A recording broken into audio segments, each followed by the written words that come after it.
Captains Courageous, Rudyard Kipling. 2. James Conland, M.D. Brattleboro, Vermont. I plowed the land with horses, but my heart was ill at ease, for the old seafaring men came to me now and then, with their sagas of the seas. Longfellow. Chapter 1. The weather door of the smoking room had been left open to the North Atlantic fog, as the big liner rolled and lifted, whistling to warn the fishing fleet. "That Cheyenne boy's the biggest nuisance aboard," said a man in a frieze overcoat, shutting the door with a bang. "He isn't wanted here. He's too fresh." A white-haired German reached for a sandwich, and grunted between bites, "I know der breed. America is full of kind. I tell you shouldn't put ropes ends free under your tariff, sure. There isn't any real harm to him. He's more to be pitied than anything," a man from New York drawled, as he lay at full length along the cushions under the wet skylight. "They've dragged him around from hotel to hotel ever since he was a kid. I was talking to his mother this morning. She's a lovely lady, but she don't pretend to manage him. He's going to Europe to finish his education. Education isn't begun yet." This was a Philadelphian, curled up in a corner.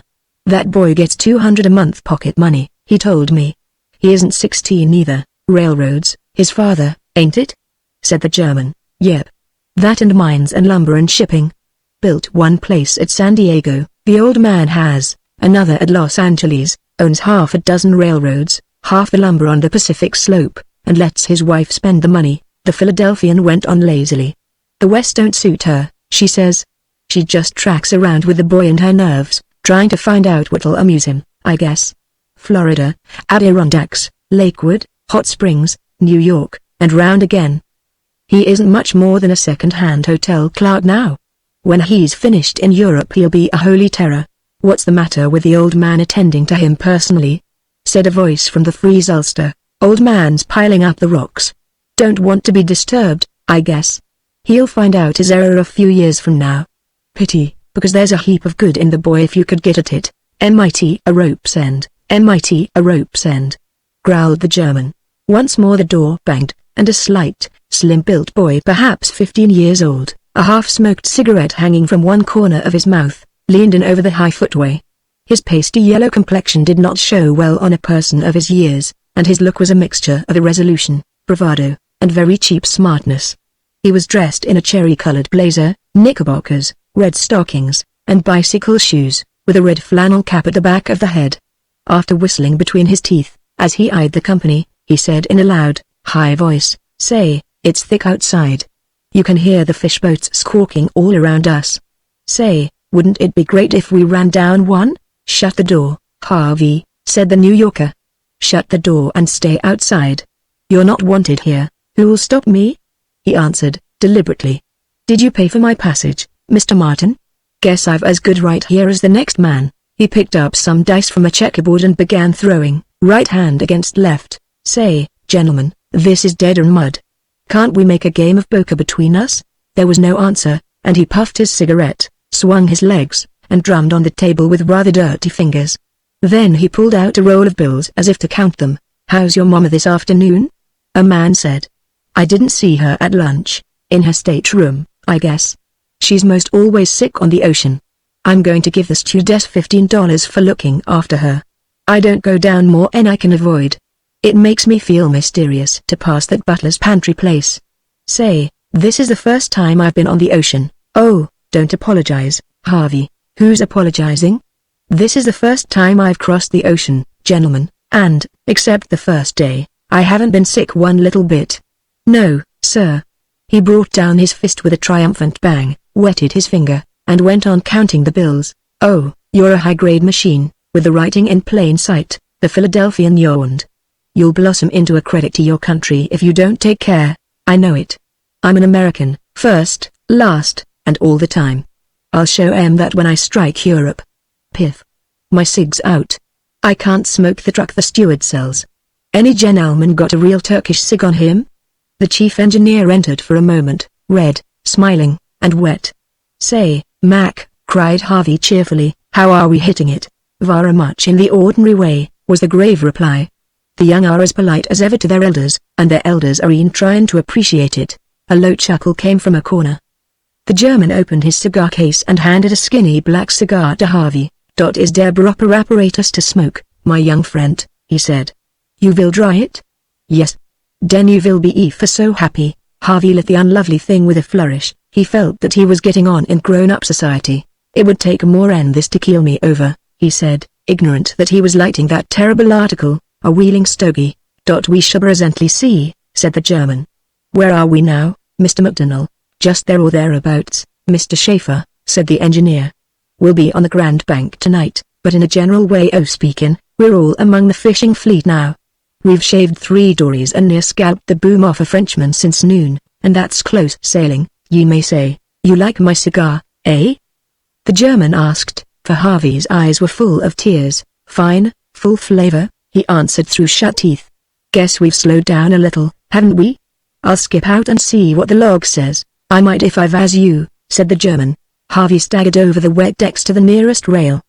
He was very unhappy, but he saw the deck steward lashing chairs together. And, since he had boasted before the man that he was never seasick, his pride made him go aft to the second saloon deck at the stern, which was finished in a turtle back.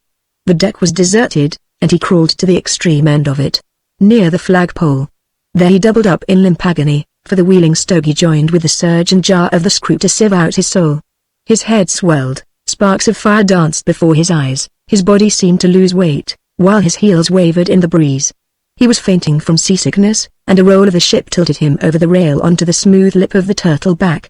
Then a low, grey mother wave swung out of the fog, tucked Harvey under one arm, so to speak, and pulled him off and away to leeward. The great green closed over him, and he went quietly to sleep.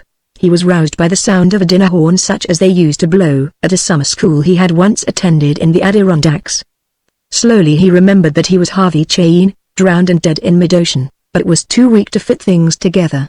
A new smell filled his nostrils, wet and clammy chills ran down his back, and he was helplessly full of salt water.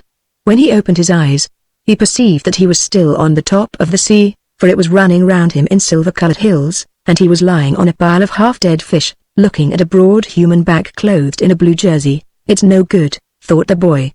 I'm dead, sure enough, and this thing is in charge, he groaned, and the figure turned its head, showing a pair of little gold rings half hidden in curly black hair. Aha! You feel some pretty well now? It said. Lie still so, we trim better. With a swift jerk he sculled the flickering boat head onto a foamless sea that lifted her 20 full feet, only to slide her into a glassy pit beyond. But this mountain climbing did not interrupt Blue Jersey's talk. Fine good job, I say, that I catch you. Eh, what? Better good job, I say, your boat not catch me. How you come to fall out? I was sick, said Harvey, sick, and couldn't help it. Just in time I blow my horn, and your boat she yaw a little. Then I see you come all down. Eh, what? I think you are cut into baits by the screw, but you drift to me, and I make a big fish of you. So you shall not die this time. Where am I? Said Harvey, who could not see that life was particularly safe where he lay. You are with me in a dory, Manuel my name, and I come from schooner We're Here of Gloucester. I live to Gloucester. By and by we get supper. Eh, what? He seemed to have 2 pairs of hands and a head of cast iron, for, not content with blowing through a big conch shell, he must needs stand up to it, swaying with the sway of the flat-bottomed dory, and send a grinding, thuttering shriek through the fog. How long this entertainment lasted, Harvey could not remember, for he lay back terrified at the sight of the smoking swells. He fancied he heard a gun and a horn and shouting. Something bigger than the dory, but quite as lively, loomed alongside. Several voices talked at once. He was dropped into a dark, heaving hole, where men in oilskins gave him a hot drink and took off his clothes, and he fell asleep. When he waked he listened for the first breakfast bell on the steamer, wondering why his stateroom had grown so small. Turning, he looked into a narrow, triangular cave, lit by a lamp hung against a huge square beam. A 3-cornered table within arm's reach ran from the angle of the bows to the foremast. At the after end, behind a well-used Plymouth stove, sat a boy about his own age, with a flat red face and a pair of twinkling grey eyes. He was dressed in a blue jersey and high rubber boots. Several pairs of the same sort of footwear, an old cap, and some worn-out woolen socks lay on the floor, and black and yellow oilskins swayed to and fro beside the bunks. The place was packed as full of smells as a bale is of cotton. The oilskins had a peculiarly thick flavor of their own which made a sort of background to the smells of fried fish, burnt grease, paint, pepper, and stale tobacco, but these, again, were all hooped together by one encircling smell of ship and salt water. Harvey saw with disgust that there were no sheets on his bedplace. He was lying on a piece of dingy ticking full of lumps and nubbles. Then, too, the boat's motion was not that of a steamer. She was neither sliding nor rolling, but rather wriggling herself about in a silly, aimless way, like a colt at the end of a halter. Water noises ran by close to his ear, and beams creaked and whined about him. All these things made him grunt despairingly and think of his mother. "Feeling better?" said the boy, with a grin. "Have some coffee?" He brought a tin cupful and sweetened it with molasses. "Isn't the milk?" said Harvey, looking round the dark double tier of bunks as if he expected to find a cow there. "Well, no," said the boy. "Nuther ain't likely to be till but mid-September. Tain't bad coffee. I made it." Harvey drank in silence, and the boy handed him a plate full of pieces of crisp fried pork, which he ate ravenously. "I've dried your clothes. Guess they've shrunk some," said the boy. "They ain't our style much, none of 'em. Twist round and see if you're hurt any." Harvey stretched himself in every direction, but could not report any injuries. "That's good," the boy said heartily. "Fix yourself and go on deck. Dad wants to see you. I'm his son, Dan. They call me, and I'm cook's helper and everything else aboard that's too dirty for the men. There ain't no boy here 'cept me since Otto went overboard, and he was only a Dutchie, and 20-year-old at that. How'd you come to fall off in a dead flat calm?" "'Twasn't a calm," said Harvey, sulkily. "It was a gale, and I was seasick. Guess I must have rolled over the rail. There was a little common swell yesterday and last night," said the boy. "But if that's your notion of a gale," he whistled, "you'll know more 'fore you're through. Hurry. Dad's waitin'." Like many other unfortunate young people, Harvey had never in all his life received a direct order, never, at least, without long, and sometimes tearful, explanations of the advantages of obedience and the reasons for the request. Mrs. Cheyne lived in fear of breaking his spirit, which, perhaps, was the reason that she herself walked on the edge of nervous prostration. He could not see why he should be expected to hurry for any man's pleasure, and said so. "Your dad can come down here if he's so anxious to talk to me. I want him to take me to New York right away. It'll pay him." Dan opened his eyes as the size and beauty of this joke dawned on him. "Say, Dad," he shouted up the forecastle hatch. "He says you can slip down and see him if you're anxious that way." "Here, Dad," the answer came back in the deepest voice Harvey had ever heard from a human chest. "Quit foolin', Dan, and send him to me." Dan sniggered, and threw Harvey his warped bicycle shoes. There was something in the tones on the deck that made the boy dissemble his extreme rage and console himself with the thought of gradually unfolding the tale of his own and his father's wealth on the voyage home. This rescue would certainly make him a hero among his friends for life. He hoisted himself on deck up a perpendicular ladder, and stumbled aft, over a score of obstructions, to where a small, thick-set, clean-shaven man with grey eyebrows sat on a step that led up to the quarter-deck. The swell had passed in the night, leaving a long, oily sea, dotted round the horizon with the sails of a dozen fishing boats. Between them lay little black specks, showing where the dories were out fishing.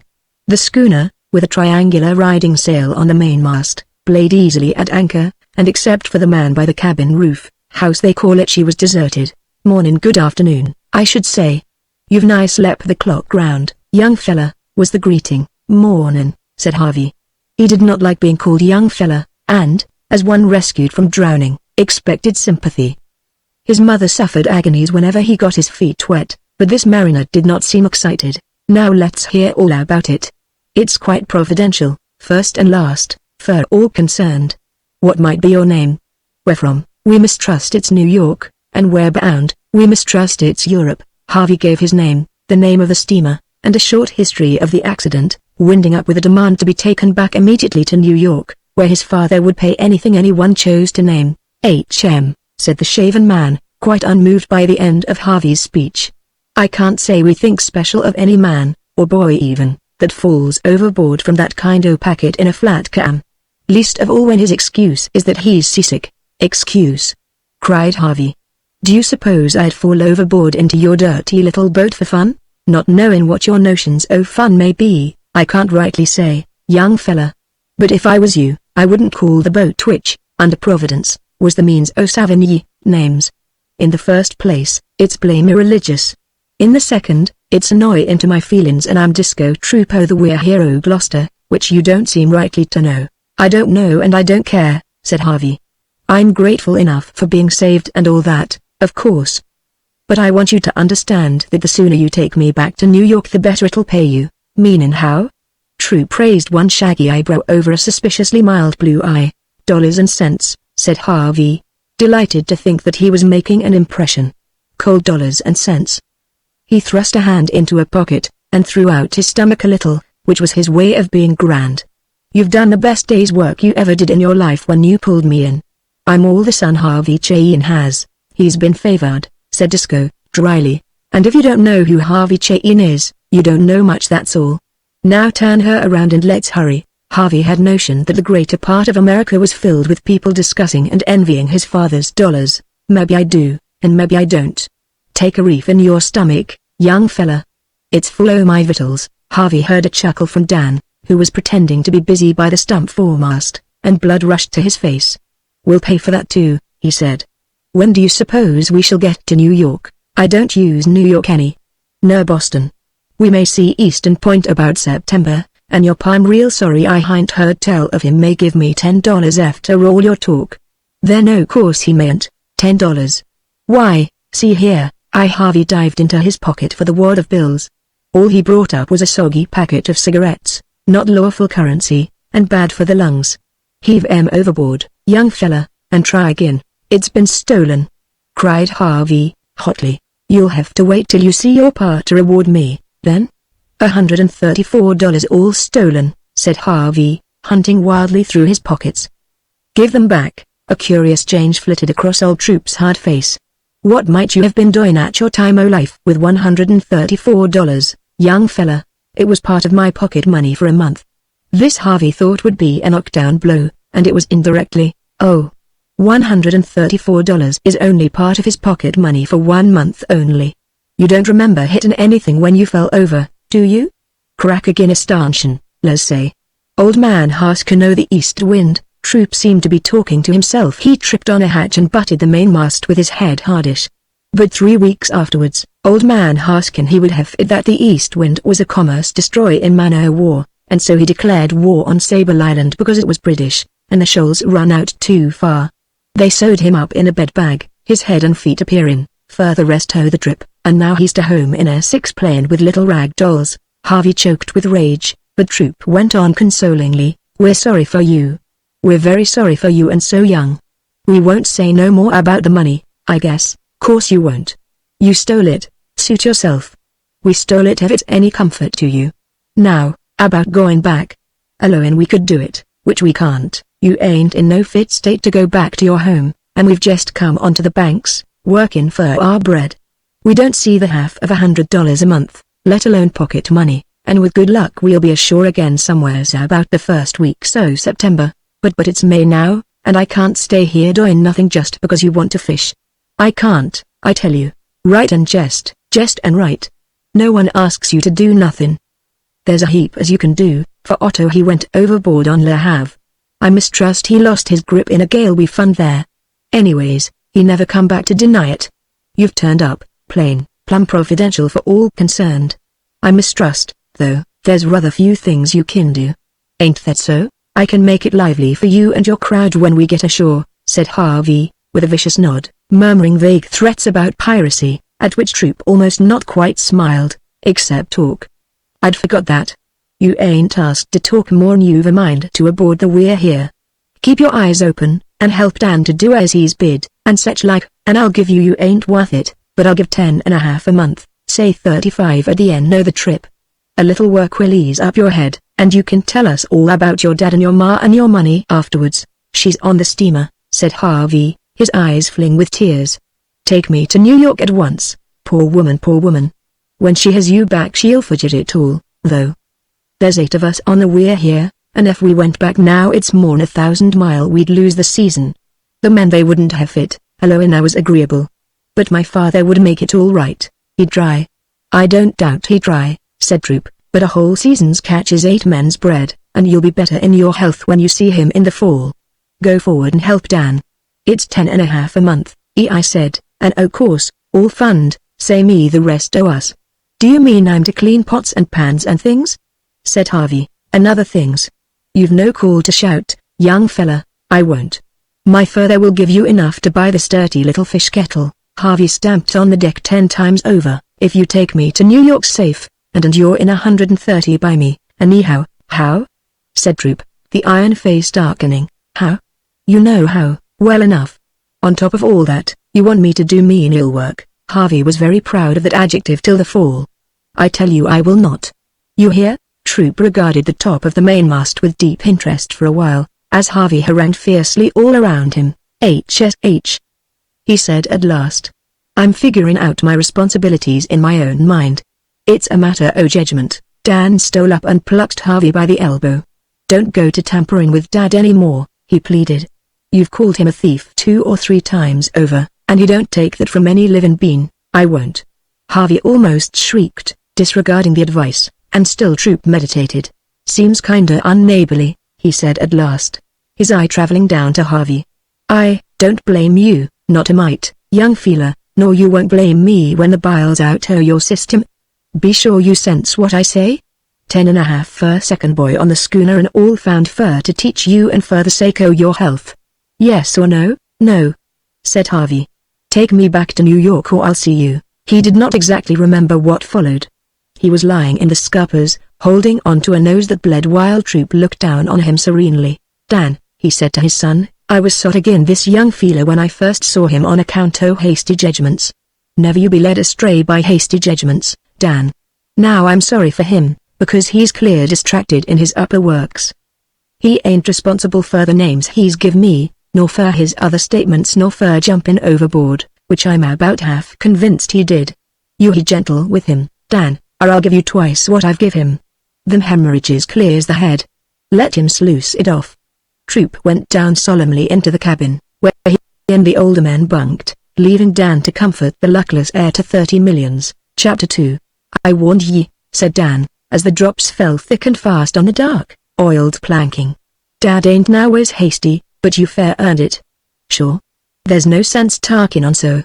Harvey's shoulders were rising and falling in spasms of dry sobbing. I know the feelin'. First time Dad laid me out was the last, and that was my first trip. Makes ye feel sickish and lonesome. I know, it does, moaned Harvey. That man's either crazy or drunk, and I can't do anything. Don't say that to Dad, whispered Dan. He said again all liquor, and well, he told me you was the madman. What in creation made you call him a thief? He's my dad. Harvey sat up, mopped his nose, and told the story of the missing wad of bills. I'm not crazy, he wound up. Only your father has never seen more than a $5 bill at a time, and my father could buy up this boat once a week and never miss it. You don't know what the weir here's worth. Your dad must have a pile o' money. How did he get it? Dad says loonies can't shake out a straight yarn. Go ahead, in gold mines and things, west. I've read o' that kind o' business.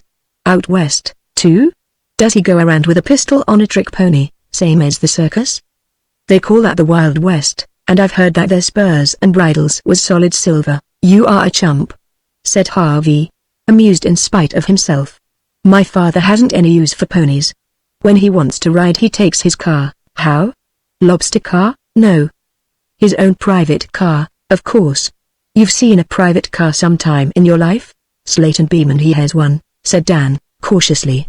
I saw her at the Union Depot in Boston, with 3 niggers hogging her run. Dan meant cleaning the windows. But Slate & Beeman he owns but every railroad on Long Island, they say, and they say he's bought but half New Hampshire and run a line fence around her, and filled her up with lions and tigers and bears and buffalo and crocodiles and such all. Slate & Beeman he's a millionaire. I've seen his car. Yes, well, my father's what they call a multi-millionaire, and he has 2 private cars. One's named for me, the Harvey, and one for my mother, the Constance. Hold on, said Dan. Dad don't ever let me swear, but I guess you can. Before we go ahead, I want you to say hope you may die if you're lying. Of course, said Harvey, the ain't niff.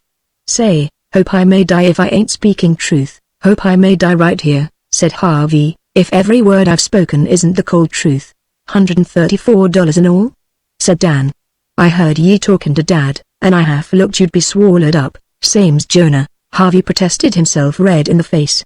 Dan was a shrewd young person along his own lines, and 10 minutes questioning convinced him that Harvey was not lying much. Besides, He had bound himself by the most terrible oath known to boyhood, and yet he sat, alive, with a red-ended nose, in the scuppers, recounting marvels upon marvels. "Gosh," said Dan at last from the very bottom of his soul when Harvey had completed an inventory of the car named in his honor. Then a grin of mischievous delight overspread his broad face. "I believe you, Harvey. Dad's made a mistake for once in his life." "He has, sure," said Harvey, who was meditating an early revenge. "He'll be mad clear through. Dad just hates to be mistook in his judgments." Dan lay back and slapped his thigh. "Oh, Harvey, don't you spoil the catch by letting on. I don't want to be knocked down again. I'll get even with him, though. Never heard any man ever got even with Dad. But he'd knock ye down again sure. The more he was mistook the more he'd do it." "But gold mines and pistols." "I never said a word about pistols," Harvey cut in, for he was on his oath. "That's so, no more you did. 2 private cars, then, one named for you and one for her, and $200 a month pocket money, all knocked into the scuppers for not working for 10.5 a month. It's the top haul o' the season." He exploded with noiseless chuckles. "Then I was right?" said Harvey, who thought he had found a sympathizer. "You was wrong, the wrong guessed kinda wrong. You take right hold and pitch in alongside o' me, or you'll catch it, and I'll catch it for backing you up. Dad always gives me double helps 'cause I'm his son, and he hates favoring folk. Guess you're kinda mad at Dad. I've been that way time and again. But Dad's a mighty just man, all the fleet says so. Looks like justice, this, don't it?" Harvey pointed to his outraged nose. "That's nothing. Lets the shore blood out to you. Dad did it for your health. Say, though, I can't have dealings with a man that thinks me or Dad or anyone on a we're here's a thief. We ain't any common wharf-end crowd by any manner o' means. We're fishermen, and we've shipped together for 6 years and more. Don't you make any mistake on that. I told ye Dad don't let me swear. He calls them vain oaths, and pounds me. But if I could say what you said but your pap and his fixins, I'd say that but your dollars. I dunno what was in your pockets when I dried your kit, for I didn't look to see, but I'd say, using the very same words as you used just now, neither me nor Dad, and we was the only two that touched you after you was brought aboard, knows anything but the money. That's my say." Now, the bloodletting had certainly cleared Harvey's brain, and maybe the loneliness of the sea had something to do with it. "That's all right," he said. Then he looked down confusedly. "Seems to me that for a fellow just saved from drowning I haven't been over and above grateful, Dan." "Well, you was shook up and silly," said Dan. "Anyway, there was only Dad and me aboard to see it. The cook he don't count. I might have thought about losing the bills that way," Harvey said, half to himself, instead of calling everybody in sight a thief. "Where's your father?" "In the cabin." "What do you want him again?" "You'll see," said Harvey, and he stepped, rather groggily, for his head was still singing, to the cabin steps where the little ship's clock hung in plain sight of the wheel. Troop, in the chocolate and yellow painted cabin, was busy with a notebook and an enormous black pencil which he sucked hard from time to time. "I haven't acted quite right," said Harvey, surprised at his own meekness. "What's wrong now?" said the skipper. Walked into Dan. "Have ye?" "No, it's about you. I'm here to listen." "Well, I am here to take things back," said Harvey very quickly. "When a man's saved from drowning," he gulped. You'll make a man yet if you go on this way. He oughtn't begin by calling people names. Jest and right and jest," said Troop, with a ghost of a dry smile, "so I'm here to say I'm sorry." Another big gulp. Troop heaved himself slowly off the locker he was sitting on and held out an 11-inch hand. "I mistrusted to do you sight so good, and this shows I weren't mistook in my judgments." A smothered chuckle on deck caught his ear. "I am very seldom mistook in my judgments." The 11-inch hand closed on Harvey's, numbing it to the elbow. "We'll put a little more gristle to that 'fore we've done with you, young fella, and I don't think any worse of ye for anything that's gone by. You wasn't fairly responsible. Go right about your business and you won't take no hurt." "You're white," said Dan, as Harvey regained the deck, flushed to the tips of his ears. "I don't feel it," said he. "I didn't mean that way. I heard what Dad said. When Dad allows he don't think the worse of any man, Dad's give himself away. He hates to be mistook in his judgments too. Ho! Ho! Dad has a judgment. He'd sooner dip his colors to the British than change it. I'm glad it's settled right and up. Dad's right when he says he can't take you back. It's all the living we make here fishing. The men'll be back like sharks after a dead whale in half an hour." "What for?" said Harvey. "Supper. "Oh course. Don't your stomach tell you? You've a heap to learn." "Guess I have," said Harvey, dolefully, looking at the tangle of ropes and blocks overhead. "She's a daisy," said Dan, enthusiastically, misunderstanding the look. "Wait till our mainsail's bent, and she walks home with all her salt wet. There's some work first, though." He pointed down into the darkness of the open main hatch between the two masts. "What's that for?" "It's all empty," said Harvey. "You and me and a few more have got to fill it," said Dan. "That's where the fish goes, alive?"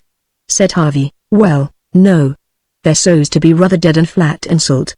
There's 100 hogshead o' salt in the bins, and we hain't more'n covered our dunnage to now." "Where are the fish, though?" "In the sea they say, in the boats we pray," said Dan, quoting a fisherman's proverb. "You come in last night with but 40 of 'em." He pointed to a sort of wooden pen just in front of the quarter-deck. "You and me we'll sluice that out when they're through. Send we'll have full pens tonight.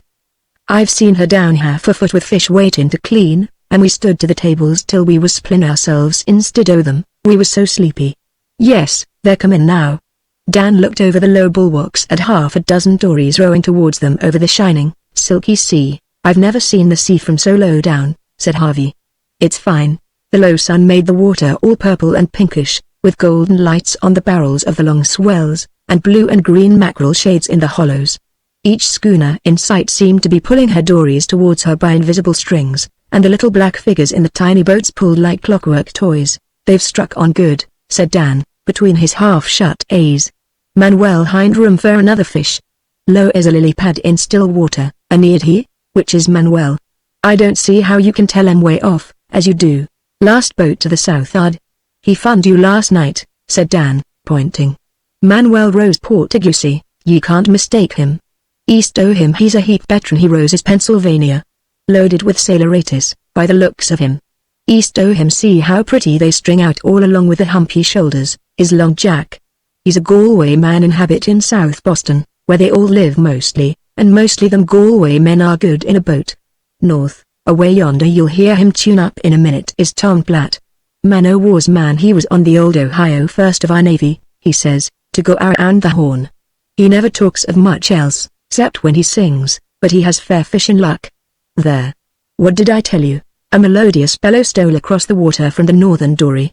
Harvey heard something about somebody's hands and feet being cold, and then, "Bring forth the chart, the doleful chart. See where the mountings meet. The clouds are thick around their heads. The mists around their feet." "Full boat," said Dan, with a chuckle. "If he give us zero captain it's topping too," the bellow continued. "And now to thee, zero captain. Most earnestly I pray that they shall never bury me in church or cloister grey." Double game for Tom Platt. He'll tell you all about the old Ohio tomorrow.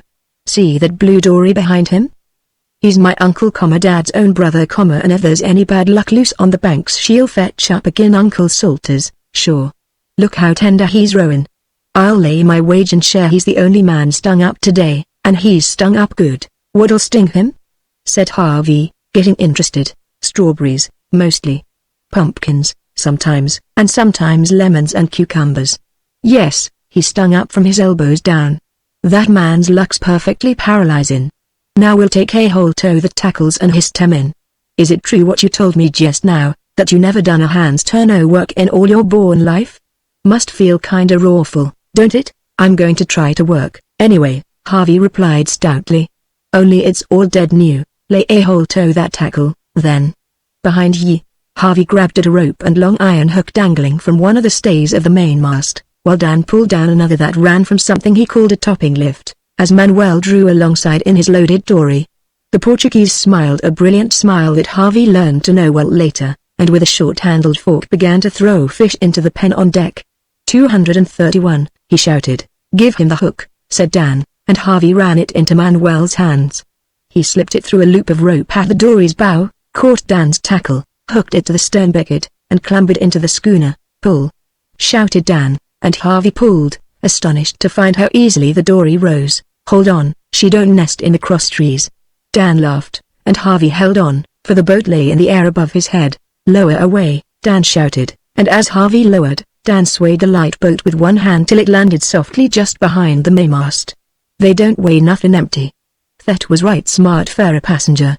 There's more trick to it in a seaway, aha." said Manuel, holding out a brown hand. You are some pretty well now? This time last night the fish they fish for you. Now you fish for fish. Eh, what? I'm ever so grateful, Harvey stammered, and his unfortunate hand stole to his pocket once more, but he remembered that he had no money to offer. When he knew Manuel better, the mere thought of the mistake he might have made would cover him with hot, uneasy blushes in his bunk. There is no to be thankful for to me, said Manuel. How shall I leave you drift all around the banks? Now you are a fisherman, eh, what? Or. He bent backward and forward stiffly from the hips to get the kinks out of himself. I have not cleaned boat today. Too busy. They struck on quick. Danny, my son, clean for me. Harvey moved forward at once. Here was something he could do for the man who had saved his life. Dan threw him a swab, and he leaned over the dory, mopping up the slime clumsily, but with great goodwill. Hike out the footboards. They slide in them grooves, said Dan. Swab 'em and lay 'em down. Never let a footboard jam. Ye may want her bad some day. Here's Long Jack. A stream of glittering fish flew into the pen from a dory alongside. Manuel, you take the tackle. I'll fix the tables. Harvey, clear Manuel's boat. Long Jack's nesting on the top of her. Harvey looked up from his swabbing at the bottom of another dory just above his head. Just like the Indian puzzle boxes, ain't they? Said Dan, as the one boat dropped into the other. Takes to ut like a duck to water, said Long Jack, a grizzly-chinned, long-lipped Galway man, bending to and fro exactly as Manuel had done. Disco in the cabin growled up the hatchway, and they could hear him suck his pencil. 149.5 bad luck to ye, Discobolus, said Long Jack. I'm murdering myself to fill your pockets. Slate hut for a bad catch. The porter has bait me. Whack came another dory alongside, and more fish shot into the pen. 203. Let's look at the passenger. The speaker was even larger than the Galway man, and his face was made curious by a purple cut running slantways from his left eye to the right corner of his mouth. Not knowing what else to do, Harvey swabbed each dory as it came down, pulled out the footboards, and laid them in the bottom of the boat. He's caught on good, said the scarred man, who was Tony Platt, watching him critically. There are two ways o' doing everything. One's fisher fashion any end first and a slippery hitch over all, and the other's what we did on the old Ohio. Dan interrupted, brushing into the knot of men with a long board on legs. Get out o' here, Tom Platt, and leave me fix the tables. He jammed one end of the board into two nicks in the bulwarks, kicked out the leg, and ducked just in time to avoid a swinging blow from the man-o'-war's man, and they did that on the Ohio, too, Danny. See? Said Tom Platt, laughing. Guess they were swivel-eyed. Then, fair it didn't get home, and I know he'll find his boots on the main truck if he don't leave us alone. Haul ahead. I'm busy, can't ye see, Danny? Ye lie on the cable and sleep all day, said Long Jack. You're the Hoyt Avenue impudence, and I'm persuaded you'll corrupt our supercargo in a week. His name's Harvey, said Dan, waving two strangely shaped knives, and he'll be worth 5 of any Sue Boston clam digger for long. He laid the knives tastefully on the table, cocked his head on one side, and admired the effect. I think it's 42, said a small voice overside, and there was a roar of laughter as another voice answered. Then my luck's turned furronked, 'cause I'm 45, though I be stung out all shape. 42 or 45. I've lost count, the small voice said. It's Pen and Uncle Salter's count and catch. This beats the circus any day, said Dan. Just look at 'em. Come in, roared Long Jack. It's wet out yonder, children. 42, ye said. This was Uncle Salter's. I'll count again, then, the voice replied meekly. The two dories swung together and bunted into the schooner's side. Patience, O Jerusalem, snapped Uncle Salters, backing water with a splash. What persist a farmer like you to set foot in a boat beats me. You've nigh stove me all up. I am sorry, Mr. Salters. I came to sea on account of nervous dyspepsia. You advised me, I think, you and your nervous dyspepsy be drowned in the whale hole, roared Uncle Salters, a fat and tubby little man. You're comin' down on me again. Did ye say 42 or 45? I've forgotten, Mr. Salters. Let's count. Don't see as it could be 45. I'm 45, said Uncle Salters.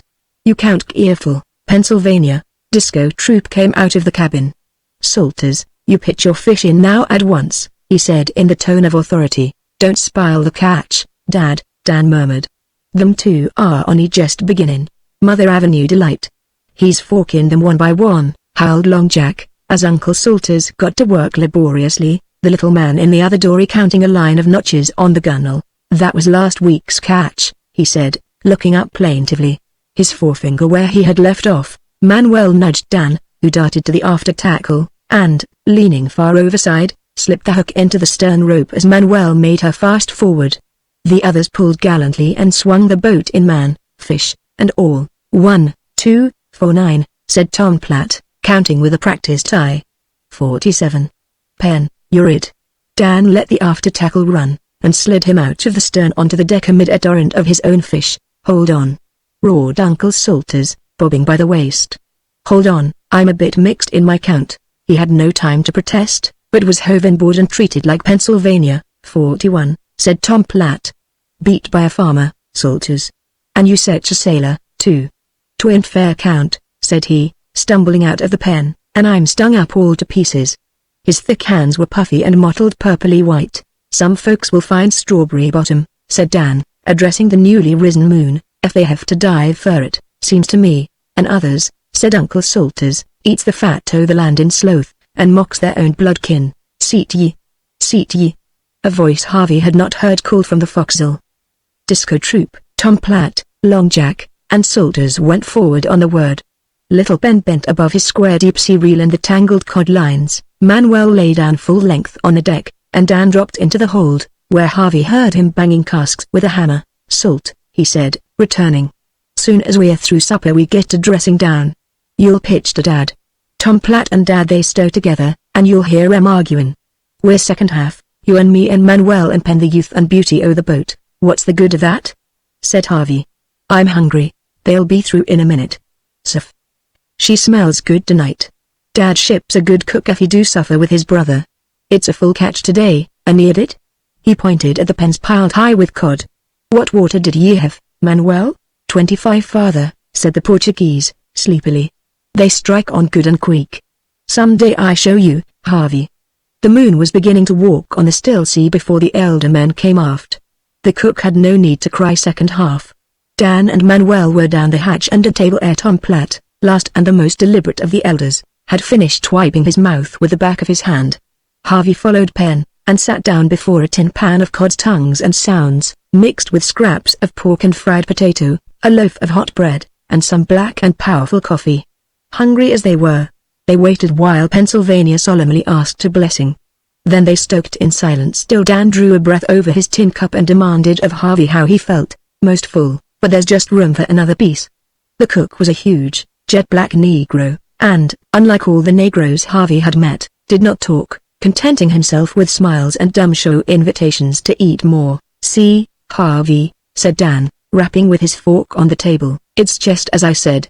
The young and handsome men like me and Pansy and you and Manuel we're second half, and we eats when the first half are through. They're the old fish, and they're mean and humpy, and their stomachs has to be humoured, so they come first, which they don't deserve." "Aeneid that so, Doctor?" The cook nodded. "Can't he talk?" said Harvey in a whisper. "North to get along. Not much o' anything we know. His natural tongue's kinda curious. Comes from the innards of Cape Breton, he does, where the farmers speak homemade Scotch.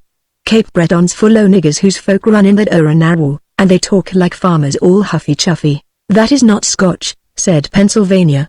"That is Gaelic. So I read in a book." Pen reads a heap. "Most of what he says is so sep when it comes to account o' fish, eh? Does your father just let them say how many they've caught without checking them?" said Harvey. "Why, yes. Where's the sense of a man lie in for a few old cod? Was a man once lied for his catch?" Manuel put in. "Lied every day. 5, 10, 25 more fish than come he say there was." "Where was that?"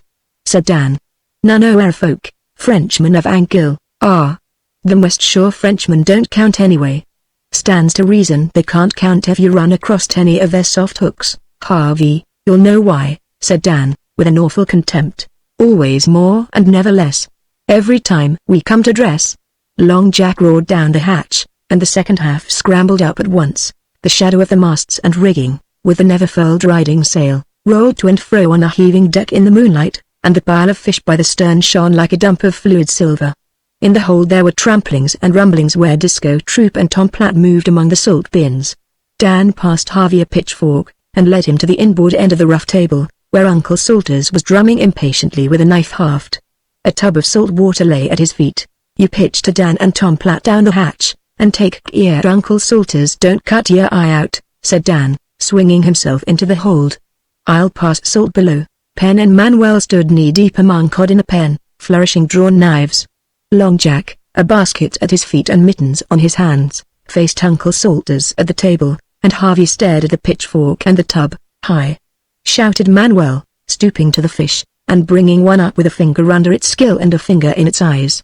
He laid it on the edge of the pen, the knife blade glimmered with a sound of tearing, and the fish, slit from throat to vent, with a nick on either side of the neck, dropped at Long Jack's feet. "Hi!" said Long Jack, with a scoop of his mittened hand. The cod's liver dropped in the basket. Another wrench and scoop sent the head and offal flying, and the empty fish slid across to Uncle Salters, who snorted fiercely. There was another sound of tearing, the backbone flew over the bulwarks, and the fish, headless, gutted, and open, splashed in the tub, sending the salt water into Harvey's astonished mouth. After the first yell, the men were silent. The cod moved along as though they were alive, and long ere Harvey had ceased wondering at the miraculous dexterity of it all, his tub was full. "Pitch!" grunted Uncle Salters, without turning his head, and Harvey pitched the fish by twos and threes down the hatch. "Hi! Pitch Bunchy!" shouted Dan. "Don't scatter. Uncle Salters is the best splitter in the fleet. Watch him mind his book." Indeed, it looked a little as though the round uncle were cutting magazine pages against time. Manuel's body, cramped over from the hips, stayed like a statue, but his long arms grabbed the fish without ceasing. Little Penn toiled valiantly, but it was easy to see he was weak. Once or twice Manuel found time to help him without breaking the chain of supplies, and once Manuel howled because he had caught his finger in a Frenchman's hook. These hooks are made of soft metal, to be reburnt after use, but the cod very often get away with them and are hooked again elsewhere, and that is one of the many reasons why the Gloucester boats despise the Frenchmen. Down below, the rasping sound of rough salt rubbed on rough flesh sounded like the whirring of a grindstone steady undertuned to the click-nick of knives in the pen, the wrench and sloop of torn heads, dropped liver, and flying offal, the carol of Uncle Salters' knife scooping away backbones, and the flap of wet, open bodies falling into the tub. At the end of an hour Harvey would have given the world to rest, for fresh, wet cod weigh more than you would think, and his back ached with the steady pitching. But he felt for the first time in his life that he was one of the working gang of men, took pride in the thought, and held on sullenly. "Knife-o!" shouted Uncle Salters at last. Ben doubled up, gasping among the fish. Manuel bowed back and forth to supple himself, and Long Jack leaned over the bulwarks. The cook appeared, noiseless as a black shadow, collected a mass of backbones and heads, and retreated. "Blood ends for breakfast and head chowder," said Long Jack, smacking his lips. "Knife-o!" repeated Uncle Salters, waving the flat, curved splitter's weapon. "Look by your foot, Harv," cried Dan below. Harvey saw half a dozen knives stuck in a cleat in the hatch combing. He dealt these around, taking over the dulled ones. "Water," said Disco Troop, "scuttlebutts for'ard and the dippers alongside." "Hurry, Harv," said Dan. He was back in a minute with a big dipperful of stale brown water which tasted like nectar, and loosed the jaws of Disco and Tom Platt. "These are cod," said Disco. "They ain't Damascus figs, Tom Platt, nor yet silver bars. I've told you that every single time since we've sailed together, a matter o' 7 seasons," returned Tom Platt coolly. Good stowin' all the same, and there's a right and a wrong way o' stowin' ballast even. If you'd ever seen 400-ton no iron set into there, hi!" With a yell from Manuel the work began again, and never stopped till the pen was empty. The instant the last fish was down, Disco Troop rolled after the cabin with his brother. Manuel and Long Jack went forward. Tom Platt only waited long enough to slide home the hatch ere he too disappeared. In half a minute Harvey heard deep snores in the cabin, and he was staring blankly at Dan and Pennsylvania. "I did a little better that time, Danny," said Penn, whose eyelids were heavy with sleep. "But I think it is my duty to help clean." "Wouldn't have your conscience for 1,000 quintal," said Dan. "Turn in, Pennsylvania, you've no call to do boys' work. Draw a bucket, Harvey. Oh, Penn, dump these in the gurry butt for you sleep. Can you keep awake that long?" Penn took up the heavy basket of fish livers, emptied them into a cask with a hinged top lashed by the forecastle, then he too dropped out of sight in the cabin. "Boys clean up after dressing down and first watch in Cam where there is boys watch on the weir here." Dan sluiced the pen energetically, unshipped the table, set it up to dry in the moonlight, ran the red knife blades through a wad of oakum, and began to sharpen them on a tiny grindstone, as Harvey threw offal and backbones overboard under his direction. At the first splash a silvery white ghost rose bolt upright from the oily water and sighed a weird whistling sigh. Harvey started back with a shout, but Dan only laughed. "Grampus," said he. "Beggin' for fish heads. They up and the way when they're hungry. Breath on him like the doleful tombs, hin't he?" A horrible stench of decayed fish filled the air as the pillar of white sank, and the water bubbled oilily. "Hin't ye never seen a grampus up-end before? You'll see 'em by hundreds 4 year through. Say, it's good to have a boy aboard again. Otto was too old, and a duchy at that. Him and me we fought considerable. Wouldn't hark eared fur that if he'd a Christian tongue in his head." "Sleepy, dead sleepy," said Harvey, nodding forward. "Mustn't sleep on watch. Rouse up and see if our anchor light's bright and shinin'. You're on watch now, Harv, sure? What's to hurt us? Bright's day. SNR, just when things happen, Dad says. Fine weather's good sleepin', and for you know, maybe, you're cut in two by a liner, and 17 brass-bound officers, all gentlemen, lift their hand to it that your lights was out and there was a thick fog. Harv, I've kinda took to you, but if you noddin' it more I'll lay into you with a rope's end." The moon, who sees many strange things on the banks, looked down on a slim youth in knickerbockers and a red jersey, staggering around the cluttered decks of a 70-ton schooner, while behind him, waving a knotted rope, walked, after the manner of an executioner, a boy who yawned and nodded between the blows he dealt. The lashed wheel groaned and kicked softly, the riding sail slatted a little in the shifts of the light wind. The windlass creaked, and the miserable procession continued. Harvey expostulated, threatened, whimpered, and at last wept outright, while Dan, the words clotting on his tongue, spoke of the beauty of watchfulness and slashed away with the rope's end, punishing the dories as often as he hit Harvey. At last the clock in the cabin struck 10, and upon the 10th stroke little Pen crept on deck. He found 2 boys in 2 tumbled heaps side by side on the main hatch, so deeply asleep that he actually rolled them to their berths. Chapter 3. It was the 40-fathom slumber that clears the soul and iron heart, and sends you to breakfast ravening. They emptied a big tin dish of juicy fragments of fish, the blood ends the cook had collected overnight. They cleaned up the plates and pans of the elder mess, who were out fishing, sliced pork for the midday meal, swabbed down the forecastle, filled the lamps, drew coal and water for the cook, and investigated the forehold, where the boat's stores were stacked. It was another perfect day, soft, mild, and clear, and Harvey breathed to the very bottom of his lungs. More schooners had crept up in the night, and the long blue seas were full of sails and dories. Far away on the horizon, the smoke of some liner, her hull invisible, smudged the blue, and to eastward a big ship's topgallant sails, just lifting, made a square nick in it. Disco Troop was smoking by the roof of the cabin, one eye on the craft around, and the other on the little fly at the main masthead. "When Dad Curfew moxes that way," said Dan in a whisper, "he's doing some high line thinking for all hands. I'll lay my wage and share we'll make a berth soon. Dad he knows the cod, and the fleet they know Dad knows. See 'em come up one by one, lookin' for nothing in particular, o' course, but scruggin' on us all the time. There's the Prince Laboo, she's a Chatham boat. She's crap up since last night. And see that big one with a patch in her foresail and a new jib. She's the Carrie Pitman from West Chatham. She won't keep her canvas long unless her luck's changed since last season. She don't do much 'cept drift. There ain't an anchor made LL hold her. When the smoke puffs up in little rings like that, Dad's studyin' the fish. If we speak to him now, he'll get mad. Last time I did, he just took an overboot at me." Disco Troop stared forward, the pipe between his teeth, with eyes that saw nothing. As his son said, he was studying the fish, pitting his knowledge and experience on the banks against the roving cod in his own sea. He accepted the presence of the inquisitive schooners on the horizon as a compliment to his powers. But now that it was paid, he wished to draw away and make his berth alone, till it was time to go up to the Virgin and fish in the streets of that roaring town upon the waters. So Disco Troop thought of recent weather, and gales, currents, food supplies, and other domestic arrangements, from the point of view of a 20-pound cod, was, in fact, for an hour a cod himself, and looked remarkably like one. Then he removed the pipe from his teeth. "Dad," said Dan, "we've done our chores. Can't we go overside a piece? It's good catchin' weather. Not in that cherry-colored rig nor them half-baked brown shoes. Give him soothin' fit to wear. Dad's pleased that settles it," said Dan. Delightedly, dragging Harvey into the cabin, while Troop pitched a key down the steps. "Dad keeps my spare rig where he can overhaul it, 'cause Ma says I'm careless."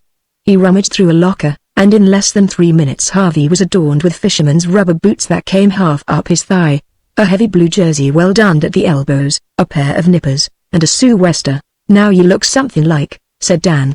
"Hurry, keep nigh and handy," said Troop, "and don't go visitin' Rook and the fleet. If anyone asks you what I'm gallitin' to do, speak the truth, for ye don't know." A little red dory, labeled Hattie S., lay astern of the schooner.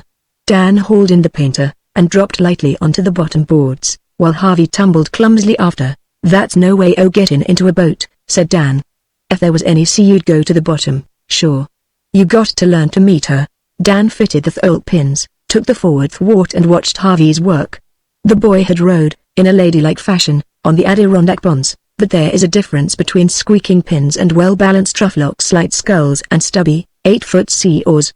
They stuck in the gentle swell, and Harvey grunted. "Short. Row short," said Dan. "If you cramp your oar in any kind o' sea you're liable to turn her over. Ain't she a daisy?" "Mine, too." The little dory was specklessly clean. In her bows lay a tiny anchor, 2 jugs of water, and some 70 fathoms of thin, brown dory roding. A tin dinner horn rested in cleats just under Harvey's right hand, beside an ugly-looking maul, a short gaff, and a shorter wooden stick. A couple of lines, with very heavy leads and double-caught hooks, all that neatly coiled on square reels, were stuck in their place by the gunwale. "Where's the sail and mast?" said Harvey, for his hands were beginning to blister. Dan chuckled. "Ye don't sail fishing dories much. Ye pull, but ye needn't pull so hard. Don't you wish you owned her?" "Well, I guess my father might give me 1 or 2 if I asked him," Harvey replied. He had been too busy to think much of his family till then. "That's so. I forgot your dad's a millionaire. You don't act millionary any, now." "But a dory and craft and gear," Dan spoke as though she were a whaleboat, "costs a heap. Think your dad you'd give you one for a pet like? Shouldn't wonder. It would be most the only thing I haven't stuck him for yet. Must be an expensive kinda kid to home. Don't slither Ruth that way, Harv. Short's the trick, because no sea's ever dead still, and the swells crack." The loom of the oar kicked Harvey under the chin and knocked him backwards. "That was what I was going to say. I had to learn too, but I wasn't more than 8 years old when I got my schoolin'." Harvey regained his seat with aching jaws and a frown. "No good getting mad at things, Dad says. It's our own fault if we can't handle 'em, he says. Let's try here. Manuel give us the water." The portagee was rocking fully a mile away, but when Dan upended an oar he waved his left arm 3 times. 30 fathom, said Dan, stringing a salt clam onto the hook. "Over with the doughboys." "Bait same's I do, Harvey, and don't snarl your reel." Dan's line was out long before Harvey had mastered the mystery of baiting and heaving out the leads. The dory drifted along easily. It was not worthwhile to anchor till they were sure of good ground. "Here we come!" Dan shouted, and a shower of spray rattled on Harvey's shoulders as a big cod flapped and kicked alongside. "Mucky, Harvey, muckle. Under your hand." Arnick. Evidently muckle could not be the dinner horn, so Harvey passed over the maul, and Dan scientifically stunned the fish before he pulled it inboard, and wrenched out the hook with a short wooden stick he called a gobstick. Then Harvey felt a tug, and pulled up zealously. "Why, these are strawberries!" he shouted. Look, the hook had fouled among a bunch of strawberries, red on one side and white on the other, perfect reproductions of the land fruit, except that there were no leaves, and the stem was all pippy and slimy. "Don't take hem. Slat em off. Don't." The warning came too late. Harvey had picked them from the hook, and was admiring them. "Ouch!" he cried, for his fingers throbbed as though he had grasped many nettles. "Now ye know what strawberry bottom means. Nothin' 'cept fish should be touched with the naked fingers, Dad says. Slat em off agin the gunnel, and bait up, Harv. Lookin' won't help any.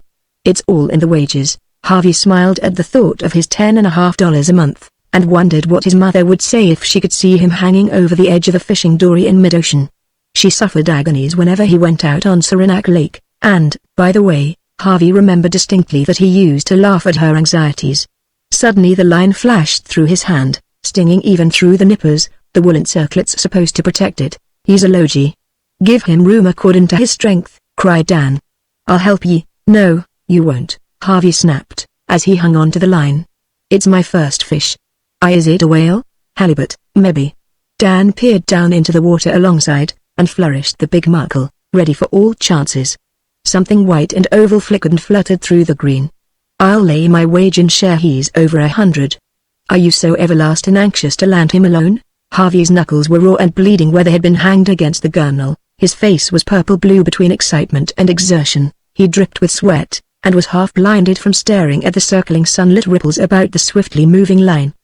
The boys were tired long ere the halibut, who took charge of them and the dory for the next 20 minutes. But the big flat fish was gaffed and hauled in at last. "Beginner's luck," said Dan, wiping his forehead. "He's all of 100. Harvey looked at the huge grey and mottled creature with unspeakable pride. He had seen halibut many times on marble slabs ashore, but it had never occurred to him to ask how they came inland. Now he knew, and every inch of his body ached with fatigue. "If Dad was along," said Dan, hauling up, "he'd read the signs plain print. The fish are running smaller and smaller, and you've took but as load ye a halibut's weir apartment to find this trip. Yesterday's catch, did ye notice it? Was all big fish and no halibut. Dad, he'd read them signs right off. Dad says everything on the banks is signs, and can be read wrong or right. Dad's deeper in the whale hole." Even as he spoke, someone fired a pistol on the weir here, and a potato basket was run up in the fore-rigging. "What did I say, now? That's the call for the whole crowd. Dad's on to something, or he'd never break fish in this time o' day. Reel up, Harv, and we'll pull back." They were to windward of the schooner, just ready to flirt the dory over the still sea, when sounds of woe half a mile off led them to Penn, who was careering around a fixed point for all the world like a gigantic water bug. The little man backed away and came down again with enormous energy, but at the end of each maneuver his dory swung round and snubbed herself on her rope. "We'll have to help him, else he'll root and seed here," said Dan. "What's the matter?" said Harvey. This was a new world, where he could not lay down the law to his elders, but had to ask questions humbly. And the sea was horribly big and unexcited, anchors fouled. Penn's always losing lost to this trip, ready on sandy bottom too, and Dad says next one he loses, Shaw's fishing. He'll give him the keleg. That you'd break Penn's heart. "What's a keleg?" said Harvey, who had a vague idea it might be some kind of marine torture, like keel hauling in the storybooks. "Big stone instead of an anchor. You can see a keleg riding in the bows fur as you can see a dory, and all the fleet knows what it means. They'd guy him dreadful. Penn couldn't stand that no more'n a dog with a dipper to his tail. He's so everlasting sensitive. Hello, Penn. Stuck again? Don't try any more o' your patents. Come up on her, and keep your odon straight up and down." "It doesn't move," said the little man, panting. "It doesn't move at all, and instead I tried everything. What's all this hurrah's nest for, Odd?" said Dan, pointing to a wild tangle of spare oars and dory roding, all matted together by the hand of inexperience. "Oh, that," said Ben proudly, "is a Spanish windlass. Mr. Salters showed me how to make it. But even that doesn't move her." Dan bent low over the gunwale to hide a smile, twitched once or twice on the roding, and, behold, the anchor drew at once. "Haul up, Penn," he said laughing, "she'll get stuck again." They left him regarding the weed-hung flukes of the little anchor with big, pathetic blue eyes, and thanking them profusely. "Oh, say, while I think of it, Harv," said Dan when they were out of earshot, "Ben ain't quite all corked. He ain't nowise dangerous, but his minds give out." "See, is that so, or is it one of your father's judgments?" Harvey asked as he bent to his oars. He felt he was learning to handle them more easily. "Dad ain't mistook this time. Penn's a sure enough loony." "No, he ain't that exactly, so much as a harmless idiot. It was this way, you're own quite so, Harv, and I tell you 'cause it's right you ought to know. He was a Moravian preacher once. Jacob Boiler was his name, Dad told me, and he lived with his wife and 4 children somewheres out Pennsylvania way. Well, Penn he took his folks along to a Moravian camp meetin' most like, and they stayed over just one night in Johnstown. You've heard talk o' Johnstown?" Harvey considered. "Yes, I have. But I don't know why. It sticks in my head same as Ashtabula. Both was big accidents, that's why, Harv. Well, that one single night Ben and his folks was to the hotel Johnstown was wiped out. Dam bust and flooded her, and the houses struck adrift and bumped into each other and sunk. I've seen the pictures, and they're dreadful. Ben he saw his folk drowned all in a heap 'fore he rightly knew what was comin'. His mind give out from that on. He mistrusted something had happened up to Johnstown, but for the poor life of him he couldn't remember what, and he just drifted around smilin' and wonderin'. He didn't know what he was, nor yet what he'd been, and that way he ran again Uncle Salters, who was visiting in Allegheny City. Half my mother's folks they live scattered inside Pennsylvania, and Uncle Salters he visits our and winters. Uncle Salters he kinda adopted Penn, well knowing what his trouble was, and he brought him east, and he give him work on his farm. Why, I heard him calling Penn a farmer last night when the boats bumped. Is your Uncle Salters a farmer? Farmer? Shouted Dan. There ain't water enough tween here and Hatteras to wash the flare mold off in his boots. He's just everlastin' farmer. Why, Harv, I've seen that man hitch up a bucket, long towards sundown, and set twiddling the spigot to the scuttlebutt same's if 'twas a cow's bag. He's that much farmer. Well, Penn and he they ran the farm up Exeter way 'twere. Uncle Salters he sold it this spring to a Jay from Boston as wanted to build a summer house, and he got a heap for it. Well, them two loonies scratched along till, one day, Penn's church he'd belonged to the Moravians found out where he was drifted and layin', and wrote to Uncle Salters. Never heard what they said exactly, but Uncle Salters was mad. He's Episcopalian mostly but he just let 'em have it both sides o' the bow, if he was a Baptist, and says he warn't going to give up Penn to any blame Moravian connection in Pennsylvania or anywheres else. Then he come to Dad, towin' Penn that was 2 trips back and says he and Penn must fish a trip for their health. Guess he thought the Moravians wouldn't hunt the banks for Jacob a boiler.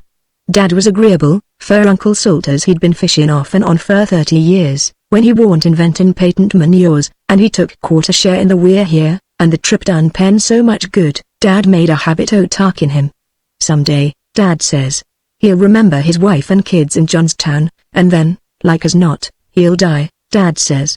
Don't ye talk about Johnstown nurse such things to Penn, or Uncle Salters he'll heave ye overboard, poor Penn. Murmured Harvey.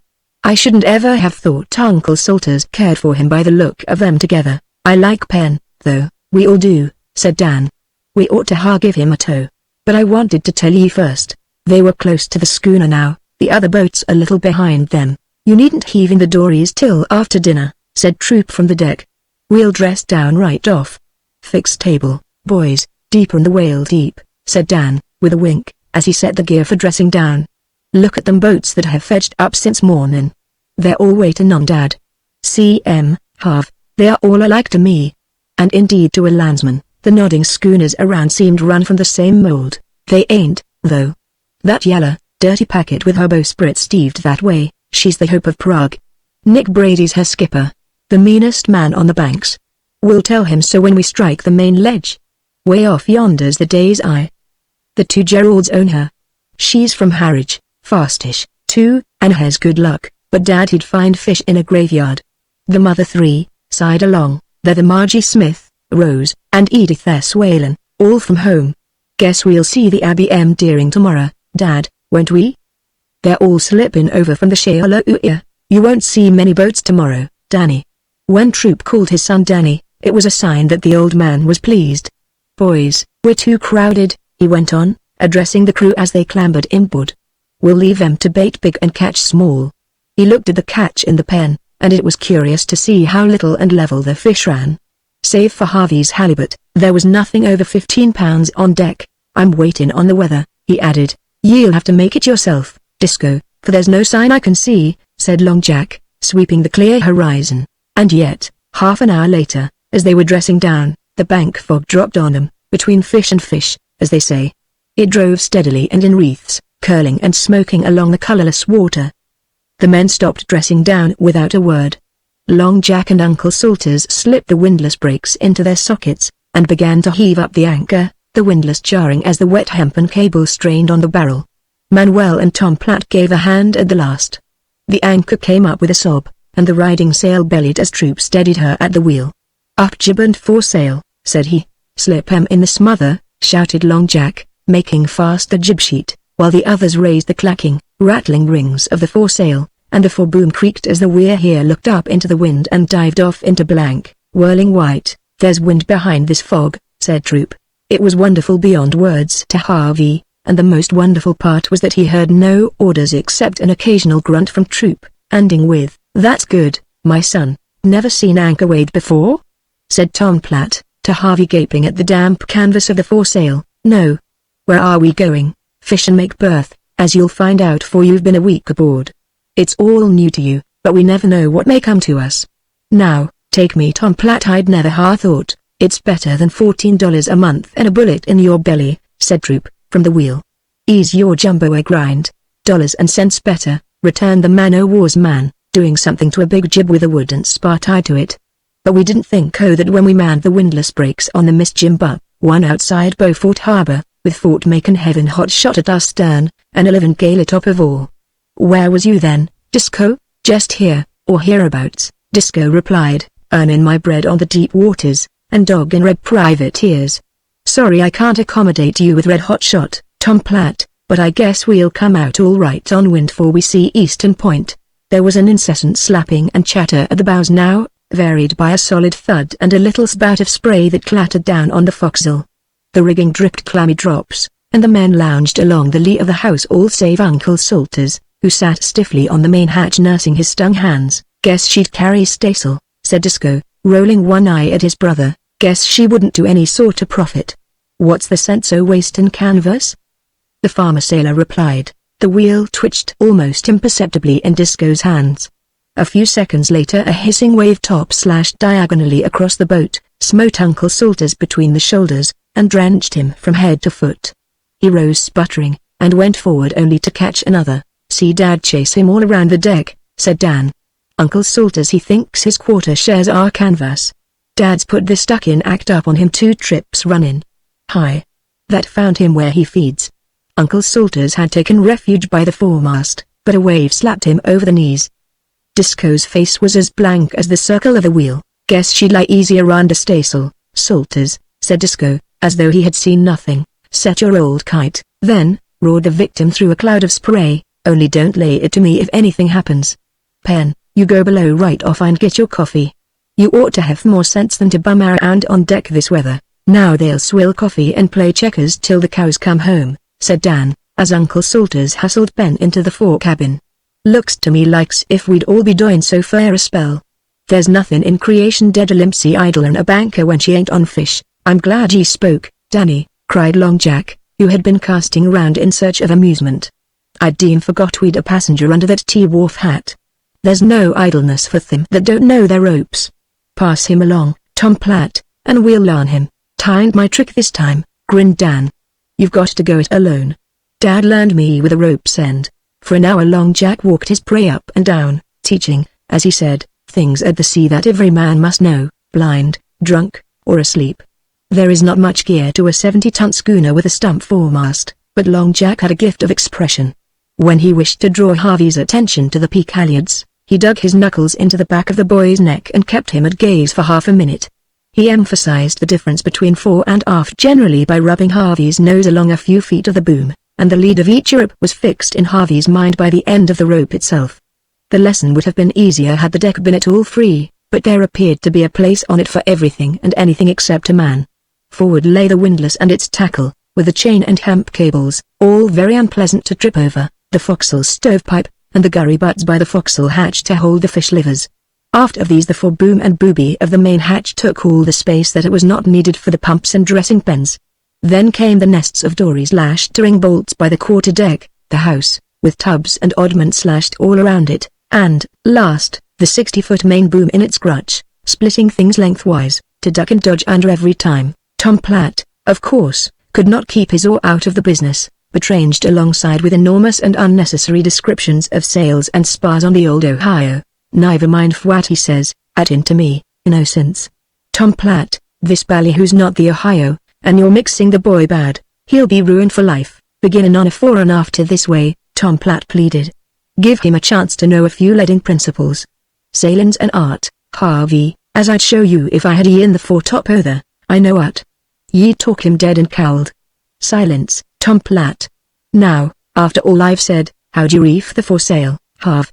Take your time answerin', haul that in, said Harvey, pointing to leeward. What? The North Atlantic? No, the boom. Then run that rope you showed me back there. That's no way, Tom Platt burst in, quiet. He's larnin', and has not the names good yet. Go on, Harv. Oh, it's the reef pennant. I'd hook the tackle onto the reef pennant, and then let down. Lower the sail, child. Lower, said Tom Platt, in a professional agony. Lower the throat and peak halyards, Harvey went on. Those names stuck in his head. Lay your hand on them, said Long Jack. Harvey obeyed. Lower till that rope loop on the after leech grease. No, it's kringle till the kringle was down on the boom. Then I'd tie her up the way you said, and then I'd hoist up the peak and throat halyards again. You forgot to pass the tack earring, but with time and help ye'll learn. There's good and just reason for every rope aboard, or else 'twould be overboard. Do ye follow me? 'Tis dollars and cents I'm puttin' into your pocket, ye skinny little supercargo, so that when you've filled out ye can ship from Boston to Cuba and tell them Long Jack larned you. Now I'll chase ye around a piece, twin the ropes, and you'll lay your hand on them as I call, he began, and Harvey, who was feeling rather tired, walked slowly to the rope named. A rope's end licked round his ribs, and nearly knocked the breath out of him. When you own a boat, said Tom Platt, with severe eyes, you can walk. Till then, take all orders at the run. Once more to make sure. Harvey was in a glow with the exercise, and this last cut warmed him thoroughly.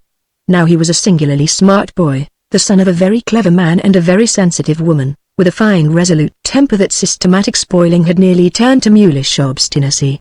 He looked at the other men, and saw that even Dan did not smile. It was evidently all in the day's work, though it hurt abominably, so he swallowed the hint with a gulp and a gasp and a grin. The same smartness that led him to take such advantage of his mother made him very sure that no one on the boat, except, maybe, Penn, would stand the least nonsense. One learns a great deal from a mere tone. Long Jack called over half a dozen ropes, and Harvey danced over the deck like an eel at ebb tide, one eye on Tom Platt. Ver good, Don, said Manuel. After supper I show you a little schooner I make, with all her ropes. So we shall learn. First class for a passenger, said Dan. Dad, he's just allowed. You'll be worth your salt maybe before you're drowned. That's a heap for Dad. I'll learn you more our next watch together. Taller, grunted Disco, peering through the fog as it smoked over the bows. There was nothing to be seen 10 feet beyond the surging jib-boom, while alongside rolled the endless procession of solemn, pale waves whispering and lipping one to the other. Now I'll learn you something Long Jack can't, shouted Tom Platt, as from a locker by the stern he produced a batter deep-sea lead hollowed at one end, smeared the hollow from a saucer full of mutton tallow, and went forward. I'll learn you how to fly the blue pigeon.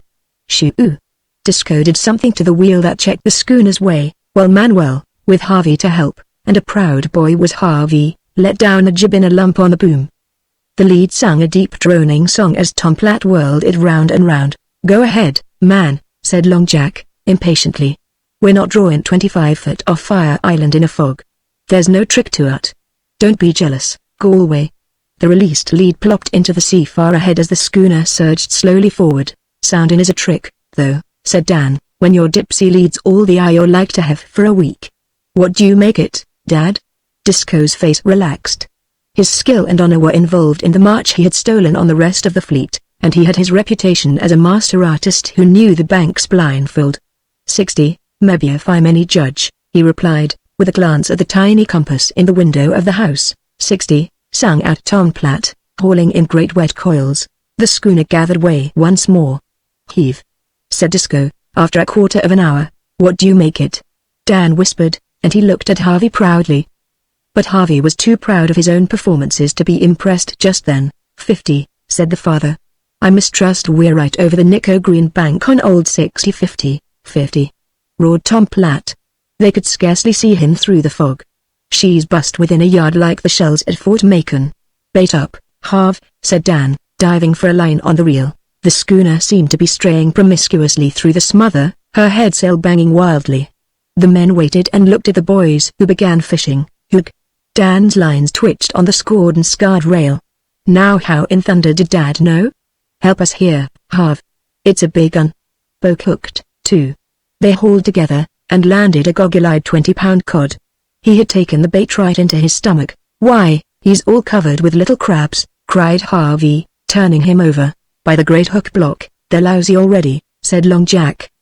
Disco, ye keep your spare eyes under the keel. Splash went the anchor, and they all heaved over the lines, each man taking his own place at the bulwarks. Are they good to eat? Harvey panted, as he lugged in another crab-covered cod. Sure. When they're lousy it's a sign they've all been herding together by the thousand, and when they take the bait that way they're hungry. Never mind how the bait sets. They'll bite on the bare hook. Say, this is great. Harvey cried, as the fish came in gasping and splashing, nearly all poke-hooked, as Dan had said. Why can't we always fish from the boat instead of from the dories? Alice can, till we begin to dress down. After that, the heads and offals you'd scare the fish to fundy. Boat fishing ain't reckoned progressive, though, unless ye know as much as Dad knows. Guess we'll run out our trawl tonight. Harder on the back, this, than from the dory, ain't it? It was rather back-breaking work, for in a dory the weight of a cod is waterborne till the last minute, and you are, so to speak, abreast of him. But the few feet of a schooner's freeboard make so much extra dead hauling, and stooping over the bulwarks cramps the stomach. But it was wild and furious sport so long as it lasted, and a big pile lay aboard when the fish ceased biting. Where's Pen and Uncle Salters? Harvey asked, slapping the slime off his oilskins, and reeling up the line in careful imitation of the others. Get us coffee and see. Under the yellow glare of the lamp on the pole post, the forecastle table down and opened, utterly unconscious of fish or weather, sat the two men, a checkerboard between them, Uncle Salters snarling at Ben's every move. What's the matter now? Said the former, as Harvey, one hand in the leather loop at the head of the ladder, hung shouting to the cook. Big fish and lousy heaps and heaps, Harvey replied, quoting Long Jack. How's the game? Little Pen's jaw dropped. 'Twin't none o' his fault, snapped Uncle Salters. Pen's deef, checkers, want it? Said Dan, as Harvey staggered aft with the steaming coffee in a tin pail. That lets us out o' cleaning up tonight. Dad's a jest man. They'll have to do it, and two young fellas I know'll bait up a tub or so o' trawl, while they're cleanin', said Disco, lashing the wheel to his taste. Guess I'd rather clean up, Dad, don't doubt it. Ye won't, though. Dress down. Dress down. Pen'll pitch while you two bait up. Why in thunder didn't them blame boys tell us you'd struck on? Said Uncle Salters, shuffling to his place at the table. This knife scum blunt, Dan, if sticking out cable don't wake ye, guess you'd better hire a boy o' your own, said Dan, muddling about in the dusk over the tubs full of trawl line lashed to windward of the house. Oh, Harv, don't ye want to slip down and get us bait? Bait as we are, said Disco. I mistrust shag fishin' will pay better, as things go. That meant the boys would bait with selected offal of the cod as the fish were cleaned, an improvement on paddling barehanded in the little bait barrels below. The tubs were full of neatly coiled line carrying a big hook each few feet, and the testing and baiting of every single hook, with the stowage of the baited line so that it should run clear when shot from the dory, was a scientific business. Dan managed it in the dark, without looking, while Harvey caught his fingers on the bobs and bewailed his fate. But the hooks flew through Dan's fingers like tatting on an old maid's lap. I helped bait up trawl ashore for I could well walk, he said. But it's a putterin' job all the same. Oh, Dad. This shouted towards the hatch, where Disco and Tom Platt were salting. How many skates you reckon we'll need? But 3. Hurry, there's 300 fathom to each tub, Dan explained, more'n enough to lay out tonight. Ouch. Slipped up there, I did. He stuck his finger in his mouth. I tell you, Harv, there ain't money in Gloucester you'd hire me to ship on a wriggler trawler. It may be progressive, but, barrin' that, it's the putterinest, slim-jammest business top of earth. I don't know what this is, if 'tisn't regular trawling, said Harvey sulkily. My fingers are all cut to frazzles, sure. This is just one o' Dad's blame experiments. He don't trawl less, there's mighty good reason for it. Dad knows. That's why he's baitin' as he is. We'll have her saggin' full when we take her up, or we won't see a fin. Pen and Uncle Salters cleaned up as Disco had ordained, but the boys profited little. No sooner were the tubs furnished than Tom Platt and Long Jack, who had been exploring the inside of a dory with a lantern, snatched them away, loaded up the tubs and some small, painted trawl buoys, and hove the boat overboard into what Harvey regarded as an exceedingly rough sea. They'll be drowned. Why, the dory's loaded like a freight car, he cried. We'll be back, said Long Jack, and in case you'll not be looking for us, we'll lay into you both if the trawl's snarled. The dory surged up on the crest of a wave, and just when it seemed impossible that she could avoid smashing against the schooner's side, slid over the ridge, and was swallowed up in the damp dusk. Take a hold here, and keep bringing steady, said Dan, passing Harvey the lanyard of a bell that hung just behind the windlass. Harvey rang lustily, for he felt 2 lives depended on him.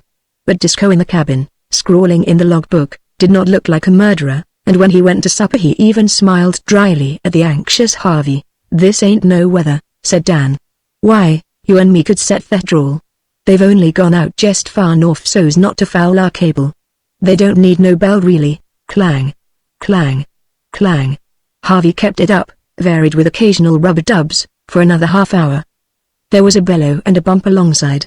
Manuel and Dan raced to the hooks of the dory tackle. Long Jack and Tom Platt arrived on deck together, it seemed, one half the North Atlantic at their backs, and the dory followed them in the air, landing with a clatter. "Nary snarl," said Tom Platt as he dripped. "Danny, you'll yet.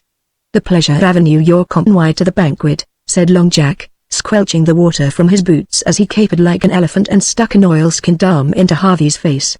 "We do be condescending to honor the second half with our presence." And off they all four rolled to supper, where Harvey stuffed himself to the brim on fish chowder and fried pies, and fell fast asleep just as Manuel produced from a locker a lovely 2-foot model of the Lucy Holmes, his first boat, and was going to show Harvey the ropes. Harvey never even twiddled his fingers as Ben pushed him into his bunk. "It must be a sad thing, a very sad thing," said Penn, watching the boy's face, "for his mother and his father, who think he is dead. To lose a child, to lose a man-child. Get out o' this, Penn," said Dan. "Go aft and finish your game with Uncle Salters.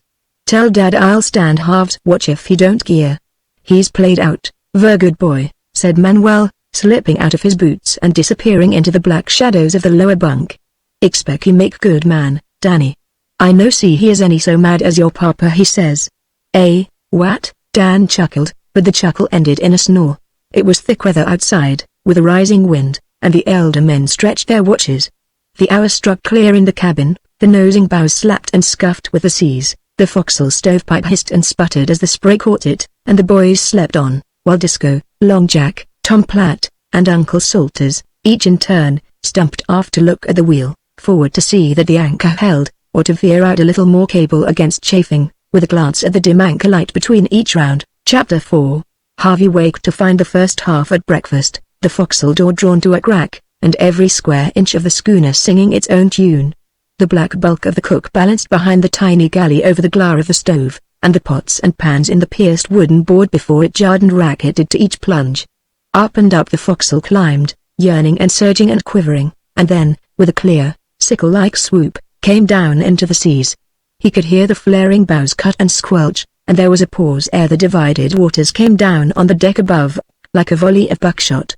Followed the woolly sound of the cable in the hawse hole, and a grunt and squeal of the windlass, a yaw, a punt, and a kick, and the We're Here gathered herself together to repeat the motions. "Now, ashore," he heard Long Jack saying, "Ye've chores, and ye must do them in any weather. Here we're well clear of the fleet, and we've no chores and that's a blessin'. Good night, all." He passed like a big snake from the table to his bunk, and began to smoke. Tom Platt followed his example. Uncle Salters, with Penn, fought his way up the ladder to stand his watch, and the cook set for the second half. It came out of its bunks as the others had entered theirs, with a shake and a yawn. It ate till it could eat no more, and then Manuel filled his pipe with some terrible tobacco, crotched himself between the pawl post and a forward bunk, cocked his feet up on the table, and smiled tender and indolent smiles at the smoke. Dan lay at length in his bunk, wrestling with a gaudy, gilt-topped accordion, whose tunes went up and down with the pitching of the We're Here. The cook, his shoulders against the locker where he kept the fried pies. Dan was fond of fried pies, peeled potatoes, with one eye on the stove in event of too much water finding its way down the pipe, and the general smell and smother were past all description. Harvey considered affairs, wondered that he was not deathly sick, and crawled into his bunk again, as the softest and safest place, while Dan struck up, "I don't want to play in your yard," as accurately as the wild jerks allowed. "How long is this for?" Harvey asked of Manuel.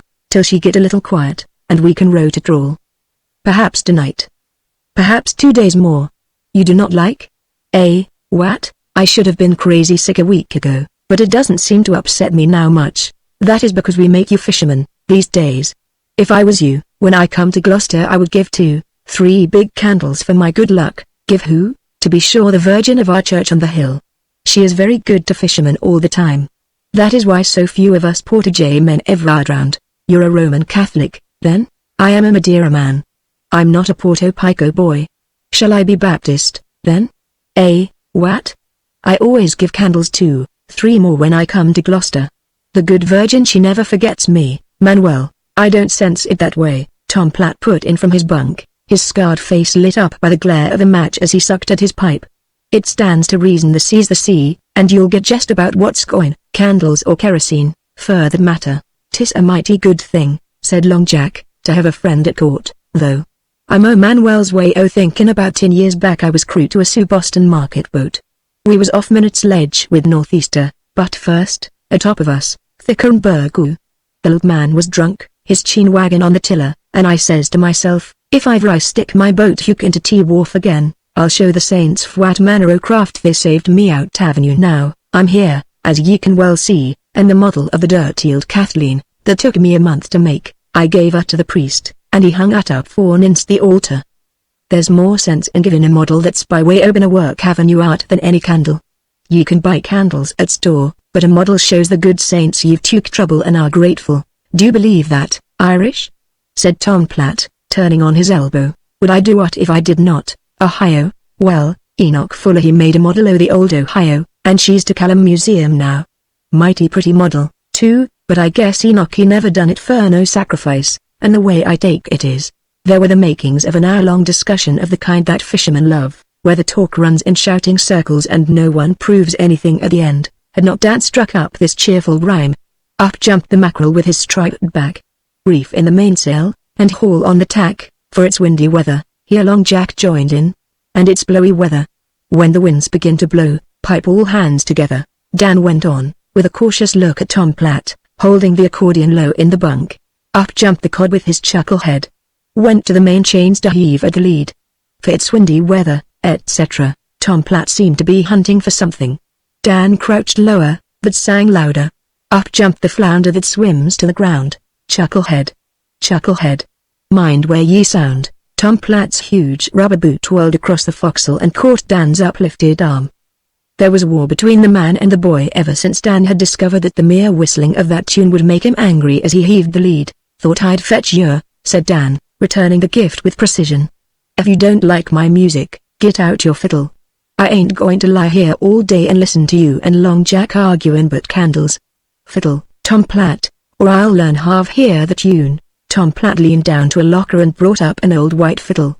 Manuel's eye glistened, and from somewhere behind the pool post he drew out a tiny, guitar-like thing with wire strings, which he called a maquette. 'Tis a concert, said Long Jack, beaming through the smoke. A regular Boston concert. There was a burst of spray as the hatch opened, and Disco, in yellow oilskins, descended. Ye're just in time, Disco. What's she doing outside? Just this. He dropped onto the lockers with a push and heave of the "We're here, we're singing to Cape our breakfasts down. Ye'll lead, Avenue course, Disco, said Long Jack. Guess there ain't mor'n but 2 old songs I know, and you've heard them both. His excuses were cut short by Tom Platt launching into a most dolorous tune, like unto the moaning of winds and the creaking of masts. With his eyes fixed on the beams above, Disco began this ancient ditty, Tom Platt flourishing all around him to make the tune and words fit a little. There is a crack packet o' fame. She hails from New York, and the Dreadnought's her name. You may talk o' your flyers Swallowtail and Black Bull, but the Dreadnought's the packet that can beat them all. Now the Dreadnought she lies in the River Mersey, because of the tugboat to take her to sea. But when she's off soundings you shortly will know. Chorus. She's the Liverpool packet, Lord, let her go. Now the Dreadnought she's howling crossed the banks o' Newfoundland, where the water's all shallow and the bottom's all sand, says all the little fishes that swim to and fro. Chorus. She's the Liverpool packet, Lord, let her go. There were scores of verses, for he worked the Dreadnought every mile of the way between Liverpool and New York as conscientiously as though he were on her deck, and the accordion pumped and the fiddle squeaked beside him. Tom Platt followed with something about the rough and tough McGinn, who would pilot the vessel in. Then they called on Harvey, who felt very flattered, to contribute to the entertainment, but all that he could remember was some pieces of Skipper Ryerson's ride that he had been taught at the camp school in the Adirondacks.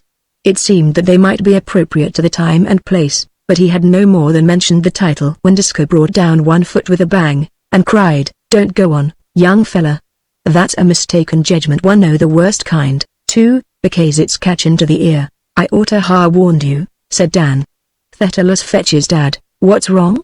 said Harvey, surprised and a little angry. "All you're going to say," said Disco.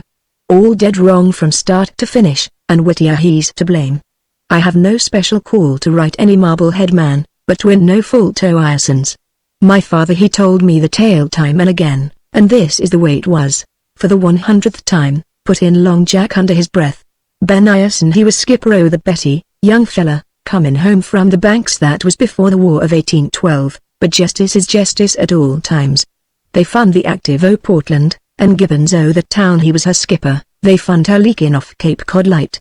There was a terrible gale on, and they was getting the Betty home as fast as they could crowd her. Well, Ireson, he said there warn't any sense to risk in a boat in that sea. The men, they wouldn't have fit, and he laid it before them to stay by the Active till the sea run down a piece. They wouldn't have that either, hangin' narrow round the Cape in any such weather, leak or no leak. They just up staysail and quit, naturally duckin' Ireson with them. Folks to Marblehead was mad at him not running the risk, and the K's next day, when the sea was calm, they never stopped to think o' that. Some of the Active's folks was took off by a Truro man. They come into Marblehead with their own tale to tell, sayin' how Ireson had shamed his town, and so forth and so on, and Ireson's men, they was scared, seen public feelin' agin 'em, and they went back on Ireson, and swore he was responsible for the whole act. 'Twa'n't the women neither that tarred and feathered him. Marblehead women don't act that way. 'Twas a parcel o' men and boys, and they carted him around town in an old dory till the bottom fell out, and Ireson, he told them they'd be sorry for it someday. Well, the facts come out later, same's they usually do, too late to be anyways useful to an honest man, and Whittier, he come along and picked up the slack end of a lying tale, and tarred and feathered Ben Ireson all over on't more after he was dead. 'Twas the only tune Whittier ever slipped up, and 'tweren't fair. I wailed Dan good when he brought that piece back from school. You don't know no better, o' course, but I've give you the facts, hereafter and evermore to be remembered. Ben Ireson weren't no such kind o' man as Whittier makes out. My father, he knew him well, before and after that business, and you beware o' hasty judgments, young fella.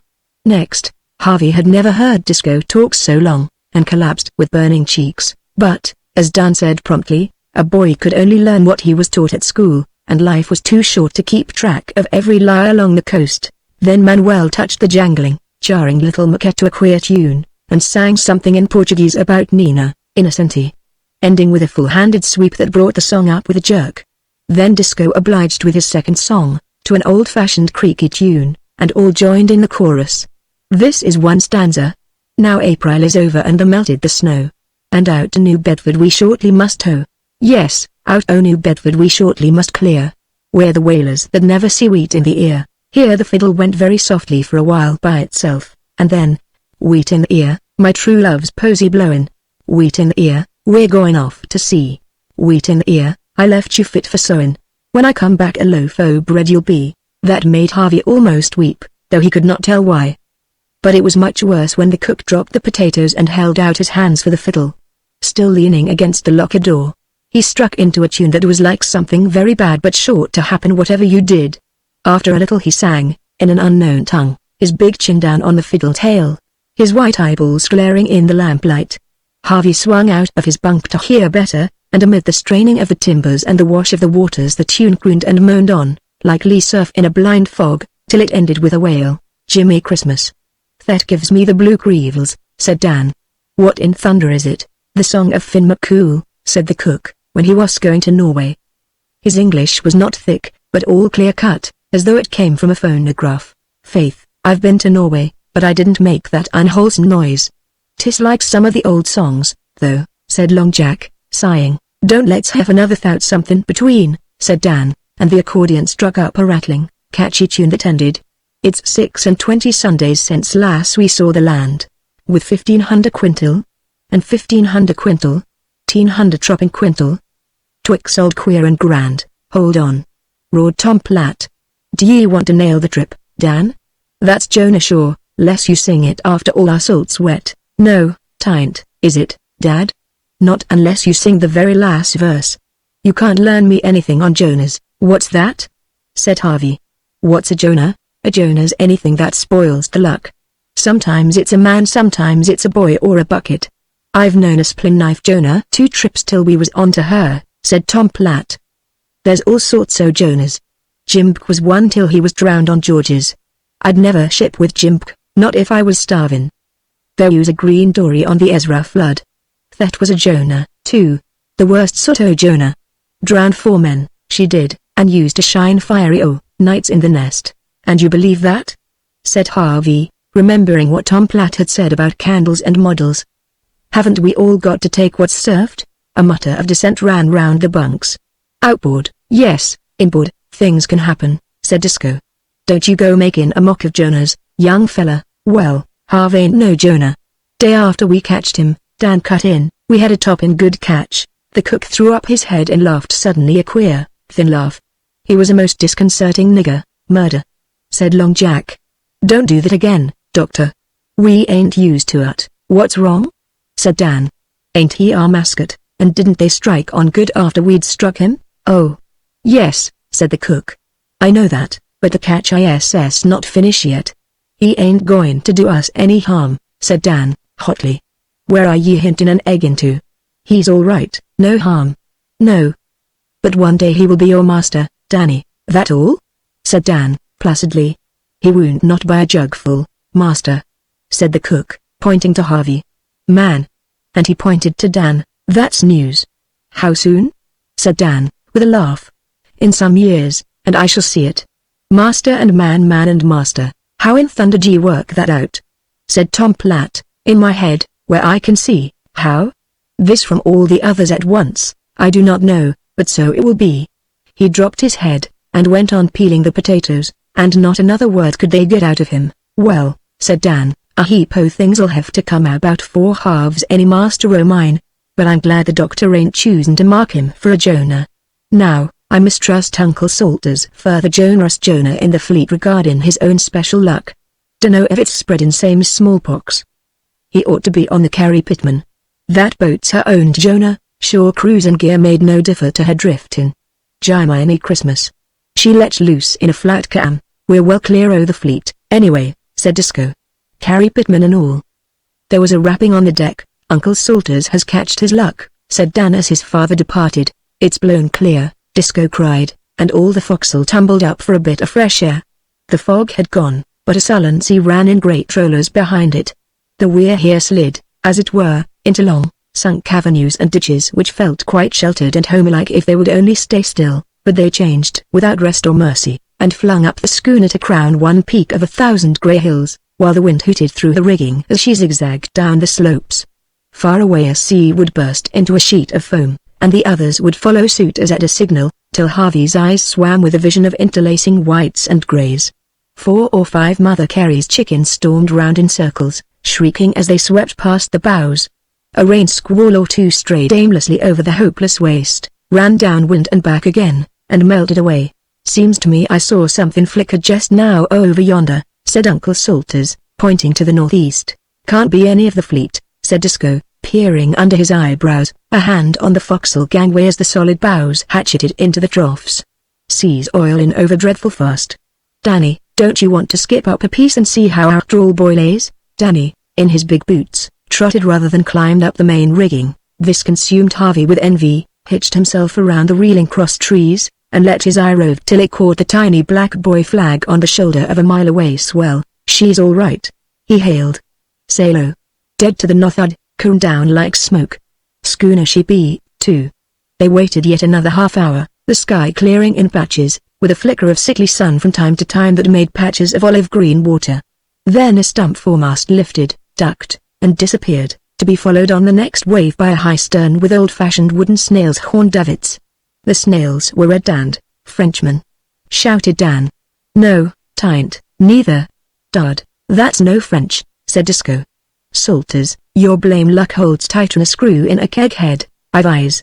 It's Uncle Labish high, you can't no wise tell for sure, the head king of all Jonahs, groaned Tom Platt. Oh, Salters, why wasn't you abed and asleep? How could I tell? Said poor Salters, as the schooner swung up. She might have been the very Flying Dutchman, so foul, draggled, and unkempt was every rope and stake aboard. Her old-style quarter-deck was some 5 feet high, and her rigging flew knotted and tangled like weed at a wharf end. She was running before the wind, yawing frightfully, her staysail let down to act as a sort of extra foresail, scandalized. They call it, and her foreboom guyed out over the side. Her bowsprit cocked up like an old-fashioned frigate's. Her jibboom had been fished and spliced and nailed and clamped beyond further repair, and as she hove herself forward, and sat down on her broad tail, she looked for all the world like a bluesy, fruzy, bad old woman sneering at a decent girl. That's Abishal, said Salters. Full o' gin and Judique men, and the judgment so Providence len for him and never takin good holt he's run into bait, meek a long way, he'll run her under, said Long Jack. That's no rig for this weather, not he, our head a done it long ago, Disco replied. Looks as if he calculated to run us under. Ain't she down by the head more and natural, Tom Platt? If it's his style o' loading her she ain't safe, said the sailor slowly. If she's spewed her oakum he'd better get to his pumps mighty quick. The creature threshed up, wore round with a clatter and raffle, and lay head to wind within earshot. A grey beard wagged over the bulwark, and a thick voice yelled something Harvey could not understand. But Disco's face darkened. He'd risk every stick he has to carry bad news. Says we're in for a shift-ho wind. He's in for worse. Abishal. Abishal. He waved his arm up and down with the gesture of a man at the pumps, and pointed forward.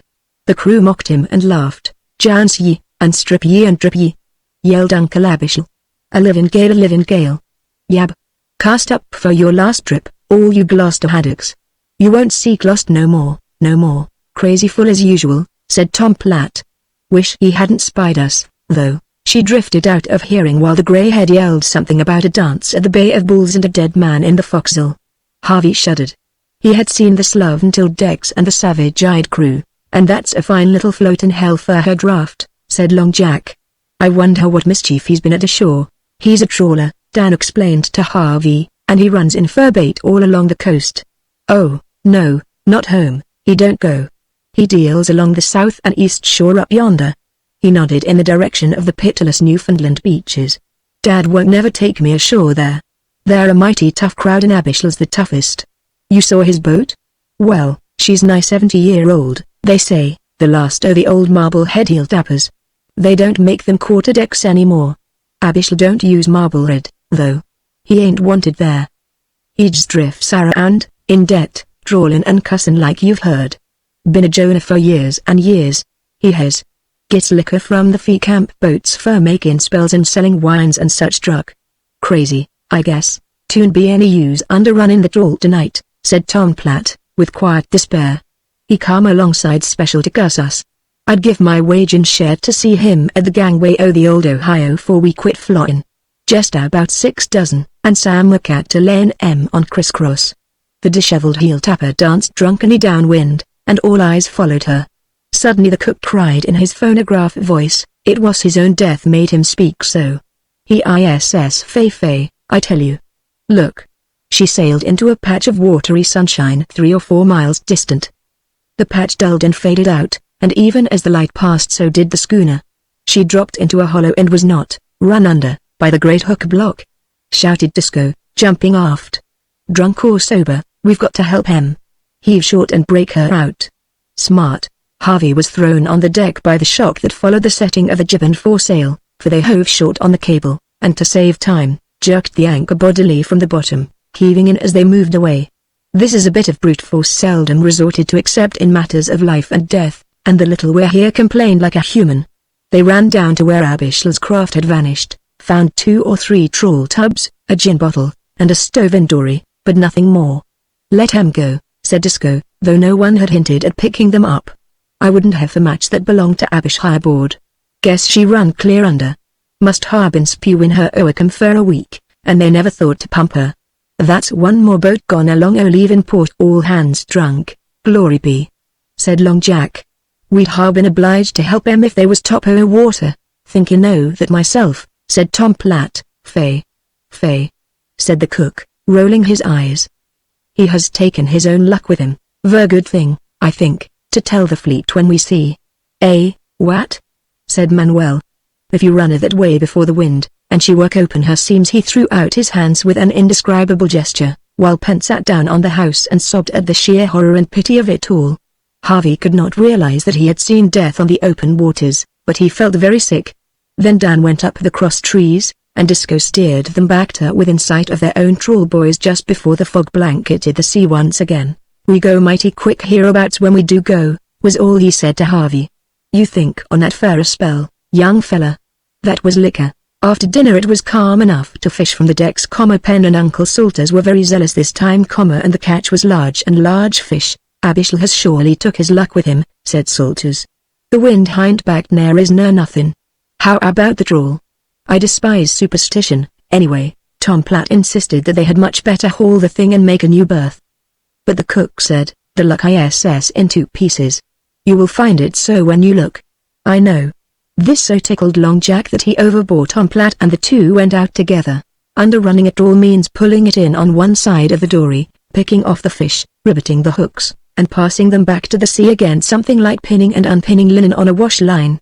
It is a lengthy business and rather dangerous, for the long, sagging line may twitch a boat under in a flash.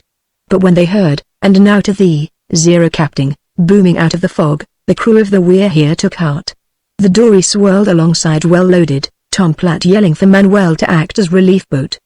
"The Luck's cut square inches 2 pieces," said Long Jack, forking in the fish, while Harvey stood open-mouthed at the skill with which the plunging dory was saved from destruction. One half was just pumpkins. Tom Platt wanted to haul her in hard and we'd ut, but I said, "I'll back the doctor that has the second sight, and the other half come up sagging full o' big guns. Hurry, Manl, and brings a tub o' bait. There's luck afloat tonight." The fish bit at the newly baited hooks from which their brethren had just been taken, and Tom Platt and Long Jack moved methodically up and down the length of the trawl, the boat's nose surging under the wet line of hooks, stripping the sea cucumbers that they called pumpkins, slatting off the fresh-caught cod against the gunwale, riveting, and loading Manuel's dory till dusk. "I'll take no risks," said Disco. "Then not with him floating around so near. Abishel won't sink for a week. Heave in the dories and we'll dress down after supper." That was a mighty dressing down, attended by 3 or 4 blowing granpuses. It lasted till 9 o'clock, and Disco was thrice heard to chuckle as Harvey pitched the split fish into the hold. "Say, you're hauling ahead dreadful fast," said Dan, when they ground the knives after the men had turned in. "There's something of a sea tonight, and I hadn't heard you make no remarks on it." "Too busy," Harvey replied, testing a blade's edge. "Come to think of it, she is a high kicker." The little schooner was gambling all around her anchor among the silver-tipped waves. Backing with a start of affected surprise at the sight of the strained cable, she pounced on it like a kitten, while the spray of her descent burst through the hawse holes with the report of a gun. Shaking her head, she would say, "Well, I'm sorry I can't stay any longer with you. I'm going north," and would sidle off, halting suddenly with a dramatic rattle of her rigging. "As I was just going to observe," she would begin, as gravely as a drunken man addressing a lamp-post. The rest of the sentence, she acted her words in dumb show, of course, was lost in a fit of the fidgets, when she behaved like a puppy chewing a string, a clumsy woman in a side saddle, a hen with her head cut off, or a cow stung by a hornet, exactly as the whims of the sea took her. See her saying her piece. "She's Patrick Henry now," said Dan. She swung sideways on a roller, and gesticulated with her jib-boom from port to starboard. "But as for me, give me liberty or give me death, whop." She sat down in the moon path on the water, curtsying with a flourish of pride impressive enough had not the wheel gear sniggered mockingly in its box. Harvey laughed aloud. "Why, it's just as if she was alive," he said. "She's as steady as a house and as dry as a heron," said Dan enthusiastically, as he was slung across the deck in a batter of spray. "Fends 'em off and fends 'em off, and don't ye come an-eye me," she says. "Look at her, just look at her. Sakes. You should see one o' them toothpicks histin' up her anchor on her spike out of 15-fathom water." "What's a toothpick, Dan?" "Them new haddockers and heron boats. Finds a yacht forward, with yacht sterns 2M, and spike bowsprits, and a house that you'd take our hold. I've heard that Burgess himself he made the models for 3 or 4 of 'em. Dad's sot agin 'em on account o' their pitchin' and joltin', but there's heaps o' money in 'em. Dad can find fish, but he ain't no ways progressive, he don't go with the march o' the times. They're chock full o' labor-savin' jigs and set shawl. Ever seed the Elector o' Gloucester?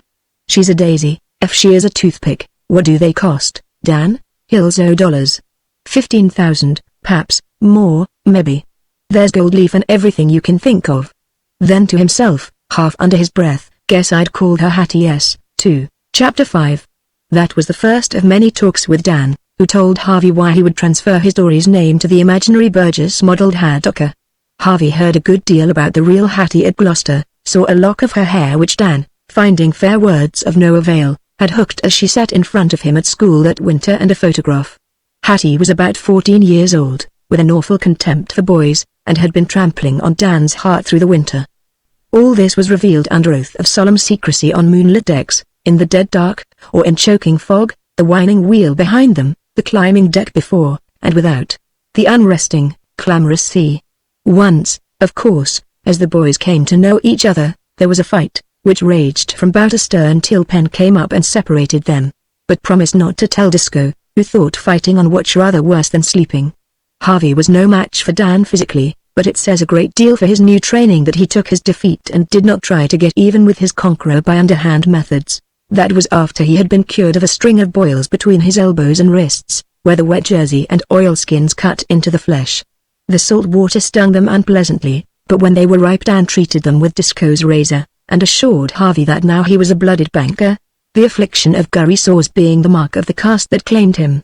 Since he was a boy and very busy, he did not bother his head with too much thinking. He was exceedingly sorry for his mother, and often longed to see her and above all to tell her of this wonderful new life, and how brilliantly he was acquitting himself in it. Otherwise he preferred not to wonder too much how she was bearing the shock of his supposed death. But one day, as he stood on the forecastle ladder, guying the cook, who had accused him and Dan of hooking fried pies, it occurred to him that this was a vast improvement on being snubbed by strangers in the smoking room of a hired liner. He was a recognized part of the scheme of things on the Weir here, had his place at the table and among the bunks, and could hold his own in the long talks on stormy days, when the others were always ready to listen to what they called his fairy tales of his life ashore. It did not take him more than 2 days and a quarter to feel that if he spoke of his own life it seemed very far away no one except Dan, and even Dan's belief was sorely tried, credited him. So he invented a friend, a boy he had heard of, who drove a miniature 4-pony drag in Toledo, Ohio, and ordered 5 suits of clothes at a time and led things called Germans at parties where the oldest girl was not quite 15. But all the presents were solid silver. Salters protested that this kind of yarn was desperately wicked, if not indeed positively blasphemous. But he listened as greedily as the others, and their criticisms at the end gave Harvey entirely new notions on Germans, clothes, cigarettes with gold leaf tips, rings, watches, scent, small dinner parties, champagne, card playing, and hotel accommodation. Little by little he changed his tone when speaking of his friend, whom Long Jack had christened the Crazy Kid, the Gilt-Edged Baby, the Suckin' Vanderpoop, and other pet names, and with his sea-booted feet cocked up on the table would even invent histories about silk pajamas and specially imported neckwear, to the friend's discredit. Harvey was a very adaptable person, with a keen eye and ear for every face and tone about him. Before long he knew where Disco kept the old green-crusted quadrant that they called the hog yoke, under the bed bag in his bunk. When he took the sun, and with the help of the old farmer's almanac found the latitude, Harvey would jump down into the cabin and scratch the reckoning and date with a nail on the rust of the stovepipe. Now, the chief engineer of the liner could have done no more, and no engineer of 30 years' service could have assumed one half of the ancient mariner air with which Harvey, first careful to spit over the side, made public the schooner's position for that day, and then and not till then relieved Disco of the quadrant. There is an etiquette in all these things.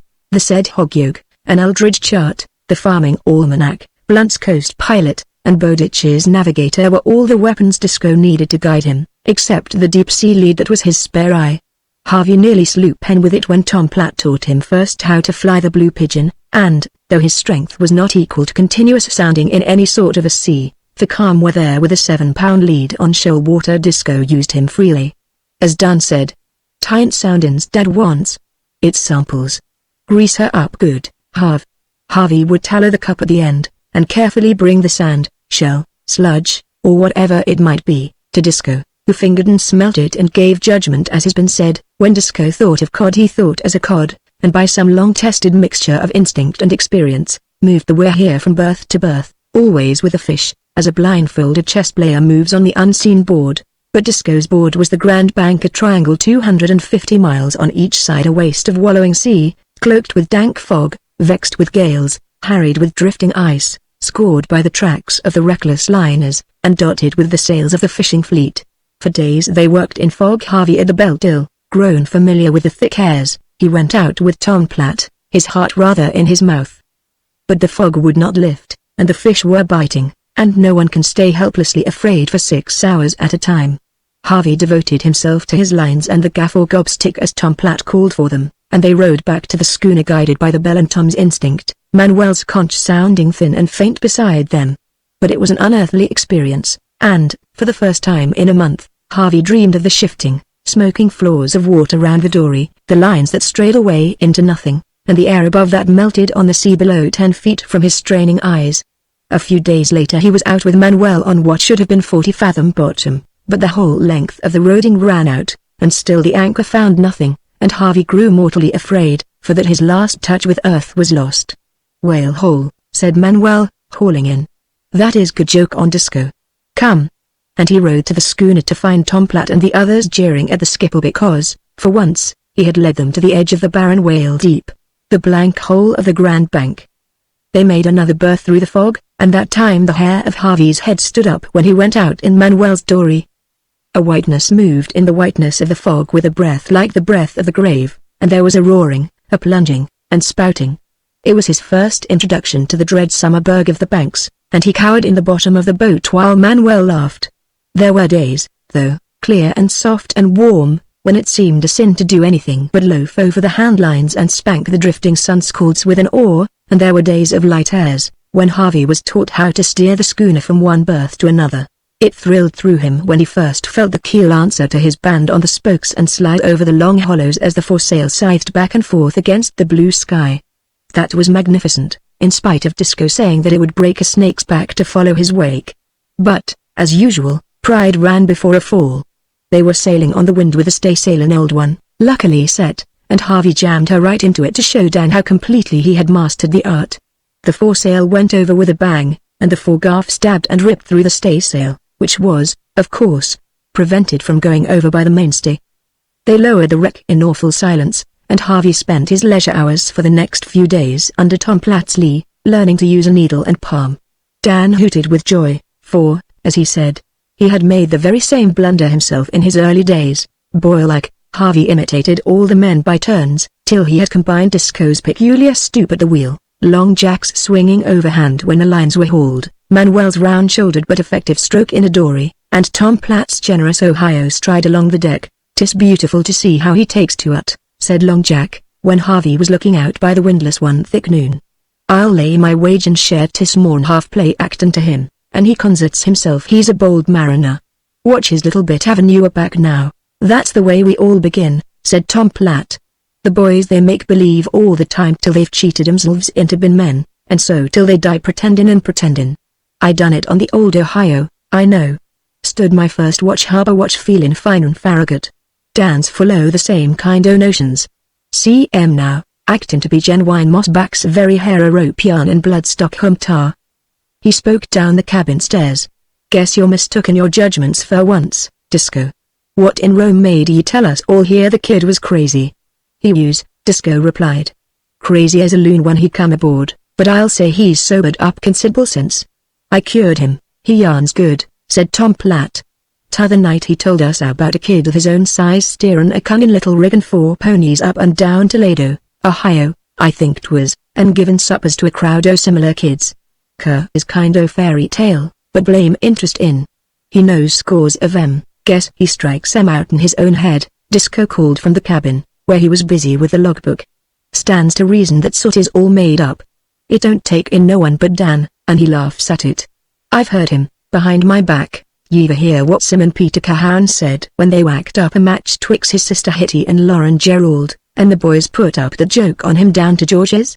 drawled Uncle Salters, who was dripping peaceably under the lee of the starboard dory nest. Tom Platt puffed at his pipe in scornful silence. He was a Cape Cod man, and had not known that tale more than 20 years. Uncle Salters went on with the rasping Chucky. "Simon Peter Cahown he said, and he was just right, about Lauren, half on the town, he said, and t'other half blame fool, and they told me she's married a lick man. Simon Peter Cahown he had no roof to his mouth, and talked that way, he didn't talk any Pennsylvania Dutch," Tom Platt replied. "You'd better leave a cabman to tell that tale. The Cahowns was gypsies from way back, vile." "I don't profess to be any elocutionist," Salters said. "I'm comin' to the moral o' things. That's just about what our half be. Half on the town, and t'other half blame fool, and there's some'll believe he's a rich man. Yah, did ye ever think how sweet 'twould be to sail wid a full crew o' Salterses?" said Long Jack. "Half in the fare and other half in the muck heap, as Cahown did not say, and makes out he's a fisherman." A little laugh went round at Salters's expense. Disco held his tongue, and wrote over the logbook that he kept in a hatchet-faced, square hand. This was the kind of thing that ran on, page after soiled page. July 17th. This day thick fog and few fish. Made berth to northward. So ends this day, July 18th. This day comes in with thick fog. Caught a few fish, July 19th. This day comes in with light breeze from any and fine weather. Made a berth to eastward. Caught plenty fish, July 20th. This, the Sabbath, comes in with fog and light winds. So ends this day. Total fish caught this week, 3,478. They never worked on Sundays, but shaved, and washed themselves if it were fine, and Pennsylvania sang hymns. Once or twice he suggested that, if feet was not an impertinence, he thought he could preach a little. Uncle Salters nearly jumped down his throat at the mere notion, reminding him that he was not a preacher and mustn't think of such things. "We'll have him remember in Johnstown next," Salters explained, "and what would happen then?" So they compromised on his reading aloud from a book called Josephus. It was an old leather-bound volume, smelling of 100 voyages, very solid and very like the Bible, but enlivened with accounts of battles and sieges, and they read it nearly from cover to cover. Otherwise Ben was a silent little body. He would not utter a word for 3 days on end sometimes, though he played checkers, listened to the songs, and laughed at the stories. When they tried to stir him up, he would answer, "I don't wish to seem unneighborly, but it is because I have nothing to say. My head feels quite empty. I've almost forgotten my name." He would turn to Uncle Salters with an expectant smile. "Why, Pennsylvania Pratt," Salters would shout, "you'll forget me next." "No, never," Ben would say, shutting his lips firmly. "Pennsylvania Pratt, of course," he would repeat over and over. Sometimes it was Uncle Salters who forgot, and told him he was Haskins or Rich or McVitie, but Penn was equally content till next time. He was always very tender with Harvey, whom he pitied both as a lost child and as a lunatic, and when Salters saw that Penn liked the boy, he relaxed, too. Salters was not an amiable person. He esteemed it his business to keep the boys in order, and the first time Harvey, in fear and trembling, on a still day, managed to shin up to the main truck, Dan was behind him ready to help. He esteemed it his duty to hang Salters' big sea boots up there, a sight of shame and derision to the nearest schooner.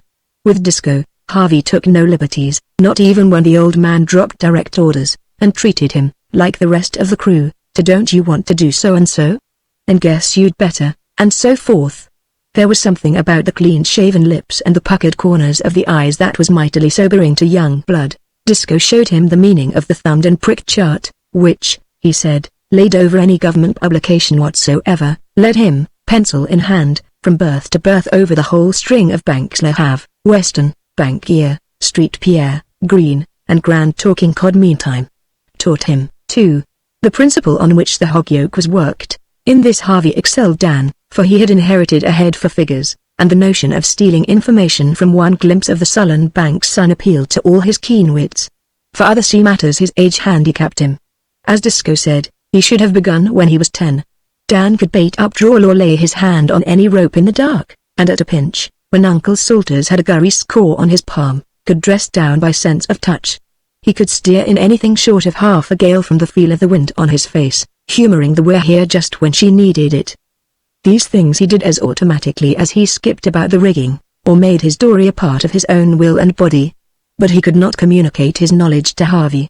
Still there was a good deal of general information flying about the schooner on stormy days, when they lay up in the forecastle or sat on the cabin lockers, while spare eyebolts, leads, and rings rolled and rattled in the pauses of the talk.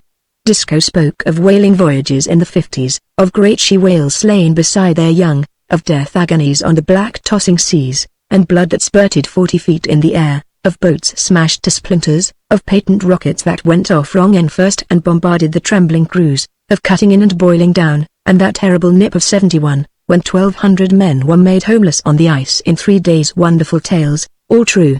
But more wonderful still were his stories of the cod, and how they argued and reasoned on their private businesses deep down below the keel.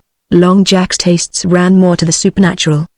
He held them silent with ghastly stories of the yo-hos on Monomoy Beach, that mock and terrify lonely clam diggers, of sandwalkers and dune haunters who were never properly buried, of hidden treasure on Fire Island guarded by the spirits of kids' men, of ships that sailed in the fog straight over Truro Township, of that harbor in Maine where no one but a stranger will lie at anchor twice in a certain place because of a dead crew who row alongside at midnight with the anchor in the bow of their old-fashioned boat, whistling, not calling, but whistling for the soul of the man who broke their rest. Harvey had notion that the east coast of his native land, from Mount Desert south, was populated chiefly by people who took their horses there in the summer and entertained in country houses with hardwood floors and vantine portieres.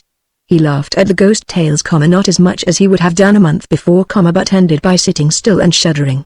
Tom Platt dealt with his interminable trip round the Horn on the old Ohio in flogging days, with a navy more extinct than the dodo, the navy that passed away in the Great War. He told them how red-hot shot are dropped into a cannon, a wad of wet clay between them and the cartridge, how they sizzle and reek when they strike wood, and how the little ship boys of the Miss Jimbuck hove water over them and shouted to the fort to try again. And he told tales of blockade, long weeks of swaying at anchor, varied only by the departure and return of steamers that had used up their coal. There was no chance for the sailing ships, of gales and cold that kept 200 men, night and day, pounding and chopping at the ice on cable, blocks, and rigging, when a galley was as red hot as the fort's shot, and men drank cocoa by the bucket. Tom Platt had no use for steam. His service closed when that thing was comparatively new. He admitted that it was a specious invention in time of peace, but looked hopefully for the day when sails should come back again on 10,000-ton frigates with 190-foot booms. Manuel's talk was slow and gentle, all about pretty girls in Madeira washing clothes in the dry beds of streams, by moonlight, under waving bananas, legends of saints, and tales of queer dances or fights away in the cold Newfoundland. Baiting Port Salters was mainly agricultural, for, though he read Josephus and expounded it, his mission in life was to prove the value of green manures, and specially of clover, against every form of phosphate whatsoever. He grew libelous about phosphates. He dragged greasy orange jud books from his bunk and intoned them, wagging his finger at Harvey, to whom it was all Greek. Little Pen was so genuinely pained when Harvey made fun of Salters's lectures that the boy gave it up, and suffered in polite silence. That was very good for Harvey. The cook naturally did not join in these conversations. As a rule, he spoke only when it was absolutely necessary, but at times a queer gift of speech descended on him, and he held forth, half in Gaelic, half in broken English, an hour at a time. He was especially communicative with the boys, and he never withdrew his prophecy that one day Harvey would be Dan's master, and that he would see it. He told them of mail carrying in the winter up Cape Breton Way, of the dog train that goes to Cowdrey, and of the ram steamer Arctic, that breaks the ice between the mainland and Prince Edward Island.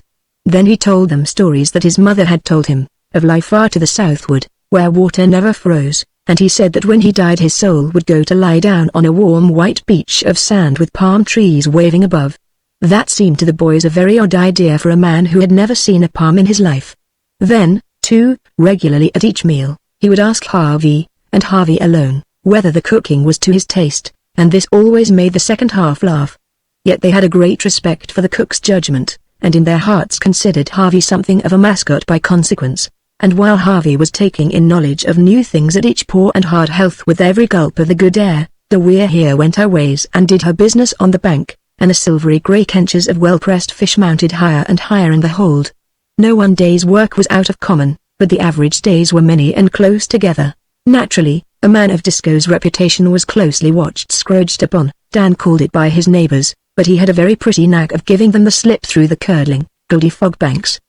Disco avoided company for two reasons. He wished to make his own experiments, in the first place, and in the second, he objected to the mixed gatherings of a fleet of all that nations. The bulk of them were mainly Gloucester boats, with a scattering from Provincetown, Harwich, Chatham, and some of the main ports, but the crews drew from goodness knows where. Risk breeds recklessness, and when greed is added there are fine chances for every kind of accident in the crowded fleet, which, like a mob of sheep, is huddled round some unrecognized leader. "Let the two Geralds lead 'em," said Disco. "We're bound to lay among 'em for a spell on the eastern shoals, though if luck holds, we won't have to lay long. Where we are now, Harv, ain't considered now as good ground, ain't it?" said Harvey, who was drawing water. He had learned just how to wiggle the bucket, after an unusually long dressing down. "Shouldn't mind striking some poor ground for a change, then. All the ground I want to see don't want to strike her is Eastern Point," said Dan. "Say, Dad, it looks as if we wouldn't have to lay more'n 2 weeks on the shoals. You'll meet all the convoy you want then, Harv. That's the time we begin to work. No regular meals for no one then. Mug up when ye're hungry, and sleep when ye can't keep awake. Good job you wasn't picked up a month later than you was, or we'd never ha had you dressed in shape for the old Virgin." Harvey understood from the Eldridge chart that the Old Virgin and a nest of curiously named shoals were the turning point of the cruise, and that with good luck they would wet the balance of their salt there. But seeing the size of the Virgin, it was one tiny dot, he wondered how even Disco with the hog yoke and the lead could find her. He learned later that Disco was entirely equal to that and any other business and could even help others. A big 4x5 blackboard hung in the cabin, and Harvey never understood the need of it till, after some blinding thick days, they heard the unmelodious tooting of a foot-power foghorn machine whose note is as that of a consumptive elephant. They were making a short berth, towing the anchor under their foot to save trouble. "Square rig a bellow in for his latitude," said Long Jack. The dripping red header sails of a bark glided out of the fog, and the We're Here rang her bell thrice, using sea shorthand. The larger boat backed her topsail with shrieks and shoutings. "Frenchman," said Uncle Salters, scornfully. "Miquelon boat from Street Marlow." The farmer had a weatherly sea eye. "I'm most out her backy, too, Disco." "Same here," said Tom Platt. "Hi. Back as vows. Stanza was, you butt-ended macho bono. Where you from Street Marlow, eh? Ah, ha. Macho bono. Close pull at Street Marlow. Street Pierre at Miquelon," cried the other crowd, waving wool and caps and laughing. Then all together, "Board. Board. Bring up the board, Danny. Beats me how them Frenchmen fetch anywheres, except in America's fairish broadly. 46-49's good enough for them, and I guess it's about right, too." Dan chalked the figures on the board, and they hung it in the main rigging to a chorus of mercies from the bark. "Seems kinda unebly to let 'em swedge off like this," Salters suggested, feeling in his pockets. "Have he learned French then since last trip?" said Disco. "I don't want no more stone ballast hove at us long o' your Queen Miquelon boat's footy cochins, same's you did off Le Havre." Harmon Rush, he said that was the way to rise 'em. "Plain United States is good enough for me. We're all dreadful short on Tiraka. Young fella, don't you speak French?" "Oh, yes," said Harvey valiantly, and he bawled, "Hi. Say. Arates vaus. Attends. Canoe soms venant port abac, ah, tabac.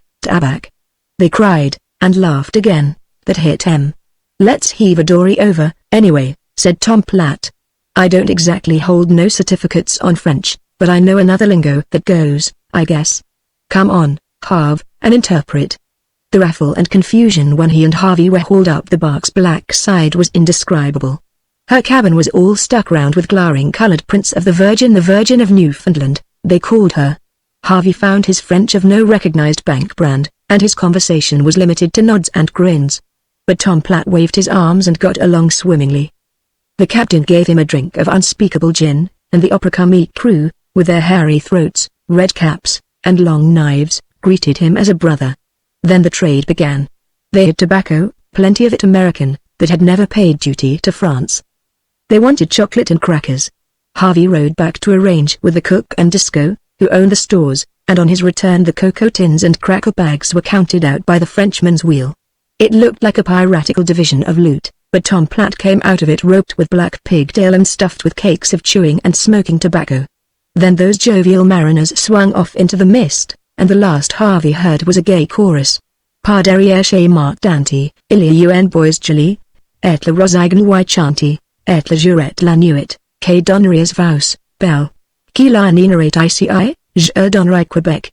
Sora let Saint Denis, how was it my French didn't go, and your sign talk did?" Harvey demanded when the barter had been distributed among the We're Here's. "Sign talk?" Platt guffawed. "Well, yes, 'twas sign talk, but a heap older than your French, Harv.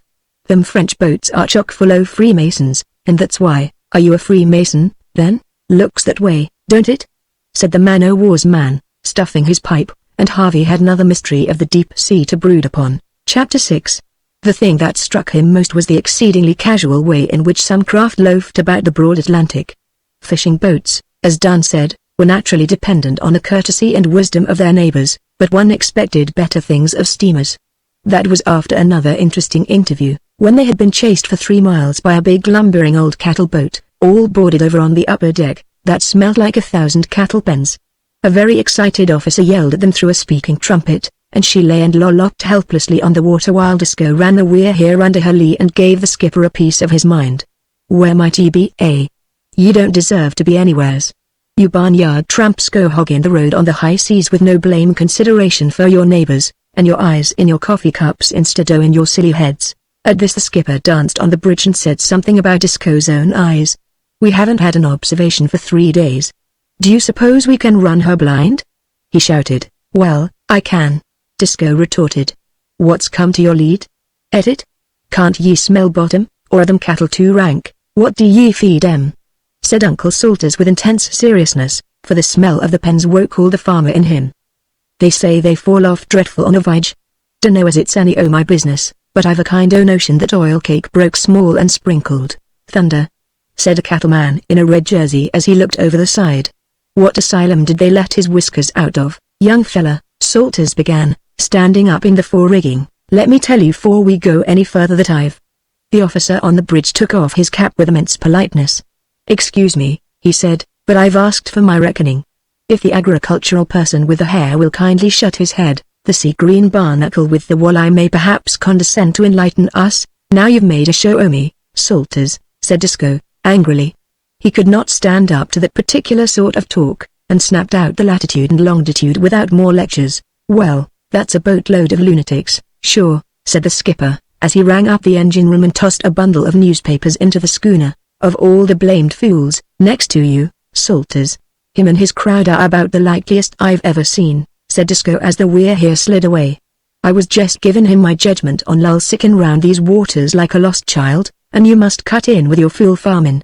Can't ye never keep things separate, Harvey, Dan, and the others stood back, winking one to the other and full of joy, but Disco and Salters wrangled seriously till evening, Salters arguing that a cattle boat was practically a barn on blue water, and Disco insisting that, even if this were the case, decency and fisher pride demanded that he should have kept things separate.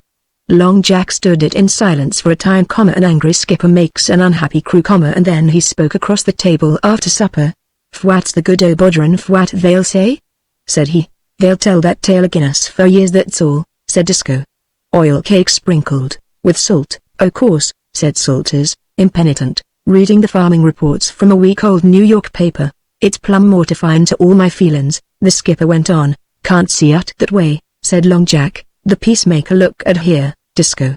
Is there another packet afloat this day in this weather? Could Harmet to tramp and over and above giving her reckoning? Over and above that, I say, could ha discoursed wid her quite intelligent on the Management Avenue steers and such at sea? Forget that. Avenue course they will not. 'Twas the most compendious conversation that I've recrued. Double game and twice running all to us. Dan kicked Harvey under the table, and Harvey choked in his cup. Well, said Salters, who felt that his honor had been somewhat plastered, I said I didn't know as 'twas any business o' mine, 'fore I spoke, and right there, said Tom Platt, experienced in discipline and etiquette, right there, I take it, Disco, you should ha asked him to stop. Have the conversation you's likely, in your judgment, to be anyways what it shouldn't. Dunno, but that's so, said Disco, who saw his way to an honorable retreat from a fit of the dignities. Why, o' course it was so, said Salters. You been skipper here, and I cheerful have stopped on a hint, not from any leading or conviction, but for the sake o' bearing an example to these two blame boys of ours. Didn't I tell you, Harv, to'd come around to us 'fore we'd done? Always those blame boys. But I wouldn't have missed the show for a half share in a halibutter, Dan whispered. Still, things should ha been kept separate, said Disco, and the light of new argument lit in Salters's eye as he grumbled, cut plug into his pipe. There's a power avenue virtue in keeping things separate, said Long Jack, intent on stilling the storm. That's fwat Stayning and Hare's fund when he sent Cownahan first skipper on the Manila Coon, instead o' Cap. Newton that was took with inflammatory rheumatism and couldn't go. Cownahan the navigator we called him. Nick Cownahan he never went aboard for a night thout a pondo rum somewheres in the manifest, said Tom Platt, playing up to the lead. He used to bum around the commission houses to Boston looking for the Lord to make him captain of a towboat on his merits. Sam Coy, up to Atlantic Avu, give him his board free for a year or more on account of his stories. Cownahan the navigator. TCK. Dead these 15 year, ain't he? 17, I guess. He died the year the Casper McVill was built, but he could neither keep things separate. Stayning took him for the reason the thief took the hot stove because there was nothing else that season. The men was all to the banks, and Cownahan he whacked up an everlasting hard crowd for crew. Rum. Ye could half loaded the Manila, insurance and all, In Fwat they stowed aboard her. They left Boston Harbor for the great Grand Bank with Aurora and Nor'wester behind them and all hands full to the bung. And the heavens looked after them, for divil a watch did they set, and divil a rope did they lay hand to, till they'd seen the bottom avenue a 15-gallon cask o' bug juice. That was about 1 week, so far as Conahan remembered. If I could only tell the tale as he told it, all that oil the wind blew like a glory, and the merrill it was summer, and they'd give her a fortopmast struck her gate and kept ut. Then Conahan took the hog yoke and thrimbled over it for a oil, and made out, betwixt that and the chart and the singing in his head, that they was to the south'ard o' Sable Island, getting along glorious, but speaking nothing. Then they broached another keg, and quit speculating about anything for another spell. The merriller she lay down when she dropped Boston Light, and she never lifted her lee rail up to that time hustling on one in the same slant. But they saw no weed, nor gulls, nor schooners, and presently they observed they'd been out a matter o' 14 days and they mistrusted the bank had suspended payment. So they sounded, and got 60 fathom. "That's me," says Conahan. "That's me for time. I've run her slat on the bank for you, and when we get 30 fathom we'll turn in like little men." "Conahan is the B," says he. "Conahan the navigator, next cast they got 90. Says Conahan, "Either the lead line's took to stretchin' or else the bank's sunk." They hauled it up, been just about in that state when that seemed right and reasonable, and sat down on the deck counting the knots, and getting her snarled up hitches. The merriller she'd struck her gate, and she hilled ut, and presently along came a tramp, and Conahan spoke her. "Have ye seen any fishing boats now?" says he, quite casual. "There's Lashin's Avenue them off the Irish coast," says the tramp. "Ah. Go shake yourself," says Conahan. "Fwhat have I to do with the Irish coast, then fwhat are ye doing here?" says the tramp. "Suffering Christianity," says Conahan. He always said that when his pumps sucked and he was not feeling good, suffering Christianity. He says, "Where am I at?" 35 mile west o' Cape Clear, says the tramp. "If that's any consolation to you." Conahan fetched one jump, 4 feet 7 inches, measured by the cook. "Consolation," says he, blood as brass. "Do ye take me for a dialect? 35 mile from Cape Clear, and 14 a days from Boston Light. Suffering Christianity, 'tis a record, and by the same token I've a mother to Skibbereen. Think Avenue ut. The Hall Avenue But ye see he could neither keep things separate. The crew was mostly cork and kerry men, barring one Marylander that wanted to go back, but they called him a mutineer, and they ran the Marilla into Skibbereen, and they had an elegant time visiting around with friends on Old Sod for a week. Then they went back, and it cost them 32 days to beat to the banks again. 'Twas getting on towards fall, and grub was low, so Conahan ran her back to Boston, with no more bones to it. And what did the firm say? Harvey demanded. Fwhat could they? The fish was on the banks, and Conahan was at T-Wharf talking Avenue his record trip east. They took their satisfaction out Avenue that, and not all came Avenue not keeping the crew and the rum separate in the first place, and confused Skibbereen wid queer, in the second. Conahan the navigator, rest his soul. He was an impromptu citizen. "Once I was in the Lucy Holmes," said Manuel, in his gentle voice. "They not want any of her fish in Gloucester." "Eh, what? Give us no price. So we go across the water, and think to sell to some file man. Then it blow fresh, and we cannot see well." "Eh, what? Then it blow some more fresh, and we go down below and drive very fast no one nowhere. By and by we see a land, and it gets some hot. Then come 2, 3 nigger in a brick." "Eh, what? We ask where we are, and they say now, what you all think?" "Grand Canary," said Disco, after a moment. Manuel shook his head, smiling. "Blanco," said Tom Platt. "No. Worse than that. We was below Bizagos, and the brick she was from Liberia. So we sell our fish there. Not bad, so?" "Eh, what? Can a schooner like this go right across to Africa?" said Harvey. "Go around the Horn if there's anything worth going for, and the grub holds out," said Disco. "My father he run his packet, and she was a kind o' pinky, about 50 ton. I guess, the Rupert, he run her over to Greenland's icy mountains the year half our fleet was trying after cod there. And what's more, he took my mother along with him, to show her how the money was earned, I presume, and they was all iced up, and I was born at Disco. Don't remember nothing about it, o' course. We come back when the ice ceased in the spring, but they named me for the place. Kinda mean trick to put up on a baby, but we're all bound to make mistakes in our lives, sure," said Salters, wagging his head. all bound to make mistakes, and I tell you two boys here that after you've made a mistake you don't make fewer than 100 a day. The next best thing's to own up to it like men. Long Jack winked one tremendous wink that embraced all hands except Disco and Salters, and the incident was closed. Then they made berth after berth to the northward, the dories out almost every day, running along the east edge of the Grand Bank in 30 to 40 fathom water, and fishing steadily. It was here Harvey first met the squid, who is one of the best cod baits, but uncertain in his moods. They were waked out of their bunks one black night by yells of "Squid-o!" from Salters, and for an hour and a half every soul aboard hung over his squid jig, a piece of lead painted red and armed at the lower end with a circle of pins bent backward like half-opened umbrella ribs.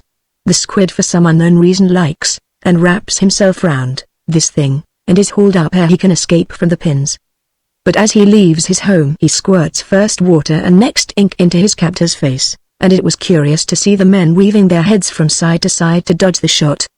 They were as black as sweeps when the flurry ended, but a pile of fresh squid lay on the deck, and the large cod thinks very well of a little shiny piece of squid tentacle at the tip of a clam-baited hook.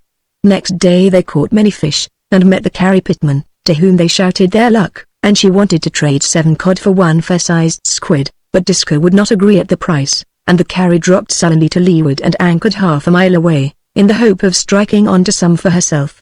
Disco said nothing till after supper, when he sent Dan and Manuel out to buoy the We're Here's cable and announced his intention of turning in with the broad axe. Dan naturally repeated these remarks to the dory from the Carrie, who wanted to know why they were buoying their cable, since they were not on rocky bottom. Dad says he wouldn't trust a ferryboat within 5 mile o' you, Dan howled cheerfully. Why don't he get out, then? Who's hinderin'? Said the other. Cause you've just the same as Lee bowed him, and he don't take that from any boat, not to speak o' such a drift and gurry but as you be. She ain't driftin' any this trip, said the man angrily, for the Carrie Pitman had an unsavory reputation for breaking her ground tackle. Then how do you make berths? Said Dan. It's her best pinto sailin'. And if she's quit driftin', what in thunder are you doing with a new jib-boom? That shot went home. Hey, you Portuguese organ grinder, take your monkey back to Gloucester. Go back to school, Dan Troop, was the answer. 0 overalls. 0 overalls, yelled Dan, who knew that one of the Carrie's crew had worked in an overall factory the winter before. Shrimp. Gloucester shrimp. Get out, you Novi. To call a Gloucester man a Nova Scotin is not well received. Dan answered in kind. Novi yourself, ye Scrabble-towners. Ye Chatham wreckers. Get out with your brick in your stockin'. And the forces separated, but Chathan had the worst of it. I knew how 'twould be, said Disco. She's drawed the wind renowned already. Someone ought to put a desist on that packet. She'll snore till midnight, and just when we're getting our sleep she'll strike adrift. Good job we ain't crowded with craft hairy ways. But I ain't going to up anchor for Chatham. She may hold. The wind, which had hauled round, rose at sundown and blew steadily. There was not enough sea, though, to disturb even a dory's tackle, but the Carrie Pitman was a law unto herself. At the end of the boys' watch they heard the crack crack crack of a huge muzzle-loading revolver aboard her. Glory, glory, hallelujah, sung Dan. Here she comes, Dad, butt end first, walking in her sleep same's she done on Queer. Had she been any other boat Disco would have taken his chances, but now he cut the cable as the Carrie Pitman, with all the North Atlantic to play in, lurched down directly upon them. The We're Here, under jib and riding sail, gave her no more room than was absolutely necessary. Disco did not wish to spend a week hunting for his cable, but scuttled up into the wind as the Carrie passed within easy hail, a silent and angry boat, at the mercy of raking broadside of bank chaff. Good evening, said Disco, raising his headgear. And how does your garden grow? Go to Ohio and hire a mule, said Uncle Salters. We don't want no farmers here. Will I lend you my dory anchor? Cried Long Jack. Unship your rudder and stick it in the mud, bawled Tom Platt. Say. Dan's voice rose shrill and high, as he stood on the wheel box. Sir, is there a strike in the overall factory, or have they hired girls, ye shackamaxons? Veer out the tiller lines, cried Harvey, and nail 'em to the bottom. That was a salt-flavored jest he had been put up to by Tom Platt. Manuel leaned over the stern and yelled, Joanna Morgan, play the organ. He flourished his broad thumb with a gesture of unspeakable contempt and derision, while Little Pen covered himself with glory by piping up, gee a little. HSSH. Come here. Haw. They rode on their chain for the rest of the night, a short, snappy, uneasy motion, as Harvey found, and wasted half the forenoon recovering the cable. But the boys agreed the trouble was cheap at the price of triumph and glory, and they thought with grief over all the beautiful things that they might have said to the discomfited Carrie. Chapter 7. Next day they fell in with more sails, all circling slowly from the east northerly towards the west. But just when they expected to make the shoals by the Virgin, the fog shut down, and they anchored, surrounded by the tinklings of invisible bells. There was not much fishing, but occasionally Dory met Dory in the fog and exchanged news. That night, a little before dawn, Dan and Harvey, who had been sleeping most of the day, tumbled out to hook fried pies. There was no reason why they should not have taken them openly, but they tasted better so, and it made the cook angry. The heat and smell below drove them on deck with their plunder, and they found Disco at the bell, which he handed over to Harvey. "Keep her going," said he. "I mistrust I hear something. If it's anything, I'm best where I am so's to get at things." It was a forlorn little jingle, the thick air seemed to pinch it off, and in the pauses Harvey heard the muffled shriek of the liner's siren, and he knew enough of the banks to know what it meant. It came to him, with horrible distinctness, how a boy in a cherry-colored jersey he despised fancy blazers now with all a fisherman's contempt. How an ignorant, rowdy boy had once said it would be great if a steamer ran down a fishing boat. That boy had a stateroom with a hot and cold bath, and spent 10 minutes each morning picking over a gilt-edged bill of fare. And that same boy now, his very much older brother, was up at 4 of the dim dawn in streaming, crackling oilskins, hammering, literally for the dear life, on a bell smaller than the steward's breakfast bell, while somewhere close at hand a 30-foot steel stem was storming along at 20 miles an hour. The bitterest thought of all was that there were folks asleep in dry, upholstered cabins who would never learn that they had massacred a boat before breakfast. So Harvey rang the bell. "Yes, they slowed down one turn o' their blame propeller," said Dan, applying himself to Manuel's conch, "fur to keep inside the law, and that's consolin' when we're all at the bottom. Hark to her. She's a humper. Ooh up," went the siren. Wingle-tingle-tink, went the bell. Gra-ouch, went the conch, while sea and sky were all mired up in milky fog. Then Harvey felt that he was near a moving body, and found himself looking up and up at the wet edge of a cliff-like bow, leaping, it seemed, directly over the schooner. A jaunty little feather of water curled in front of it, and as it lifted it showed a long ladder of Roman numerals 15, 16, 17, 18, and so forth on a salmon-colored gleaming side. It tilted forward and downward with a heart-stilling soo. The ladder disappeared, a line of brass-rimmed portholes flashed past, a jet of steam puffed in Harvey's helplessly uplifted hands, a spout of hot water roared along the rail of the weir here, and the little schooner staggered and shook in a rush of screw-torn water, as a liner's stern vanished in the fog. Harvey got ready to faint or be sick, or both, when he heard a crack like a trunk thrown on a sidewalk, and, all small in his ear, a far-away telephone voice drawling, "Heave to. You've sunk us, is it us?" He gasped, "No. Boat out yonder. Ring." "We're going to look," said Dan, running out a dory. In half a minute all except Harvey, Penn, and the cook were overside and away. Presently a schooner's stump foremast, snapped clean across, drifted past the bows. Then an empty green dory came by, knocking on the weir here's side, as though she wished to be taken in. Then followed something, face down, in a blue jersey, but it was not the whole of a man. Penn changed color and caught his breath with a click. Harvey pounded despairingly at the bell, for he feared they might be sunk at any minute, and he jumped at Dan's hail as the crew came back. "The Jenny Cushman," said Dan, hysterically, "cut clean in half, ground up and trampled on at that. Not a quarter of a mile away. Dad's got the old man. There ain't anyone else, and there was his son, too. Oh, Harv, I can't stand it."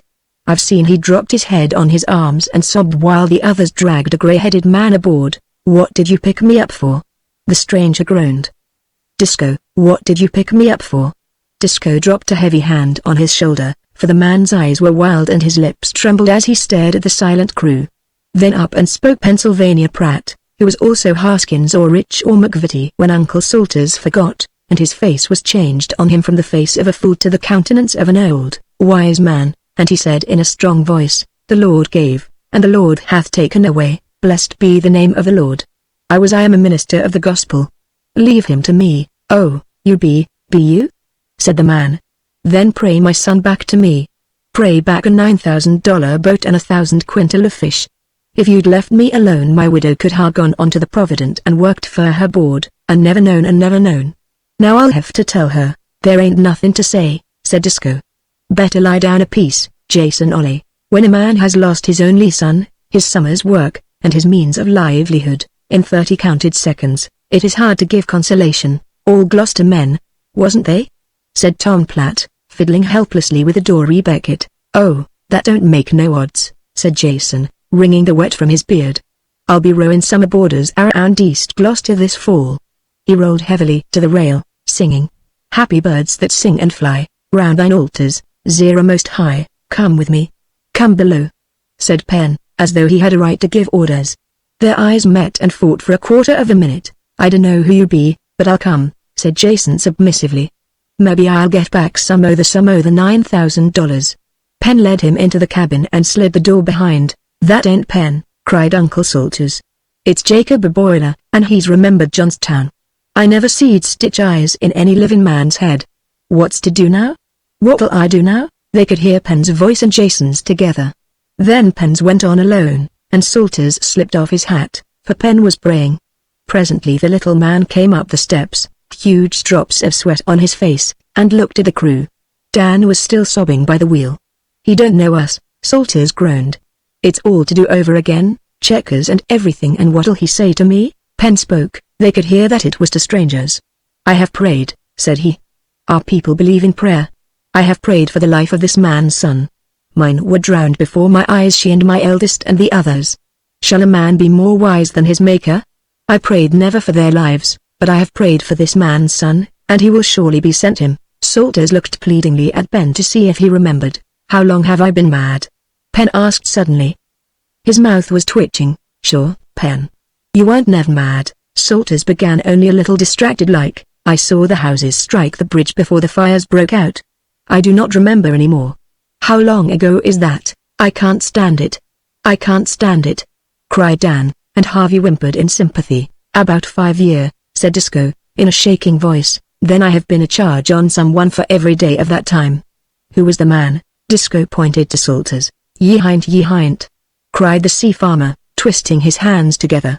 Ye'd more earned your keep twice told, and there's money owing you, Penn, besides half o' my quarter share in the boat, which is yours fair value received. You are good men.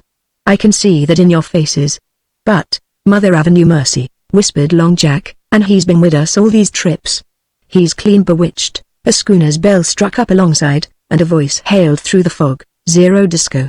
Heard about the Jenny Cushman? They have found his son, cried Pennsylvania. Stand you still and see the salvation of the Lord. Got Jason aboard here? Disco answered, but his voice quavered. There won't anyone else? We've found one, though. Run across him snarled up in a mess o' lumber that might harbour in a forecastle. His head's cut some. Who is he? The We're Here's heartbeats answered one another. Guess it's young Ollie, the voice drawled. Ben raised his hands and said something in German. Harvey could have sworn that a bright sun was shining upon his lifted face, but the drawl went on. You fellas guide us considerable t'other night. We don't feel like guying any now, said Disco. I know it, but to tell the honest truth we was kinda driftin' when we run agin young Ollie. It was the irrepressible Carrie Pittman, and a roar of unsteady laughter went up from the deck of the We're Here. Didn't you but swell send the old man aboard? We're running in for more bait and ground tackle. Guess you won't want him, anyway, and this blame windlass work makes us short-handed. We'll take care of him. He married my woman's aunt. I'll give you anything in the boat, said Troop. Don't want nothing less, maybe, an anchor that'll hold. Say. Young Ollie's gettin' kinda balky and excited. Send the old man along. Ben waked him from his stupor of despair, and Tom Platt rowed him over. He went away without a word of thanks, not knowing what was to come, and the fog closed over all. And now, said Penn, drawing a deep breath as though about to preach. And now, the erect body sank like a sword driven home into the scabbard. The light faded from the overbright haze, the voice returned to its usual pitiful little titter. And now, said Pennsylvania Pratt, do you think it's too early for a little game of checkers, Mr. Salters? The very thing I was going to say myself, cried Salters promptly. It beats all, Penn, how you get onto what's in a man's mind. The little fellow blushed and meekly followed Salters forward. Up anchor. Hurry. Let's quit these crazy waters, shouted Disco, and never was he more swiftly obeyed. Now what in creation do ye suppose is the meanin' o' that all? Said Long Jack, when they were working through the fog once more. damp, dripping, and bewildered. "The way I sense it," said Disco, at the wheel, "is this. The Jenny Cushman business comin' on an empty stomach." He saw one of them go by, sobbed Harvey, "and that, o' course, kinda hove him out to water. Jaluk ran in a craft ashore, hove him right out, I take it, to rememberin' Johnstown and Jacob a Boiler and such like reminiscences. Well, consolin' Jason held him up a piece, same's shorin' up a boat. Then, been weak, them props slipped, and he slided down the ways, and now he's waterborne again. That's how I sense it." They decided that Disco was entirely correct. "'Twould harbruck Salters all up," said Long Jack, "if Penn had stayed Jacob a Boiler in." "Did ye see his face when Penn asked who he'd been charged on all these years? How is that, Salters? Asleep, dead asleep?" "Turned in like a child," Salters replied, tiptoeing aft. "There won't be no grub till he wakes, natural. Did ye ever see such a gift in prayer? He everlastingly hiked young Ollie out of the ocean. That's my belief." Jason was terrible proud of his boy, and I mistrusted all along 'twas a judgment on worshipin' vain idols. "There's others just as sot," said Disco. "That's different," Salters retorted quickly. "Ben's not all corked, and I ain't only but doin' my duty by him."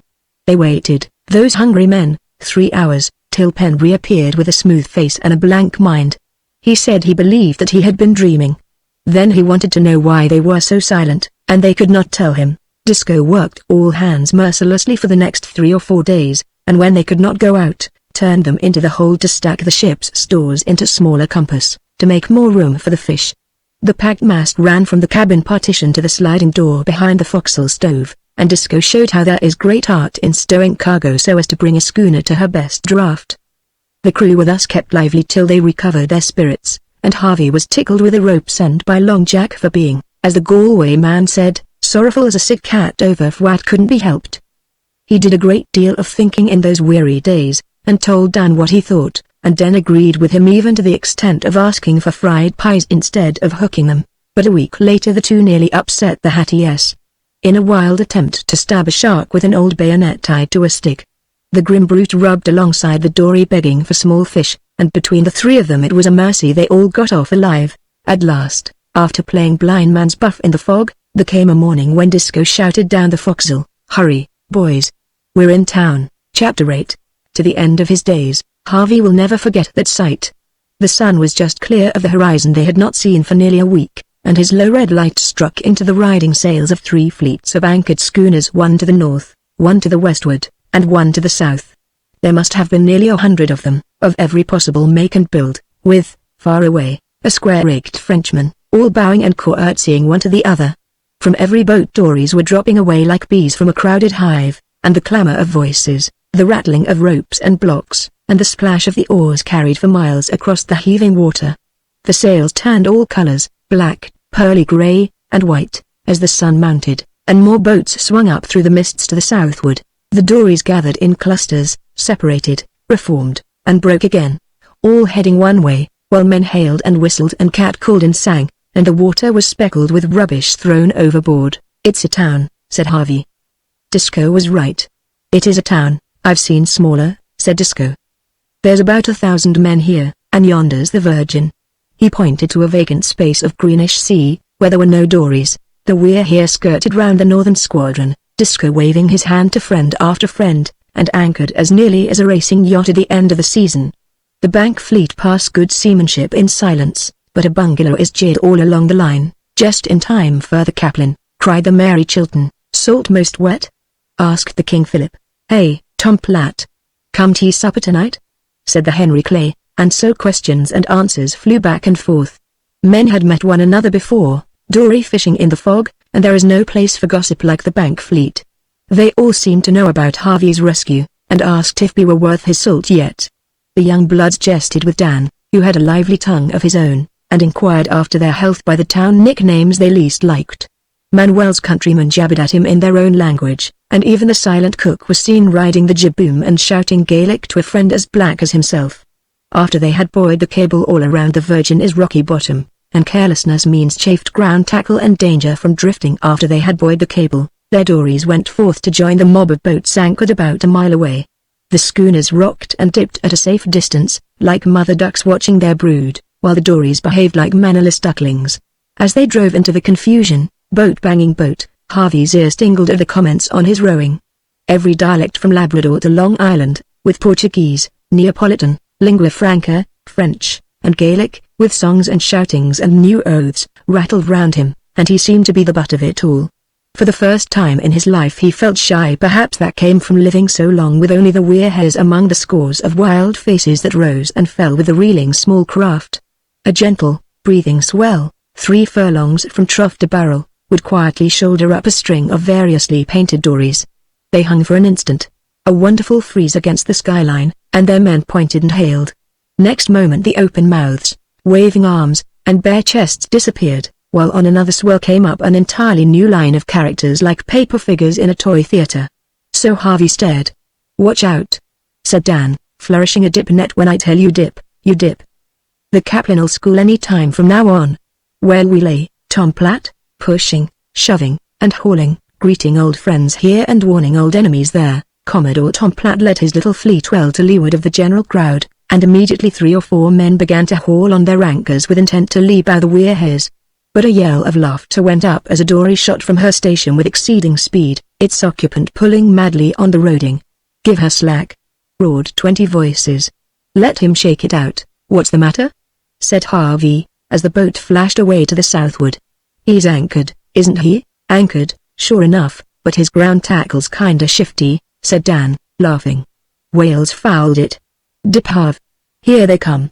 The sea round them clouded and darkened, and then frizzed up in showers of tiny silver fish, and over a space of 5 or 6 acres the cod began to leap like trout in May, while behind the cod 3 or 4 broad greybacks broke the water into boils. Then everybody shouted and tried to haul up his anchor to get among the school, and fouled his neighbor's line and said what was in his heart, and dipped furiously with his dip net, and shrieked cautions and advice to his companions, while the deep fizzed like freshly opened soda water, and cod, men, and whales together flung in upon the luckless bait. Harvey was nearly knocked overboard by the handle of Dan's net. But in all the wild tumult he noticed, and never forgot, the wicked, said little eye something much like a circus elephant sigh of a whale that drove along almost level with the water, and, so he said, winked at him. 3 boats found their rodings fouled by these reckless mid-sea hunters, and were towed half a mile ere their horses shook the line free. Then the Kaplan moved off, and 5 minutes later there was no sound except the splash of the sinkers overside, the flapping of the cod, and the whack of the muckles as the men stunned them. It was wonderful fishing. Harvey could see the glimmering cod below, swimming slowly in droves, biting as steadily as they swam. Bank law strictly forbids more than 1 hook on 1 line when the dories are on the Virgin or the Eastern Shoals, but so close lay the boats that even single hooks snarled, and Harvey found himself in hot argument with a gentle, hairy Newfoundlander on one side and a howling Portuguese on the other. Worse than any tangle of fishing lines was the confusion of the dory rodings below water. Each man had anchored where it seemed good to him, drifting and rowing round his fixed point.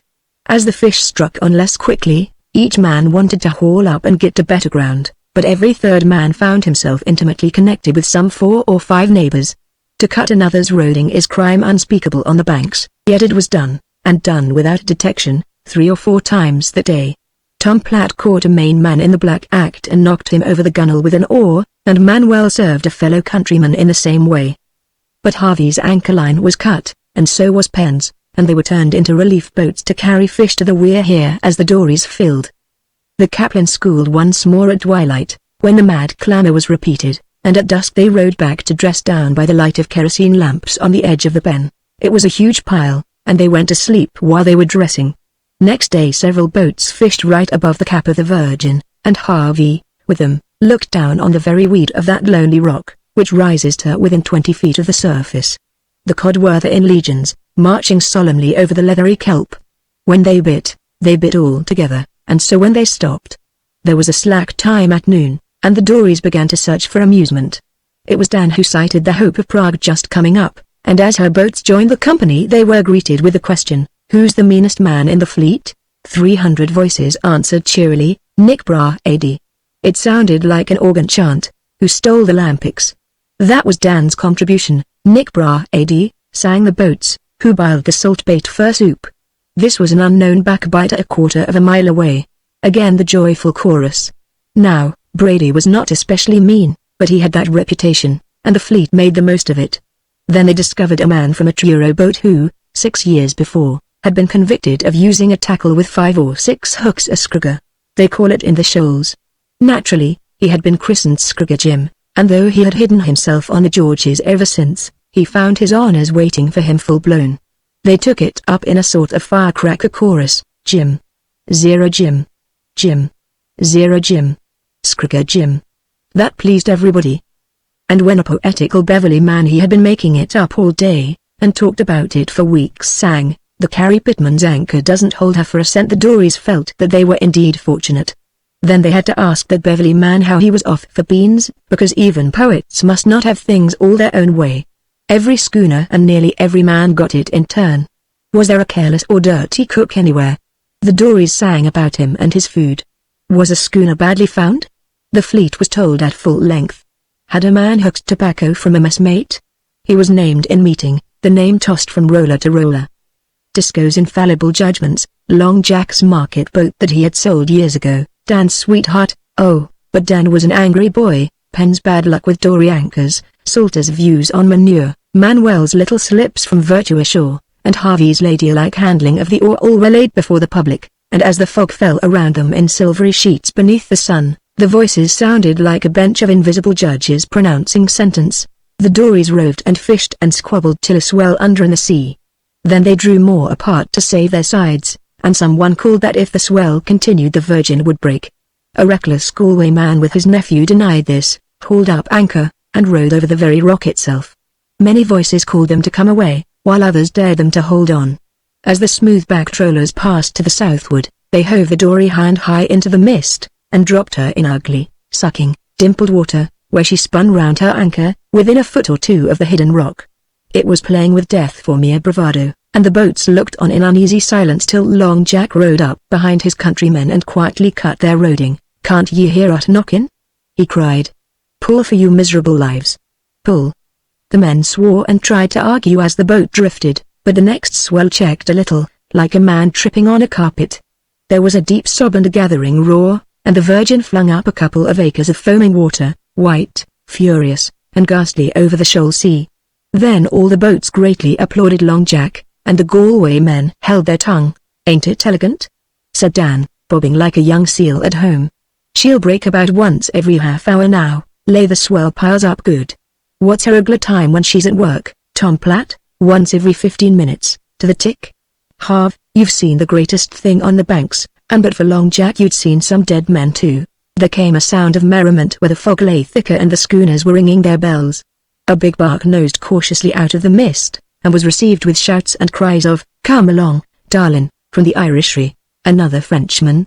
said Harvey. "Hain't you eyes?" "She's a Baltimore boat, goin' in fear and tremblin'," said Dan. "We'll guy the very sticks out of her. Guess it's the first time her skipper ever met up with the fleet this way." She was a black, buxom, 800-ton craft. Her mainsail was looped up, and her topsail flapped undecidedly in what little wind was moving. Now a bark is feminine beyond all other daughters of the sea, and this tall, hesitating creature, with her white and gilt figurehead, looked just like a bewildered woman half lifting her skirts to cross a muddy street under the jeers of bad little boys. That was very much her situation. She knew she was somewhere in the neighborhood of the Virgin, had caught the roar of it, and was, therefore, asking her way. This is a small part of what she heard from the dancing Dories. "The Virgin? What are you talking of? This is Le Havre on a Sunday morning. Go home and sober up, go home, ye darrapin. Go home and tell 'em we're comin'," half a dozen voices together, in a most tuneful chorus, as her stern went down with a roll and a bubble into the troughs. "Thar she strikes, hard up for your life. You're on top of her now, down. Hard down. Let go everything, all hands to the pumps, down jib and pull her." Here the skipper lost his temper and said things. Instantly fishing was suspended to answer him, and he heard many curious facts about his boat and her next port of call. They asked him if he were insured, and whence he had stolen his anchor, because, they said, it belonged to the Carrie Pitman. They called his boat a mudscow, and accused him of dumping garbage to frighten the fish. They offered to tow him and charge it to his wife, and one audacious youth slipped up almost under the counter, smacked it with his open palm, and yelled, "Gid up, Buck." The cook emptied a pan of ashes on him, and he replied with cod heads. The bark's crew fired small coal from the galley, and the dories threatened to come aboard and razzie her. They would have warned her at once had she been in real peril, but, seeing her well clear of the Virgin, they made the most of their chances. The fun was spoilt when the rock spoke again, a half-mile to windward, and the tormented bark said everything that would draw and went her ways, but the dories felt that the honors lay with them. All that night the Virgin roared hoarsely, and next morning, over an angry, white-headed sea, Harvey saw the fleet with flickering masts waiting for a lead. Not a dory was hove out till 10 o'clock, when the two Geralds of the day's eye, imagining a lull which did not exist, set the example.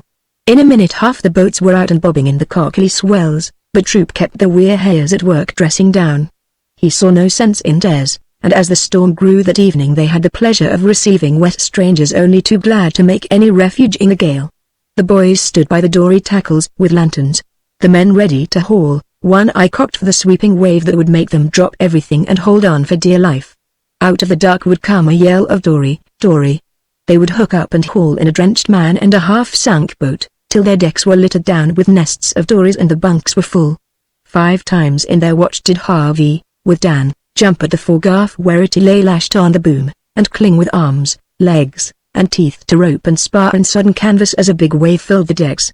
One dory was smashed to pieces, and the sea pitched the man head first onto the decks, cutting his forehead open, and about dawn, when the racing seas glimmered white all along their cold edges, another man, blue and ghastly, crawled in with a broken hand, asking news of his brother. 7 extra mouths sat down to breakfast, a Swede, a Chatham skipper, a boy from Hancock, Maine, 1 Duxbury, and 3 Provincetown men. There was a general sorting out among the fleet next day, and though no one said anything, or left with better appetites when boat after boat reported full crews aboard. Only a couple of Portuguese and an old man from Gloucester were drowned, but many were cut or bruised, and 2 schooners had parted their tackle and been blown to the southward, 3 days' sail. A man died on the Frenchman. It was the same bark that had traded tobacco with the weir hayers. She slipped away quite quietly one wet, white morning, moved to a patch of deep water, her sails all hanging anyhow, and Harvey saw the funeral through Disco's spyglass. It was only an oblong bundle slid overside. They did not seem to have any form of service, but in the night, at anchor, Harvey heard them across the star-powdered black water, singing something that sounded like a hymn. It went to a very slow tune, La Brigantine, Qui va tourner, Roulette s'incline, Pour m'entraîner, oh, Vierge Marie, Pour moi prest Dieu, adieu, patrie. Quebec, adieu. Tom Platt visited her, because, he said, the dead man was his brother as a Freemason. It came out that a wave had doubled the poor fellow over the heel of the bowsprit and broken his back. The news spread like a flash, for, contrary to general custom, the Frenchman held an auction of the dead man's kit, he had no friends at St. Malo or Miquelon, and everything was spread out on the top of the house, from his red knitted cap to the leather belt with a sheath knife at the back. Dan and Harvey were out on 20-fathom water in the Hatties, and naturally rowed over to join the crowd. It was a long pull, and they stayed some little time while Dan bought the knife, which had a curious brass handle. When they dropped overside and pushed off into a drizzle of rain and a lop of sea, it occurred to them that they might get into trouble for neglecting the lines. "Guess 'twon't hurt us any to be warmed up," said Dan, shivering under his oilskins, and they rode on into the heart of a white fog, which, as usual, dropped on them without warning. "There's too much blame tide hereabouts to trust to your instincts," he said. "Heave over the anchor, Harv, and we'll fish a piece till the thing lifts. Bend on your biggest lead. 3 pound ain't any too much in this water. See how she's tightened on her rodan already." There was quite a little bubble at the bows, where some irresponsible bank current held the dory full stretch on her rope, but they could not see a boat's length in any direction. Harvey turned up his collar and bunched himself over his reel with the air of a wearied navigator. Fog had no special terrors for him now. They fished a while in silence, and found the cod struck on well. Then Dan drew the sheath knife and tested the edge of it on the gunwale. "That's a daisy," said Harvey. "How did you get it so cheap?" "On account o' their blame Catholic superstitions," said Dan, jabbing with a bright blade. "They don't fancy tucking iron from off a dead man, so to speak. See the merry shut Frenchman step back when I bid? But an auction ain't taking anything off a dead man. It's business, we know it ain't, but there's no going in the teeth o' superstition. That's one o' the advantages o' living in a progressive country."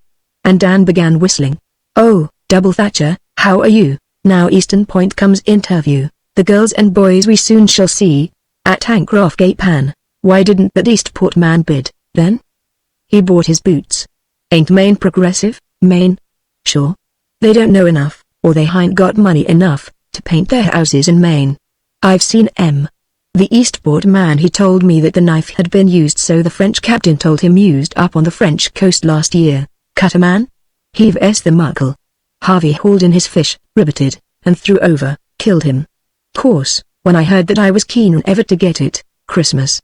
I didn't know it, said Harvey, turning round. I'll give you $1 for it when I get my wages. Say, I'll give you $2, honest? Do you like it as much as all that? Said Dan, flushing. Well, to tell the truth, I kinda got it for you to give, but I didn't let on till I saw how you'd take it. It's yours and welcome, Harv, because we're Dory mates, and so on and so forth, and so followin'. Catch a hold. He held it out, belt and all. But look at here. Dan, I don't see. Take it. T'ain't no use to me. I wish you to have it.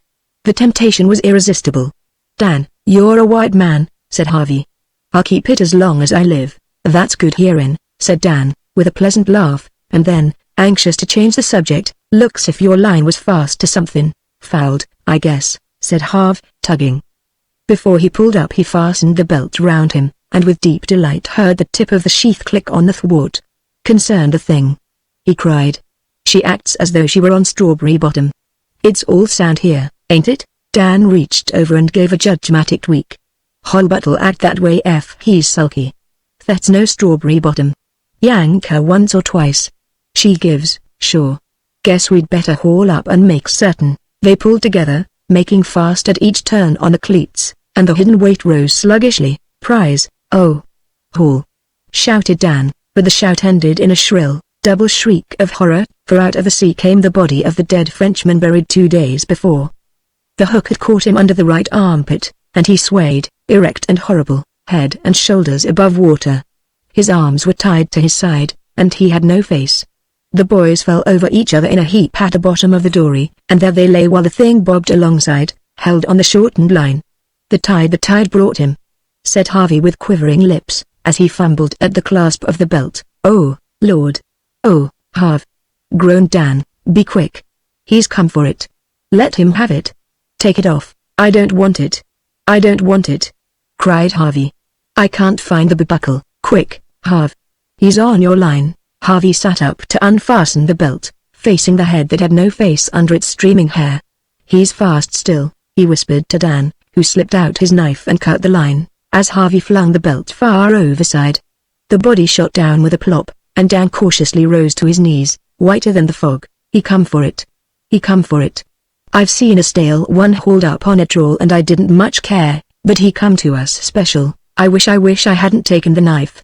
Then he'd have come on your line. Dunno as that would bar made any differ. We're both scared out to 10 years growth. Oh, Harv, did ye see his head? Did I? I'll never forget it. But look at here, Dan, it couldn't have been meant. It was only the tide. He come for it, Harv. Why, they sunk him 6 miles to south'ard o' the fleet, and we're 2 miles from where she's lyin' now. They told me he was weighted with 1.5 fathoms o' chain cable. Wonder what he did with a knife up on the French coast? Something bad. Guess he's bound to take it with him to the judgment. And so what are you doing with the fish? Heaving 'em overboard, said Harvey. What for? We shan't eat 'em, I don't care. I had to look at his face while I was tarkying the belt off. You can keep your catch if you like. I've no use for mine. Dan said nothing, but threw his fish over again. Guess it's best to be on the safe side, he murmured at last. I'd give a month's pay if this fog you'd lift. Things go about in a fog that ye don't see in clear weather, yo-hos and hollerers and such like. I'm sorta relieved he come the way he did instead o' walkin'. He might ha' walked, don't, Dan. We're right on top of him now. Wish I was safe aboard, hem-pounded by Uncle Salters. They'll be lookin' for us in a little. Gimme the tutor. Dan took the tin dinner horn, but paused before he blew. Go on, said Harvey. I don't want to stay here all night. Question is, how he'd take it.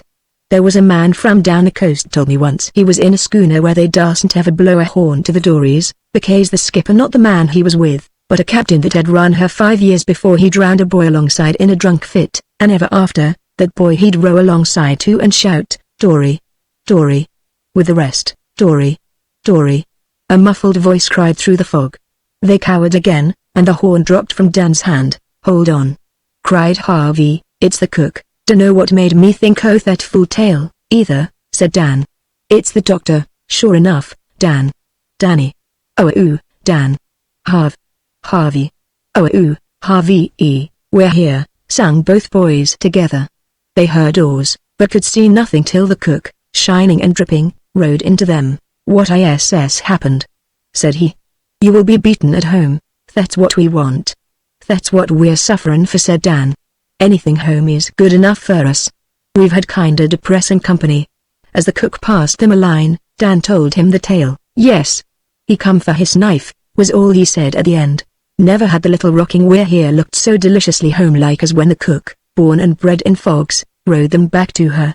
There was a warm glow of light from the cabin and a satisfying smell of food forward, and it was heavenly to hear Disco and the others, all quite alive and solid, leaning over the rail and promising them a first-class pounding.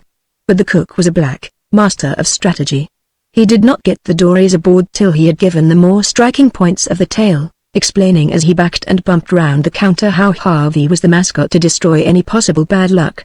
So the boys came override as rather uncanny heroes, and everyone asked them questions instead of pounding them for making trouble. Little Pen delivered quite a speech on the folly of superstitions, but public opinion was against him and in favor of Long Jack, who told the most excruciating ghost stories, till nearly midnight. Under that influence no one except Salters and Pence said anything about idolatry. When the cook put a lighted candle, a cake of flour and water, and a pinch of salt on a shingle, and floated them out astern to keep the Frenchman quiet in case he was still restless. Dan lit the candle because he had bought the belt, and the cook grunted and muttered charms as long as he could see the ducking point of flame. Said Harvey to Dan, as they turned in after watch. "How about progress and Catholic superstitions, huh? I guess I'm as enlightened and progressive as the next man. But when it comes to a dead street Marlow deckhand scurrying a couple o' poor boys stiff for the sake of a 30-cent knife, why, then, the cook can take hold for all o' me.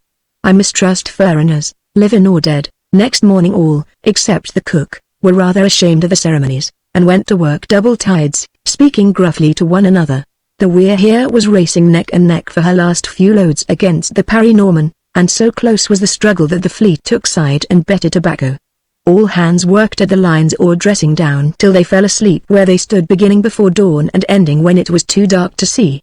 They even used the cook as pitcher, and turned Harvey into the hold to pass salt, while Dan helped to dress down. Luckily a Parry Norman man sprained his ankle falling down the forecastle, and the Weirhares gained. Harvey could not see how one more fish could be crammed into her, but Disco and Tom Platt stowed, and planked the mast down with big stones from the ballast, and there was always just another day's work. Disco did not tell them when all the salt was wetted. He rolled to the lazarette aft the cabin and began hauling out the big mainsail. This was at 10 in the morning. The riding sail was down and the main and topsail were up by noon, and dories came alongside with letters for home, envying their good fortune. At last she cleared decks, hoisted her flag, as is the right of the first boat off the banks, up anchored, and began to move. Disco pretended that he wished to accommodate folk who had not sent in their mail, and so worked her gracefully in and out among the schooners. In reality, that was his little triumphant procession, and for the 5th year running it showed what kind of mariner he was. Dan's accordion and Tom Platt's fiddle supplied the music of the magic verse, "You must not sing till all the salt is wet. Hich, yuck, yo-ho. Send your letters renowned, all our salt is wetted, and the anchor's off the ground. Bend, oh, bend your mainsail, we're back to Yankeeland, with 1500 quintal, and 1500 quintal, 1800 tropping quintal. Twix old queer and grand." The last letters pitched on deck wrapped round pieces of coal, and the Gloucester men shouted messages to their wives and women folks and owners, while the Weir here finished the musical ride through the fleet, her head sails quivering like a man's hand when he raises it to say goodbye. Harvey very soon discovered that the Weir here, with her riding sail, strolling from berth to berth, and the Weir here headed west by south under home canvas, were two very different boats. There was a bite and kick to the wheel even in boys' weather. He could feel the dead weight in the hold flung forward mightily across the surges, and the streaming line of bubbles overside made his eyes dizzy. Disco kept them busy fiddling with the sails, and when those were flattened like a racing yacht's, Dan had to wait on the big topsail, which was put over by hand every time she went about. In spare moments they pumped, for the packed fish dripped brine, which does not improve a cargo. But since there was no fishing, Harvey had time to look at the sea from another point of view. The low-sided schooner was naturally on most intimate terms with her surroundings. They saw little of the horizon save when she trucked a swell, and usually she was elbowing, fidgeting, and coasting her steadfast way through grey-blue, or black hollows laced across and across with streaks of shivering foam, or rubbing herself caressingly along the flank of some bigger water hill. It was as if she said, "You wouldn't hurt me, surely? I'm only the little weir here." Then she would slide away chuckling softly to herself till she was brought up by some fresh obstacle. The dullest of folk cannot see this kind of thing hour after hour through long days without noticing it, and Harvey, being anything but dull, began to comprehend and enjoy the dry chorus of wave-tops turning over with a sound of incessant tearing, the hurry of the winds working across open spaces and herding the purple-blue cloud shadows, the splendid upheaval of the red sunrise, the folding and packing away of the morning mists, wall after wall withdrawn across the white floors, the salty glare and blaze of noon, the kiss of rain falling over thousands of dead, flat square miles, the chilly blackening of everything at the day's end, and the million wrinkles of the sea under the moonlight, when the jib-boom solemnly poked at the low stars, and Harvey went down to get a doughnut from the cook.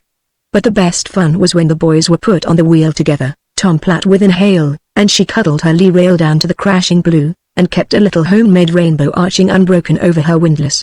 Then the jaws of the booms whined against the masts, and the sheets creaked, and the sails filled with roaring, and when she slid into a hollow she trampled like a woman tripped in her own silk dress, and came out, her jib wet halfway up, yearning and peering for the tall twin lights of Thatcher's Island. They left the cold grey of the Bank Sea, saw the lumber ships making for Quebec by the Straits or Street Lawrence, with the Jersey salt brigs from Spain and Sicily, found a friendly northeaster off Artemun Bank that drove them within view of the east light of Sable Island, a sight Disco did not linger over, and stayed with them past Weston and Le Havre, to the northern fringe of Georges. From there they picked up the deeper water, and let her go merrily. "Hattie's pulling on a string," Dan confided to Harvey. "Hattie and Ma. Next Sunday you'll be hiring a boy to throw water on the windows to make ye go to sleep. Guess you'll keep with us till your folks come." "Do you know the best of getting ashore again? Hot bath," said Harvey. His eyebrows were all white with dried spray. "That's good, but a nightshirt's better. I've been dreamin' o' nightshirts ever since we bent our mainsail. Ye can wiggle your toes then. Ma'll have a new one for me, all washed soft. It's home, Harv. It's home. Ye can sense it in the air. We're running into the edge of a hot wave now, and I can smell the bayberries. Wonder if we'll get in for supper." Port a trifle, the hesitating sails flapped and lurched in the close air as the deep smoothed out, blue and oily, round them. When they whistled for a wind only the rain came in spiky rods, bubbling and drumming, and behind the rain the thunder and the lightning of mid-August. They lay on the deck with bare feet and arms, telling one another what they would order at their first meal ashore, for now the land was in plain sight. A Gloucester swordfish boat drifted alongside, a man in the little pulpit on the bowsprit flourished his harpoon, his bare head plastered down with the wet. "And all's well," he sang cheerily, as though he were watch on a big liner. "Woofman's waiting for you, Disco." "What's the news o' the fleet?"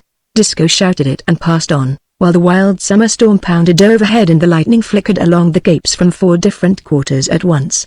It gave the low circle of hills round Gloucester Harbour, 10-Pound Island, the fish sheds, with a broken line of house roofs, and each spar and buoy on the water, in blinding photographs that came and went a dozen times to the minute as the Weir here crawled in on half-flood, and the whistling buoy moaned and mourned behind her.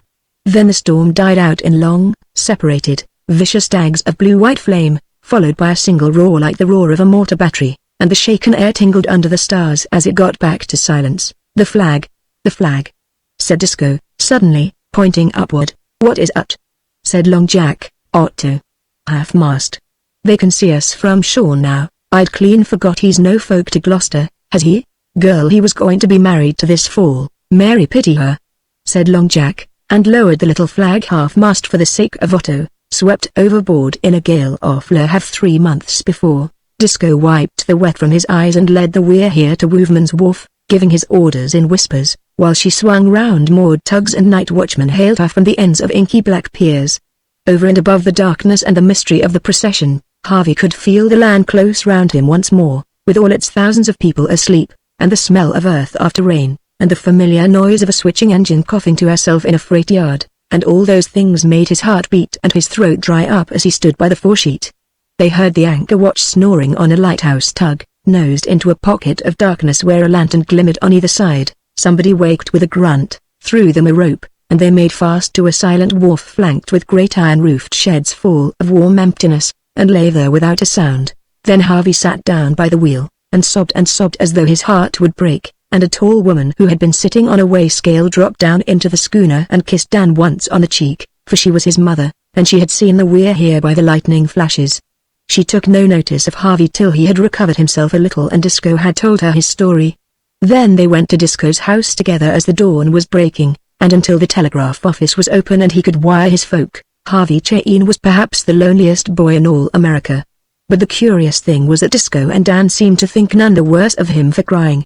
Woofman was not ready for Disco's prices till Disco, sure that the weir here was at least a week ahead of any other Gloucester boat, had given him a few days to swallow them. So all hands played about the streets, and Long Jack stopped the Rocky Neck trolley, on principle, as be said, till the conductor let him ride free.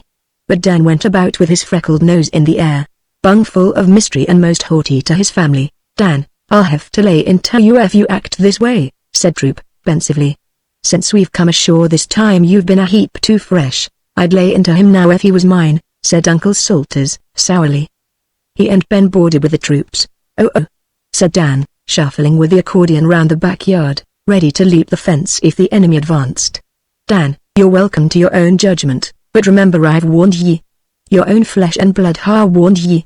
'Tain't any o' my fault if you're mistook, but I'll be on deck to watch ye. And as for you, Uncle Salters, Pharaoh's chief butler ain't in it 'longside o' you. You watch out and wait. You'll be ploughed under like your own blamed clover, but me Dan Troop I'll flourish like a green bay tree because I warn't stuck on my own opinion." Disco was smoking in all his sure dignity and a pair of beautiful carpet slippers. "You're getting as crazy as poor Harv. You two go around giggling and squinching and kicking each other under the table till there's no peace in the house," said he. "There's going to be a heap less for some folks," Dan replied.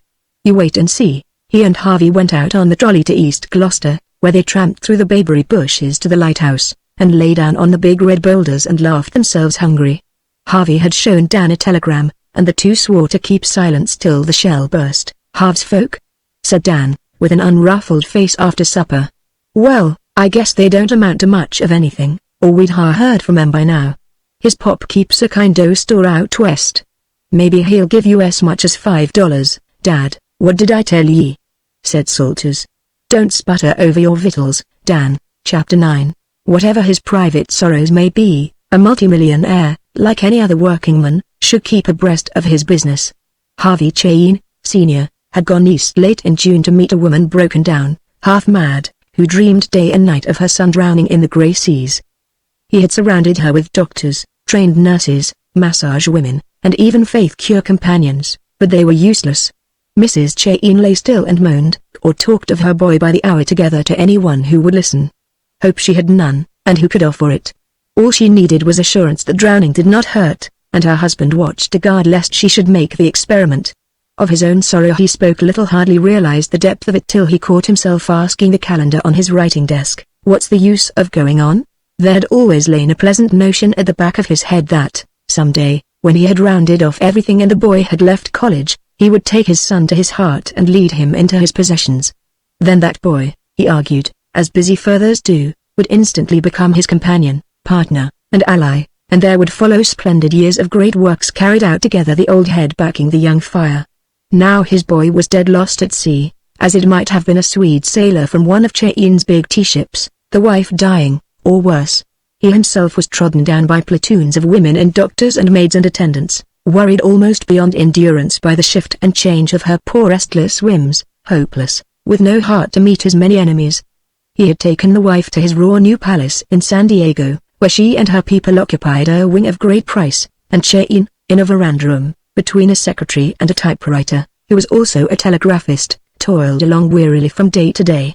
There was a war of rates among 4 western railroads in which he was supposed to be interested. A devastating strike had developed in his lumber camps in Oregon, and the legislature of the state of California, which has no love for its makers, was preparing open war against him.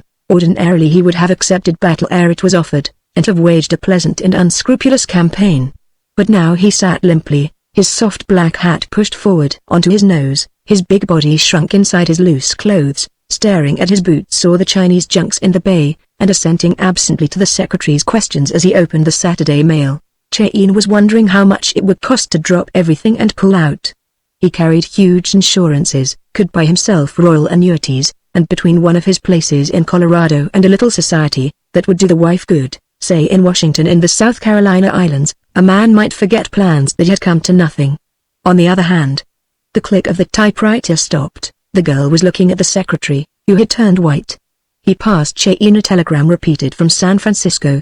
Picked up by fishing schooner we're here having fallen off boat great times on banks fishing all well waiting Gloucester Mass care disco troop for money or orders why what shall do and how is Mama Harvey and Chain. The father let it fall, laid his head down on the roller top of the shut desk, and breathed heavily. The secretary ran for Mrs. Chain's doctor who found Chain pacing to and fro. What do you think of it? Is it possible? Is there any meaning to it? I can't quite make it out, he cried. I can, said the doctor. I lose $7,000 a year that's all. He thought of the struggling New York practice he had dropped at Chain's imperious bidding, and returned the telegram with a sigh. You mean you'd tell her? Maybe a fraud? What's the motive? Said the doctor, coolly. Detection's too certain. It's the boy sure enough, and to a French maid, impudently, as an indispensable one who is kept on only by large wages. Mrs. Chain she say you must come at once. She think you are sick. The master of 30 millions bowed his head meekly and followed Suzanne, and a thin, high voice on the upper landing of the great white wood square staircase cried, What is it? What has happened? No doors could keep out the shriek that rang through the echoing house a moment later, when her husband blurted out the news. And that's all right, said the doctor, serenely, to the typewriter. About the only medical statement in novels with any truth to it is that joy don't kill, Miss Kinsey. I know it, but we've a heap to do first. Miss Kinsey was from Milwaukee, somewhat direct of speech, and as her fancy leaned towards the secretary, she divined there was work in hand. He was looking earnestly at the vast roller map of America on the wall. Milsom, we're going right across. Private car straight through Boston. Fix the connections, shouted Chain down the staircase. I thought so. The secretary turned to the typewriter, and their eyes met. Out of that was born a story nothing to do with the story. She looked inquiringly, doubtful of his resources. He signed to her to move to the Morse as a general brings brigades into action. Then he swept his hand musician-wise through his hair, regarded the ceiling, and set to work, while Miss Kinsey's white fingers called up the continent of America. K.H. Wade, Los Angeles. The Constance is at Los Angeles, isn't she, Miss Kinsey? Yep. Miss Kinsey nodded between clicks as the secretary looked at his watch. Ready?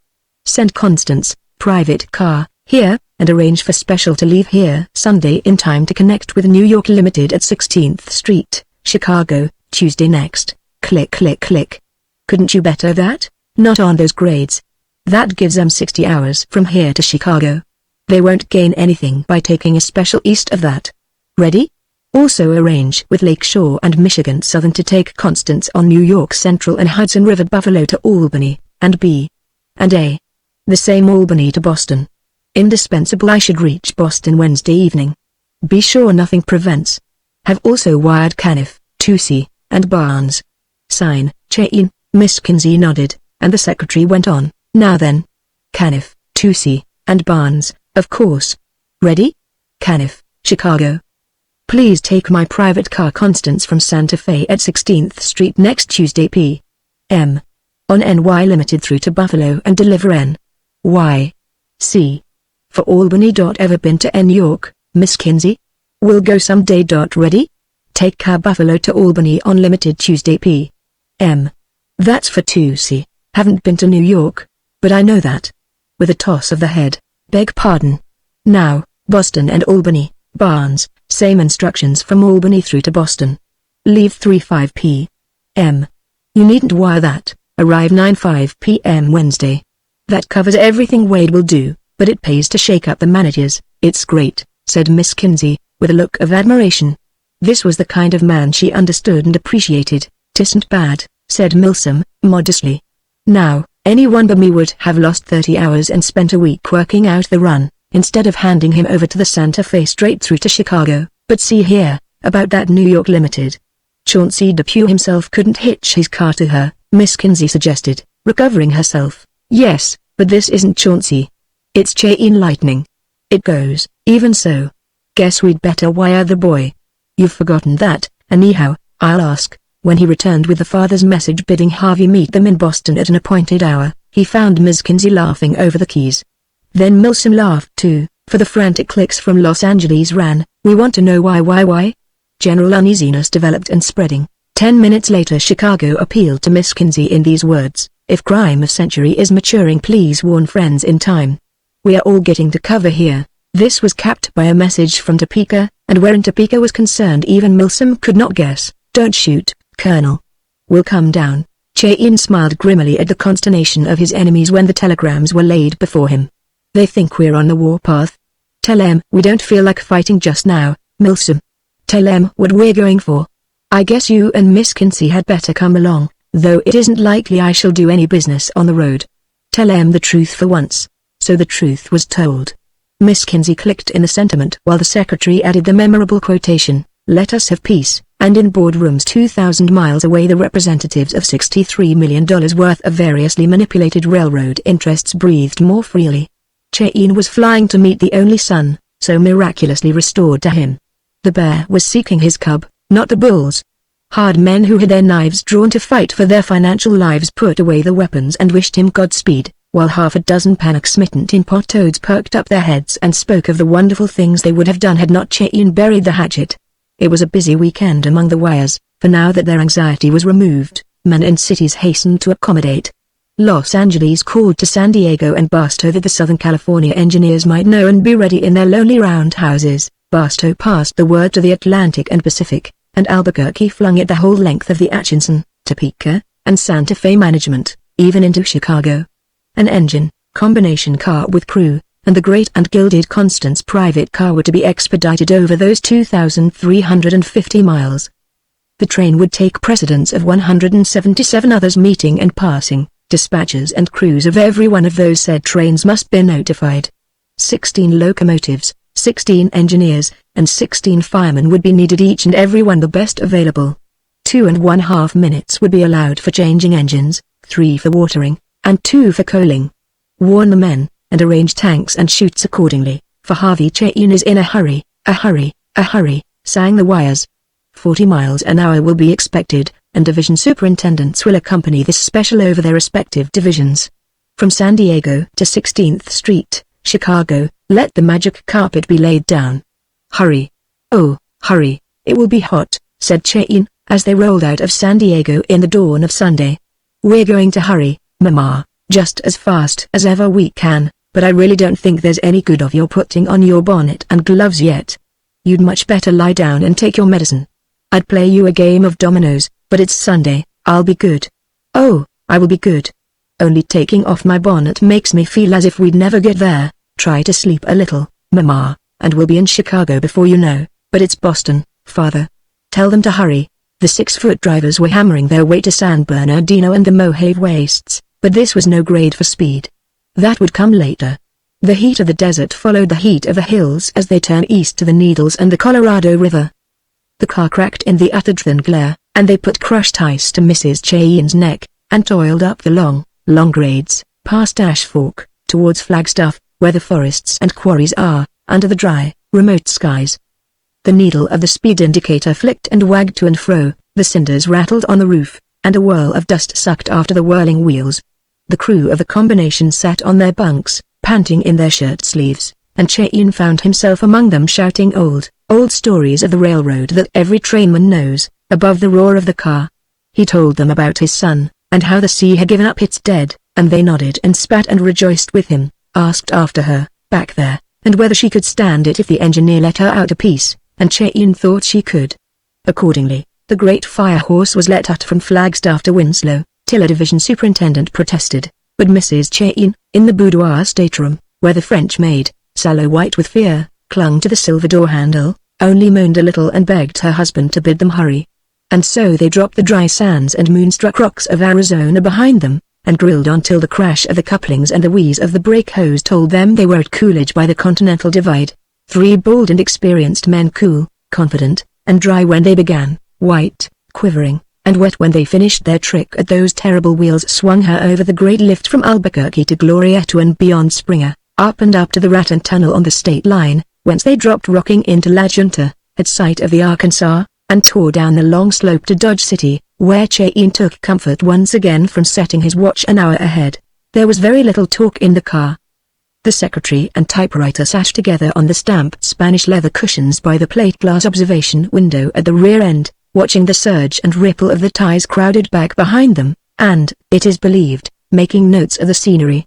Cheyenne moved nervously between his own extravagant gorgeousness and the naked necessity of the combination, an unlit cigar in his teeth, till the pitying crews forgot that he was their tribal enemy, and did their best to entertain him. At night the bunched electrics lit up the distressful palace of all the luxuries, and they fared sumptuously, swinging on through the emptiness of abject desolation. Now they heard the swish of a water tank, and the guttural voice of a Chinaman, the click-clink of hammers that tested the crop steel wheels, and the oath of a tramp chased off the rear platform. Now the solid crash of coal shot into the tender, and now a beating back of noises as they flew past a waiting train. Now they looked out into great abysses, a trestle purring beneath their tread, or up to rocks that barred out half the stars. Now scour and ravine changed and rolled back to jagged mountains on the horizon's edge, and now broke into hills lower and lower, till at last came the true plains. At Dodge City an unknown hand threw in a copy of a Kansas paper containing some sort of an interview with Harvey, who had evidently fallen in with an enterprising reporter, telegraphed on from Boston. The joyful journalese revealed that it was beyond question their boy, and it soothed Mrs. Cheyenne for a while. Her one-word hurry was conveyed by the crews to the engineers at Nickerson, Topeka, and Marsline, where the grades are easy, and they brushed the continent behind them. Towns and villages were close together now, and a man could feel here that he moved among people. I can't see the dial, and my eyes ache so. What are we doing? The very best we can, Mama. There's no sense in getting in before the limited. We'd only have to wait. I don't care. I want to feel we're moving. Sit down and tell me the miles. Cheyenne sat down and read the dial for her. There were some miles which stand for records to this day, but the 70-foot car never changed its long steamer-like roll, moving through the heat with the hum of a giant bee. Yet the speed was not enough for Mrs. Cheyenne, and the heat, the remorseless August heat, was making her giddy. The clock hands would not move, and when would they be in Chicago? It is not true that, as they changed engines at Fort Madison, Cheyenne passed over to the Amalgamated Brotherhood of Locomotive Engineers an endowment sufficient to enable them to fight him and his fellows on equal terms forevermore. He paid his obligations to engineers and firemen as he believed they deserved, and only his bank knows what he gave the crews who had sympathized with him. It is on record that the last crew took entire charge of switching operations at 16th Street, because she was in a doze at last, and heaven was to help anyone who bumped her. Now the highly paid specialist who conveys the Lake Shore and Michigan Southern Limited from Chicago to Elkhart is something of an autocrat, and he does not approve of being told how to back up to a car. Nonetheless he handled the Constance as if she might have been a load of dynamite, and when the crew rebuked him, they did it in whispers and dumb show. Sure, said the Atchison, Topeka, and Santa Fe men, discussing life later. We weren't running for a record. Harvey Cheyenne's wife, she was sick back, and we didn't want to jounce her. Come to think of it, our run-in time from San Diego to Chicago was 57.54. You can tell that to the Eastern Way trains. When we're trying for a record, we'll let you know. To the Western man, though this would not please either city, Chicago and Boston are cheek by jowl, and some railroads encourage the delusion. The Limited whirled the Constance into Buffalo and the arms of the New York Central and Hudson River. Illustrious magnates with white whiskers and gold charms on their watch chains boarded her here to talk a little business to Cheyenne, who slid her gracefully into Albany, where the Boston and Albany completed the run from Tidewater to Tidewater. Total time, 87 hours and 35 minutes, or 3 days, 15 hours and 1/2. Harvey was waiting for them. After violent emotion most people and all boys demand food. They feasted the return prodigal behind drawn curtains, cut off in their great happiness, while the trains rolled in and out around them. Harvey ate, drank, and enlarged on his adventures all in one breath, and when he had a hand free his mother fondled it. His voice was thickened with living in the open, salt air. His palms were rough and hard, his wrists dotted with marks of curry sauce, and a fine full flavor of codfish hung round rubber boots and blue jersey. The father, well used to judging men, looked at him keenly. He did not know what enduring harm the boy might have taken. Indeed, he caught himself thinking that he knew very little whatever of his son, but he distinctly remembered an unsatisfied, dough-faced youth who took delight in calling down the old man, and reducing his mother to tears. Such a person as adds to the gaiety of public rooms and hotel piazzas, where the ingenuous young of the wealthy play with or revile the bellboys. But this well-set-up Fisher youth did not wriggle, looked at him with eyes steady, clear, and unflinching, and spoke in a tone distinctly, even startlingly, respectful. There was that in his voice, too, which seemed to promise that the change might be permanent, and that the new Harvey had come to stay. Someone's been coercing him, thought Cheyenne. Now Constance would never have allowed that. Don't see as Europe could have done it any better. But why didn't you tell this man, Troop, who you were? The mother repeated, when Harvey had expanded his story at least twice. Disco Troop, dear. The best man that ever walked a deck. I don't care who the next is. Why didn't you tell him to put you ashore? You know Papa would have made it up to him 10 times over. I know it, but he thought I was crazy. I'm afraid I called him a thief because I couldn't find the bills in my pocket. A sailor found them by the flagstaff that night, sobbed Mrs. Cheyenne. That explains it, then. I don't blame Troop any. I just said I wouldn't work on a banker, too, and of course he hit me on the nose, and oh, I bled like a stuck hog, my poor darling. They must have abused you horribly. Dunno quite. Well, after that, I saw a light. Cheyenne slapped his leg and chuckled. This was going to be a boy after his own hungry heart. He had never seen precisely that twinkle in Harvey's eye before, and the old man gave me 10.5 a month. He's paid me half now, and I took hold with Dan and pitched right in. I can't do a man's work yet, but I can handle a dory most as well as Dan, and I don't get rattled in a fog much, and I can take my trick in light winds. That's steering, dear, and I can most bait up a trawl, and I know my ropes, of course, and I can pitch fish till the cows come home, and I'm great on old Josephus, and I'll show you how I can clear coffee with a piece of fish skin, and I think I'll have another cup, please. Say, you've no notion what a heap of work there is in 10.5 a month. I began with 8.5, my son, said Cheyenne. That's so? You never told me, sir. You never asked, Harv. I'll tell you about it someday, if you care to listen. Try a stuffed olive. Troop says the most interesting thing in the world is to find out how the next man gets his victuals. It's great to have a trimmed-up meal again. We were well fed, though. But Mug on the banks. Disco fed us first class. He's a great man. And Dan, that's his son. Dan's my partner. And there's Uncle Salters and his manures, and he reads Josephus. He's sure I'm crazy yet. And there's poor little Pen, and he is crazy. You mustn't talk to him about Johnstown, because, and, oh, you must know Tom Platt and Long Jack and Manuel. Manuel saved my life. I'm sorry he's a Portuguese. He can't talk much, but he's an everlasting musician. He found me struck adrift and drifting, and hauled me in. I wonder your nervous system isn't completely wrecked, said Mrs. Cheyenne. What for, Mama? I worked like a horse and I ate like a hog and I slept like a dead man. That was too much for Mrs. Cheyenne, who began to think of her visions of a corpse rocking on the salty seas. She went to her stateroom, and Harvey curled up beside his father, explaining his indebtedness. You can depend upon me to do everything I can for the crowd, Harv. They seem to be good men on your showing. Best in the fleet, sir. Ask at Gloucester, said Harvey. But Disco believes still he's cured me of being crazy. Dan's the only one I've let on to about you, and our private cars and all the rest of it, and I'm not quite sure Dan believes. I want to paralyze M tomorrow. Say, can't they run the Constance over to Gloucester? Mama don't look fit to be moved, anyway, and we're bound to finish cleaning out by tomorrow. Woovman takes our fish. You see, we're the first off the banks this season, and it's $4.25 a quintal. We held out till he paid it. They want it quick. You mean you'll have to work tomorrow, then? I told Troop I would. I'm on the scales. I've brought the tallies with me. He looked at the greasy notebook with an air of importance that made his father choke. There isn't but $302.94 or 5 quintal more by my reckoning. Hire a substitute, suggested Cheyenne, to see what Harvey would say. Can't, sir. I'm tallyman for the schooner. Troop says I've a better head for figures than Dan. Troop's a mighty just man. Well, suppose I don't move the Constance tonight, how'll you fix it? Harvey looked at the clock, which marked 11:20. Then I'll sleep here till 3 and catch the 4 o'clock freight. They let us men from the fleet ride free as a rule. That's a notion. But I think we can get the Constance around about as soon as your men's freight. Better go to bed now. Harvey spread himself on the sofa, kicked off his boots, and was asleep before his father could shade the electrics. Cheyenne sat watching the young face under the shadow of the arm thrown over the forehead, and among many things that occurred to him was the notion that he might perhaps have been neglectful as a father. One never knows when one's taking one's biggest risks, he said. It might have been worse than drowning, but I don't think it is. I don't think it has.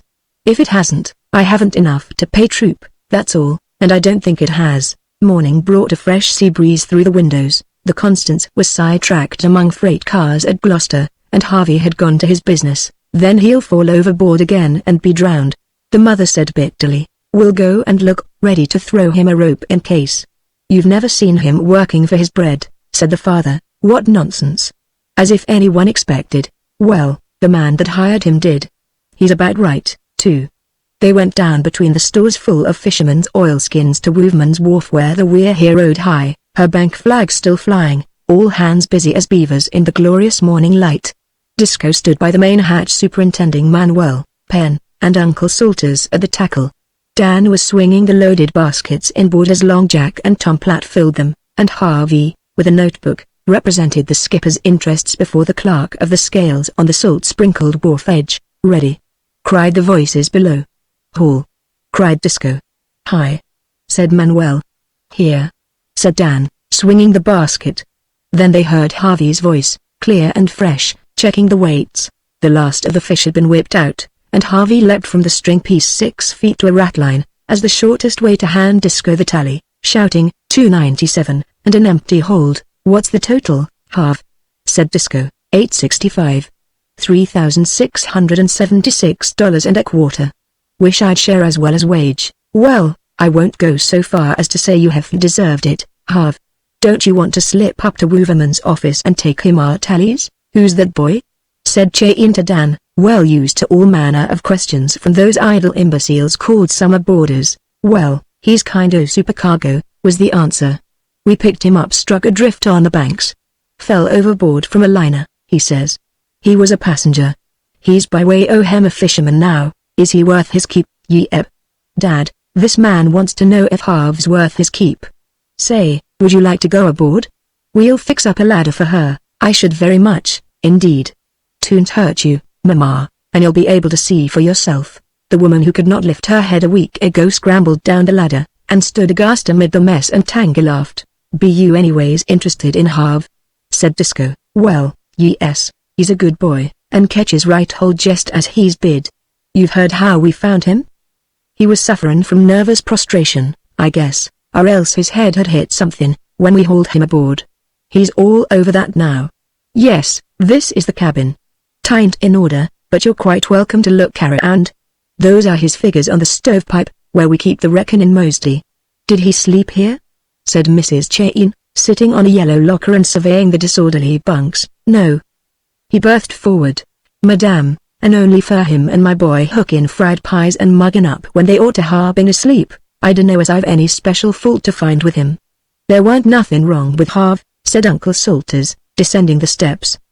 He hung my boots on the main truck, and he ain't over and above respectful to such as knows more'n he do, specially about farmin', but he were mostly misled by Dan. Dan in the meantime, profiting by dark hints from Harvey early that morning, was executing a war dance on deck. Tom, he whispered down the hatch. His folks has come, and Dad hain't caught on yet, and they're powwowing in the cabin. She's a daisy, and he's all Harv claimed he was, by the looks of him. Howly smoke, said Long Jack, climbing out covered with salt and fish skin. D'ye believe his tail avenue the kid and the little 4-horse rig was through? I knew it all along, said Dan.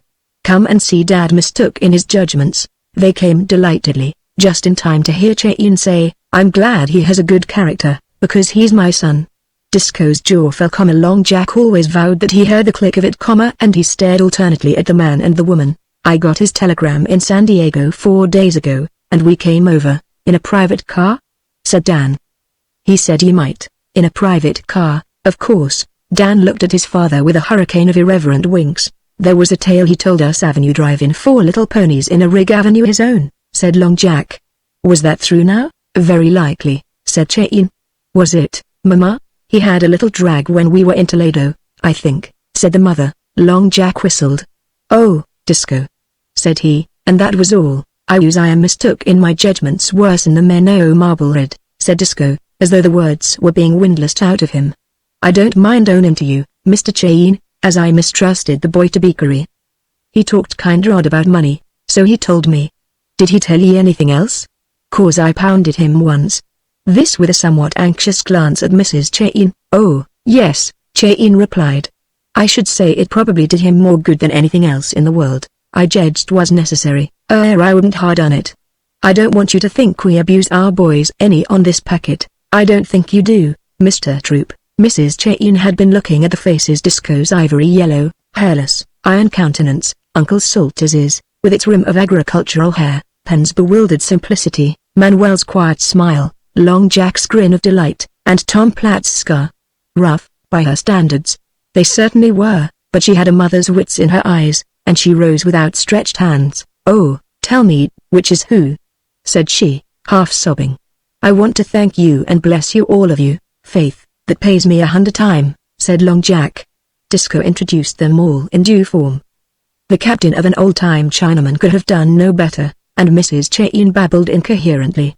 She nearly threw herself into Manuel's arms when she understood that he had first found Harvey. But how shall I leave him dreft?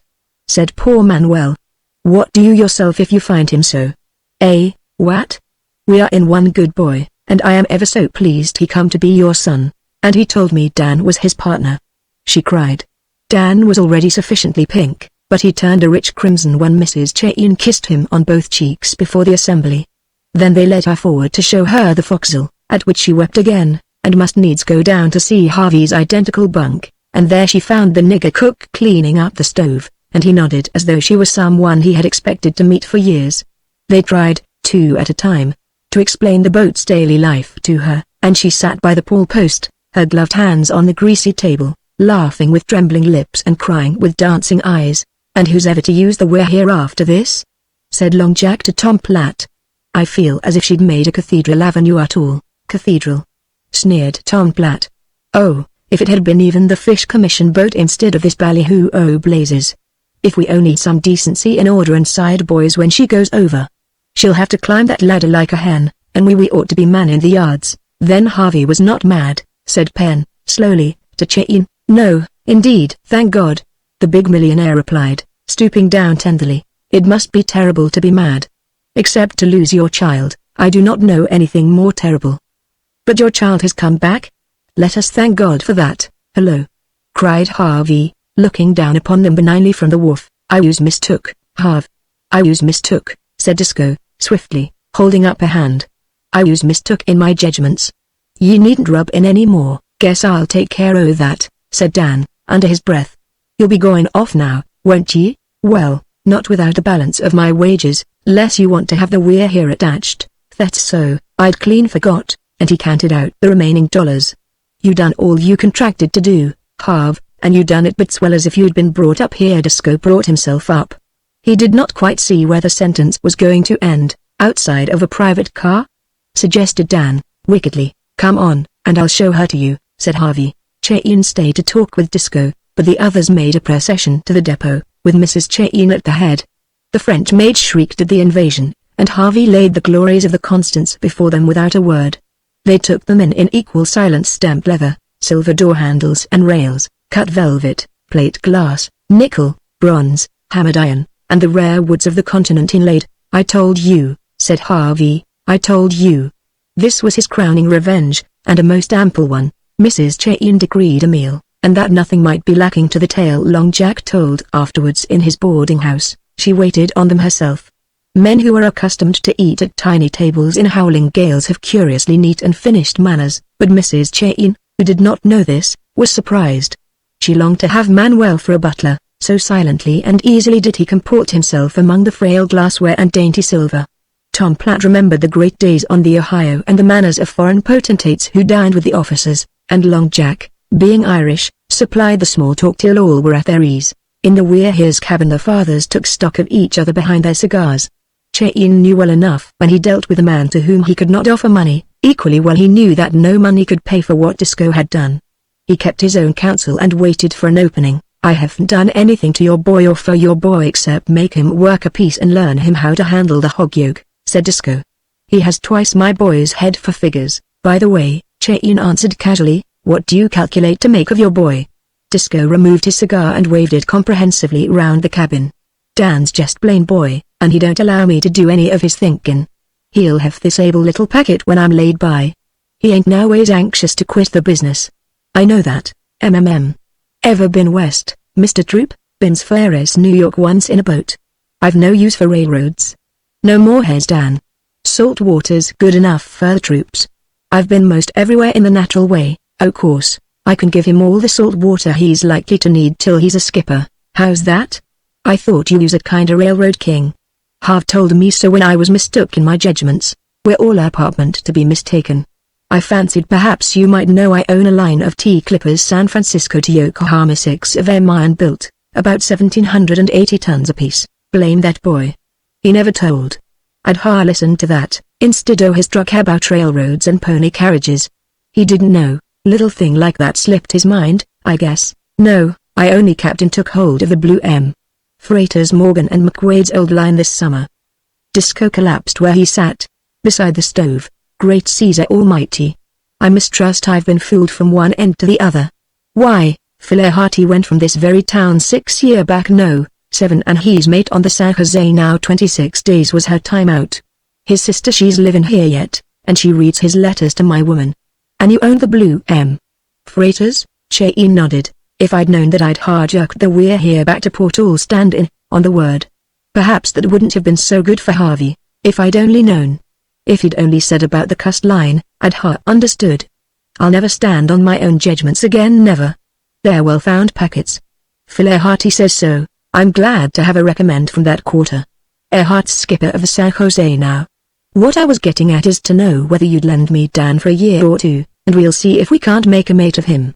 Would you trust him to Earhart? It's a risk taking a raw boy. I know a man who did more for me. That's different. Look at here now. I ain't recommending Dan special because he's my own flesh and blood. I know bank ways ain't clipper ways, but he hain't much to learn. Steer he can no boy better, if I say it, and the rest's in our blood and get, but I could wish he warn't so cussed weak on navigation. Earhart will attend to that. He'll ship us boy for a voyage or two, and then we can put him in the way of doing better. Suppose you take him in hand this winter, and I'll send for him early in the spring. I know the Pacific's a long ways off, sure. We troops, living and dead, are all around the earth and the seas thereof, but I want you to understand, and I mean this, any time you think you'd like to see him, tell me, and I'll attend to the transportation. 'Twon't cost you a cent. If you'll walk a piece with me, we'll go to my house and talk this to my woman. I've been so crazy mistook in all my judgments, it don't seem to me this was like to be real. They went blue-trimmed of nasturtiums over to Troop's $1,800, White House, with a retired dory full in the front yard and a shuttered parlor which was a museum of overseas plunder. There sat a large woman, silent and grave, with the dim eyes of those who look long to see for the return of their beloved. Che-in addressed himself to her, and she gave consent wearily. We lose 100 a year from Gloucester only, Mr. Che-in, she said. 100 boys and men, and I've come so's to hate the sea as if 'twas alive and listening. God never made it for humans to anchor on. These packets are yours, they go straight out. I take it and straight home again, as straight as the winds let 'em, and I give a bonus for record passages. T don't improve by being at sea. When he was little he used to play at keeping store, and I had hopes he might follow that up. But soon's he could paddle a dory I knew that were going to be denied me. They're square riggers, mother, iron-built and well-found. Remember what Phil's sister reads you when she gets his letters. I've never known as Phil told lies, but he's too venturesome, like most of 'em that use the sea. If Dan sees fit, Mr. Che-in, he can go for all o' me. She just despises the ocean, Disco explained, and I'd know how to act polite, I guess. I'd thank you better. My father, my own eldest brother, 2 nephews and my second sister's man, she said, dropping her head on her hand. Would you care for anyone that took all those? Che-in was relieved when Dan turned up and accepted with more delight than he was able to put into words. Indeed, the offer meant a plain and sure ode to all desirable things, but Dan thought most of commanding watch on broad decks, and looking into faraway harbors. Mrs. Che-in had spoken privately to the unaccountable Manuel in the matter of Harvey's rescue. He seemed to have no desire for money. Pressed hard. He said that he would take $5, because he wanted to buy something for a girl. Otherwise how shall I take money when I make so easy my eats and smokes? You will give her some if I like or no? Eh, what? Then you shall give me money, but not that way. You shall give her all you can think. He introduced her to a snuffy Portuguese priest with a list of semi-destitute widows as long as his cassock. As a strict Unitarian, Mrs. Cheyne could not sympathize with the creed, but she ended by respecting the brown, voluble little man. Manuel, faithful son of the church, appropriated all the blessings showered on her for her charity. "That let me out," said he. "I have now good absolutions for 6 months," and he strolled forth to get a handkerchief for the girl of the hour and to break the hearts of all the others. Salters went west for a season with Penn, and left no address behind. He had a dread that these millionary people, with wasteful private cars, might take undue interest in his companion. It was better to visit inland relatives till the coast was clear. "Never you be adopted by rich folk, Penn," he said in the cars, "or I'll take and break this checkerboard over your head.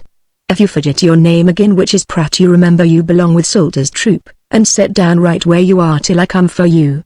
Don't go tagging around after them whose eyes bung out with fatness, according to Scripture, chapter 10. But it was otherwise with the We're Here's silent cook, for he came up, his kit in a handkerchief, and boarded the Constance. Pay was no particular object, and he did not in the least care where he slept. His business, as revealed to him in dreams, was to follow Harvey for the rest of his days. They tried argument and, at last, persuasion, but there is a difference between one Cape Breton and 2 Alabama Negroes, and the matter was referred to Cheyne by the cook and porter. The millionaire only laughed. He presumed Harvey might need a body servant some day or other, and was sure that one volunteer was worth 5 hirelings. Let the man stay, therefore, even though he called himself MacDonald and swore in Gaelic. The car could go back to Boston, where, if he were still of the same mind, they would take him west. With the Constance, which in his heart of hearts he loathed, departed the last remnant of Cheyne's millionairedom, and he gave himself up to an energetic idleness. This Gloucester was a new town in a new land, and he purposed to take it in, as of old he had taken in all the cities from Snohomish to San Diego of that world whence he hailed. They made money along the crooked street which was half wharf and half ship's store. As a leading professional he wished to learn how the noble game was played. Men said that 4 out of every 5 fish balls served at New England's Sunday breakfast came from Gloucester, and overwhelmed him with figures in proof statistics of boats, gear, wharf frontage, capital invested, salting, packing, factories, insurance, wages, repairs, and profits. He talked with the owners of the large fleets whose skippers were little more than hired men, and whose crews were almost all Swedes or Portuguese. Then he conferred with Disco, one of the few who owned their craft, and compared notes in his vast head. He coiled himself away on chain cables in marine junk shops, asking questions with cheerful, unslaked Western curiosity, till all the waterfront wanted to know what in thunder the man was after, anyhow. He prowled into the mutual insurance rooms, and demanded explanations of the mysterious remarks chalked up on the blackboard day by day, and that brought down upon him secretaries of every fisherman's widow and orphanage society within the city limits. They begged shamelessly, each man anxious to beat the other institution's record, and Cheyne tugged at his beard and handed them all over to Mrs. Cheyne. She was resting in a boarding house near Eastern Point, a strange establishment, managed, apparently, by the boarders, where the tablecloths were red and white checkered, and the population, who seemed to have known one another intimately for years, rose up at midnight to make Welsh rarebits if it felt hungry. On the second morning of her stay Mrs. Cheyne put away her diamond solitaires before she came down to breakfast. "They're most delightful people," she confided to her husband, "so friendly and simple, too, though they are all Boston, nearly." "That isn't simpleness, Mamma," he said, looking across the boulders behind the apple trees where the hammocks were slung. "It's the other thing, that what I haven't got, it can't be," said Mrs. Cheyne quietly. "There isn't a woman here owns a dress that cost $100. Why, I know it, dear.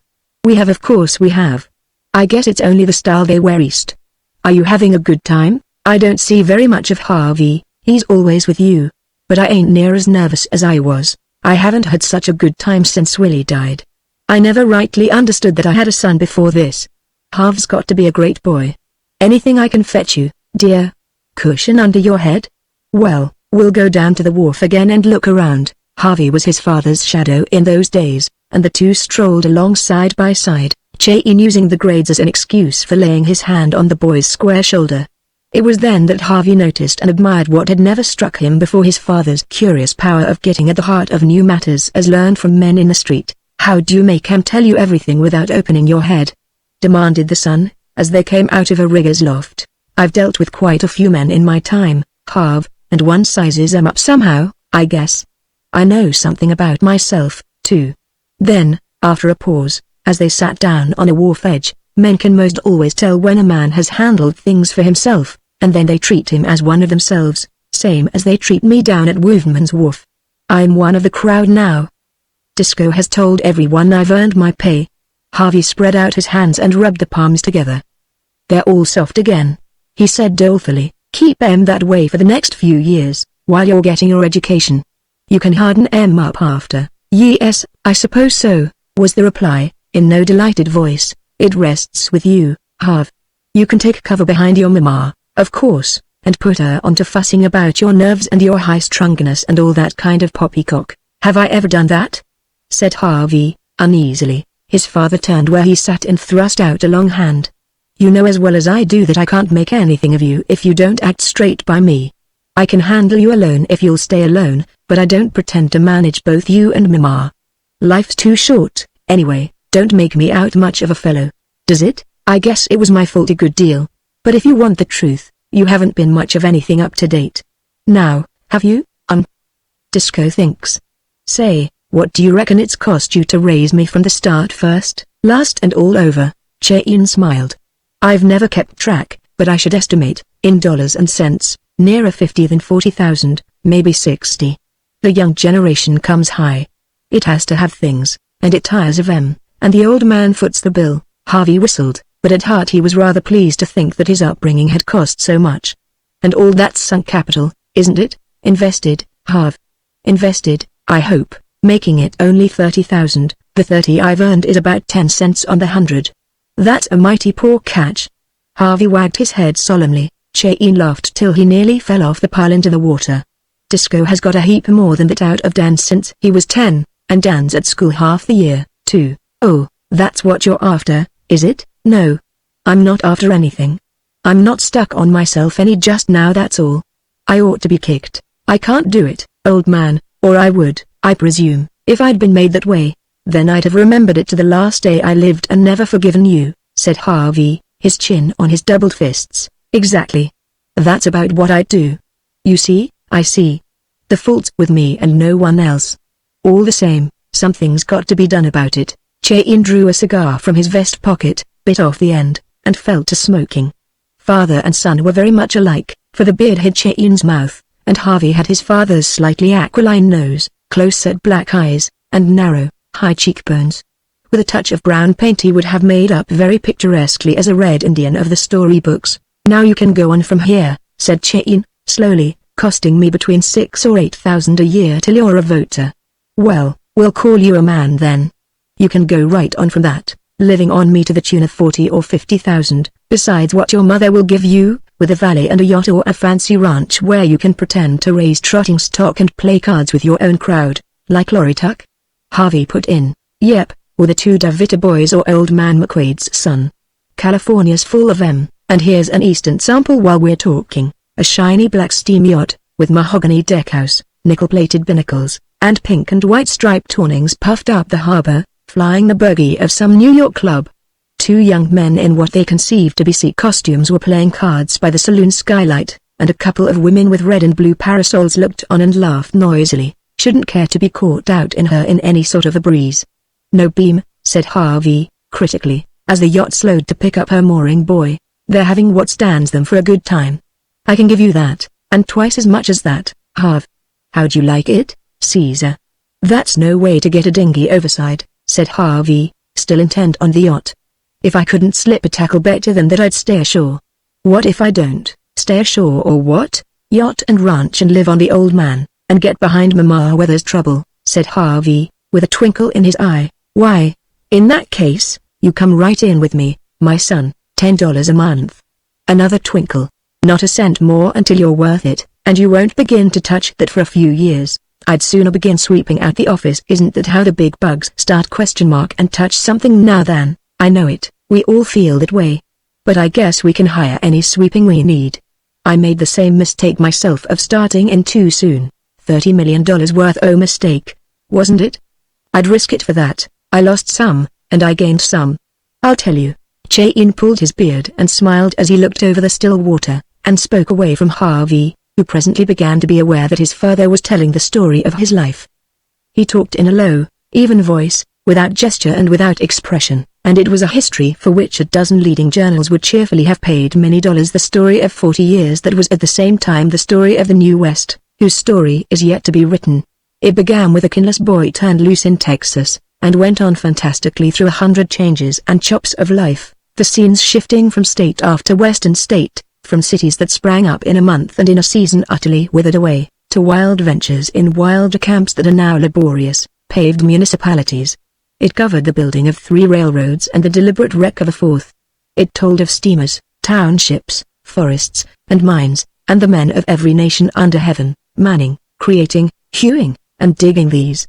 It touched on chances of gigantic wealth flung before eyes that could not see, or missed by the merest accident of time and travel, and through the mad shift of things, sometimes on horseback, more often afoot, now rich, now poor, in and out, and back and forth, deckhand, train hand, contractor, boarding house keeper, journalist, engineer, drummer, real estate agent, politician, deadbeat, rum seller, mine owner, speculator, cattleman, or tramp, moved Harvey Cheyne, alert and quiet, seeking his own ends, and, so he said, the glory and advancement of his country. He told of the faith that never deserted him even when he hung on the ragged edge of despair, the faith that comes of knowing the men and things.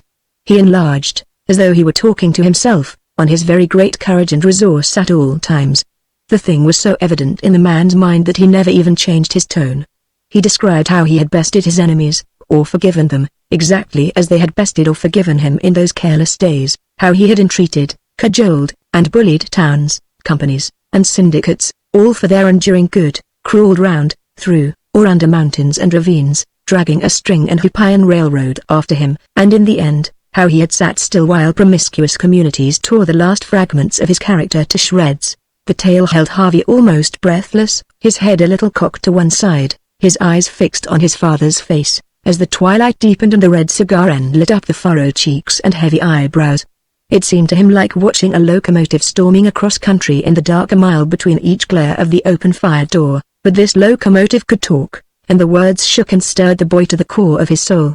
At last Cheyne pitched away the cigar butt, and the two sat in the dark over the lapping water. "I've never told that to anyone before," said the father. Harvey gasped. "It's just the greatest thing that ever was," said he. "That's what I got. Now I'm coming to what I didn't get. It won't sound much of anything to you, but I don't wish you to be as old as I am before you find out. I can handle men, of course, and I'm no fool along my own lines, but I can't compete with a man who has been taught. I've picked up as I went along, and I guess it sticks out all over me." "I've never seen it," said the son, indignantly. "You will, though, Harv. You will just as soon as you're through college. Don't I know it? Don't I know the look on men's faces when they think me a mucker, as they call it out here? I can break them to little pieces, yes, but I can't get back at 'em to hurt 'em where they live.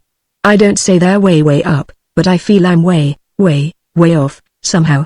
Now you've got your chance. You've got to soak up all the learning that's around, and you'll live with a crowd that are doing the same thing. They'll be doing it for a few $1,000s a year at most, but remember you'll be doing it for millions. You'll learn law enough to look after your own property when I'm out o' the light, and you'll have to be solid with the best men in the market. They are useful later, and above all, you'll have to stow away the plain, common, sit down with your chin on your elbows book learning. Nothing pays like that, Harv, and it's bound to pay more and more each year in our country, in business and in politics. You'll see." "There's no sugar in my end of the deal," said Harvey. "4 years at college. Wish I'd chosen the valley and the yacht." "Never mind, my son," Cheyne insisted. "You're investing your capital where it'll bring in the best returns, and I guess you won't find our property shrunk any when you're ready to take hold. Think it over, and let me know in the morning. Hurry. We'll be late for supper." As this was a business talk, there was no need for Harvey to tell his mother about it, and Cheyne naturally took the same point of view. But Mrs. Cheyne saw and feared, and was a little jealous. Her boy, who rode roughshod over her, was gone, and in his stead reigned a keen-faced youth, abnormally silent, who addressed most of his conversation to his father. She understood it was business, and therefore a matter beyond her premises. If she had any doubts, they were resolved when Cheyne went to Boston and brought back a new diamond marked ring. "What have you two been doing now?" she said, with a weak little smile, as she turned it in the light. Talking, just talking, Mama. There's nothing mean about Harvey. There was not. The boy had made a treaty on his own account. Railroads, he explained gravely, interested him as little as lumber, real estate, or mining. What his soul yearned after was control of his father's newly purchased sailing ship. If that could be promised him within what he conceived to be a reasonable time, he, for his part, guaranteed diligence and sobriety at college for 4 or 5 years.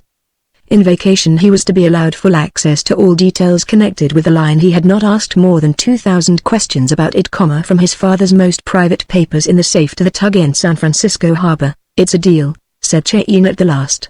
You'll alter your mind 20 times before you leave college, of course, but if you take hold of it in proper shape, and if you don't tie it up before you're 23, I'll make the thing over to you. How's that, Harv? Nope, never pays to split up a going concern. There's too much competition in the world anyway, and Disco says bloodkin have to stick together. His crowd never go back on him. That's one reason, he says, why they make such big fares. Say, the Weir here goes off to the Georges on Monday. They don't stay long ashore, do they? Well, we ought to be going, too, I guess. I've left my business hung up at loose ends between 2 oceans, and it's time to connect again. I just hate to do it, though. Haven't had a holiday like this for 20 years. We can't go without seeing Disco off, said Harvey, and Monday's Memorial Day. Let's stay over that, anyway. What is this memorial business? They were talking about it at the boarding house, said Chain weakly. He, too, was not anxious to spoil the golden days. Well, as far as I can make out, this business is a sort of song and dance act, whacked up for the summer boarders. Disco don't think much of it, he says, because they take up a collection for the widows and orphans. Disco's independent. Haven't you noticed that? Well, yes. A little. In spots. Is it a town show, then? The summer convention is. They read out the names of the fellows drowned or gone astray since last time, and they make speeches, and recite, and all. Then, Disco says, the secretaries of the aid societies go into the backyard and fight over the catch. The real show, he says, is in the spring.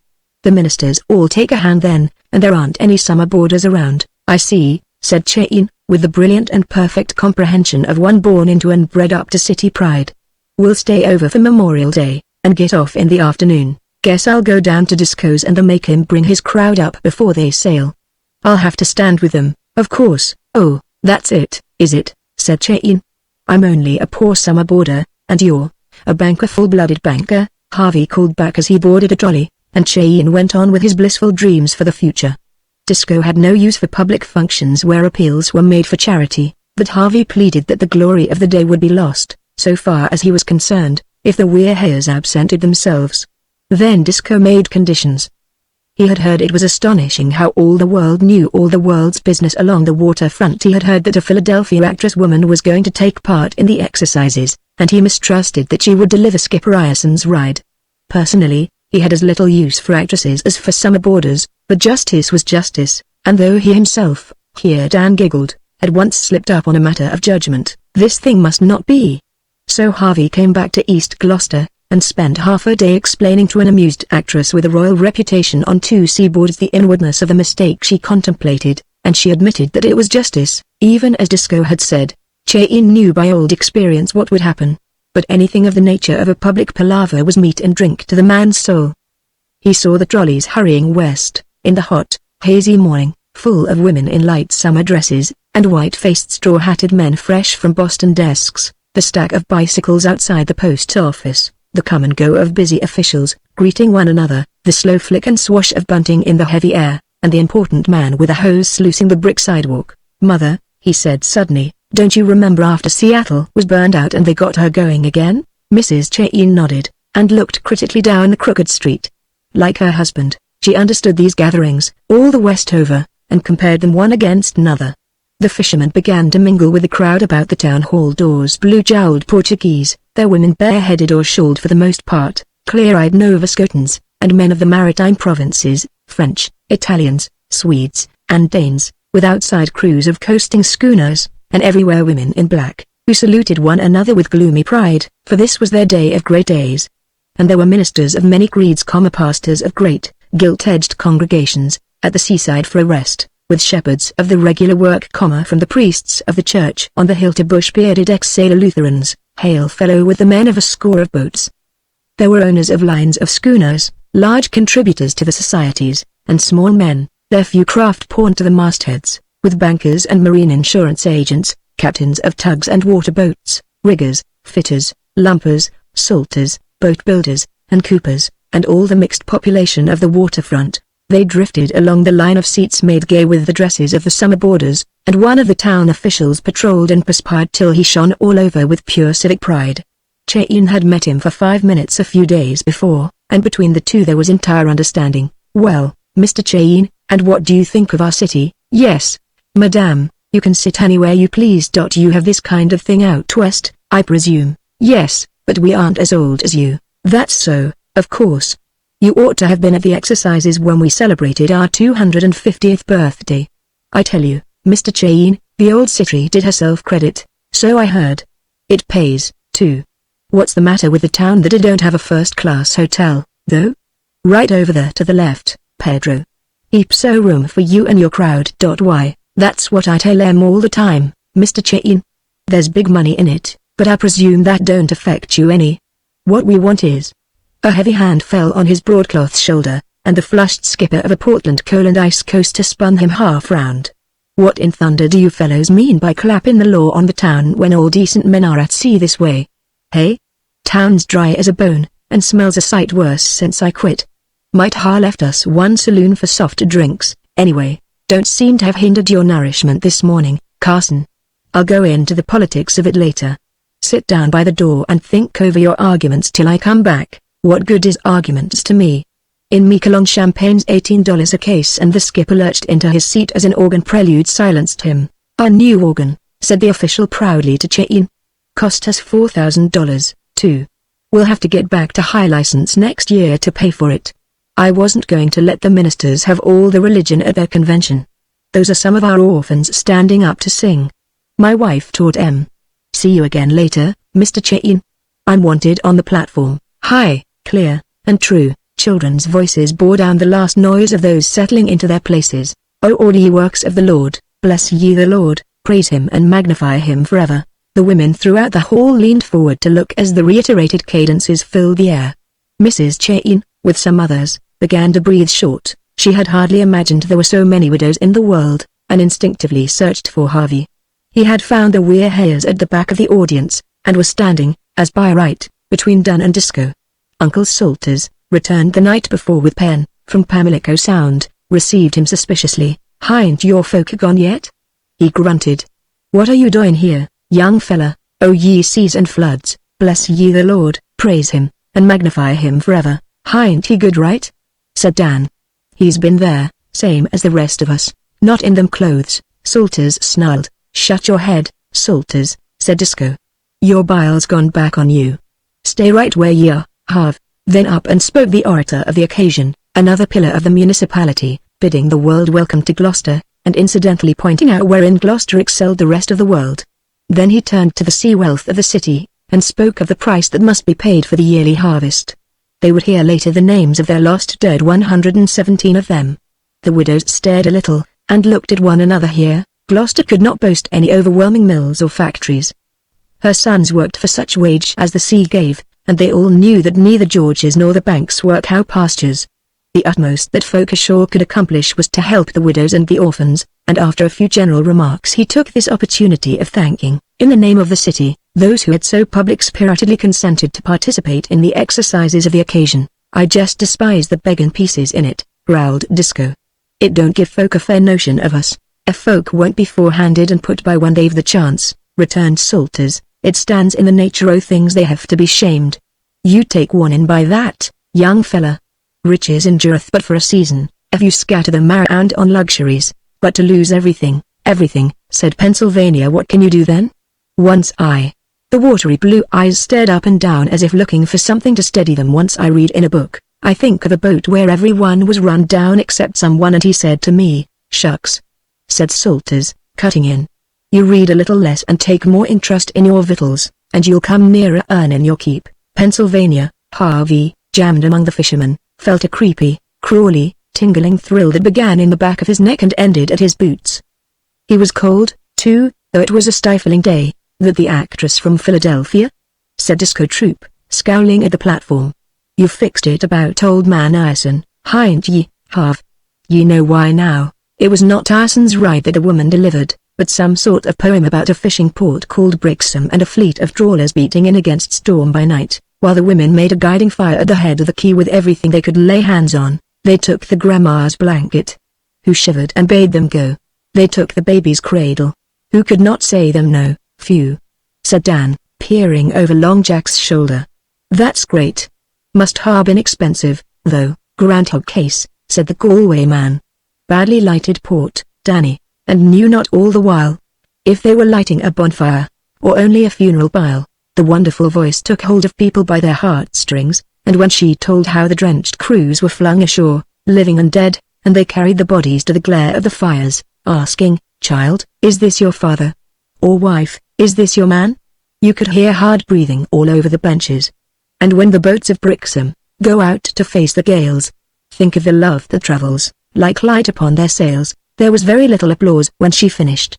The women were looking for their handkerchiefs, and many of the men stared at the ceiling with shiny eyes. Said Salters, "that you'd cost ye $1 to hear at any theatre, maybe two. Some folk, I presume, can afford it. Seems downright waste to me. Now, how in Jerusalem did Cap Bart Edwards strike adrift here?" "No keepin' him under," said an Eastport man behind. "He's a poet, and he's bound to say his piece. Comes from down our way, too." He did not say that Captain B. Edwards had striven for 5 consecutive years to be allowed to recite a piece of his own composition on Gloucester Memorial Day. An amused and exhausted committee had at last given him his desire. The simplicity and utter happiness of the old man, as he stood up in his very best Sunday clothes, won the audience ere he opened his mouth.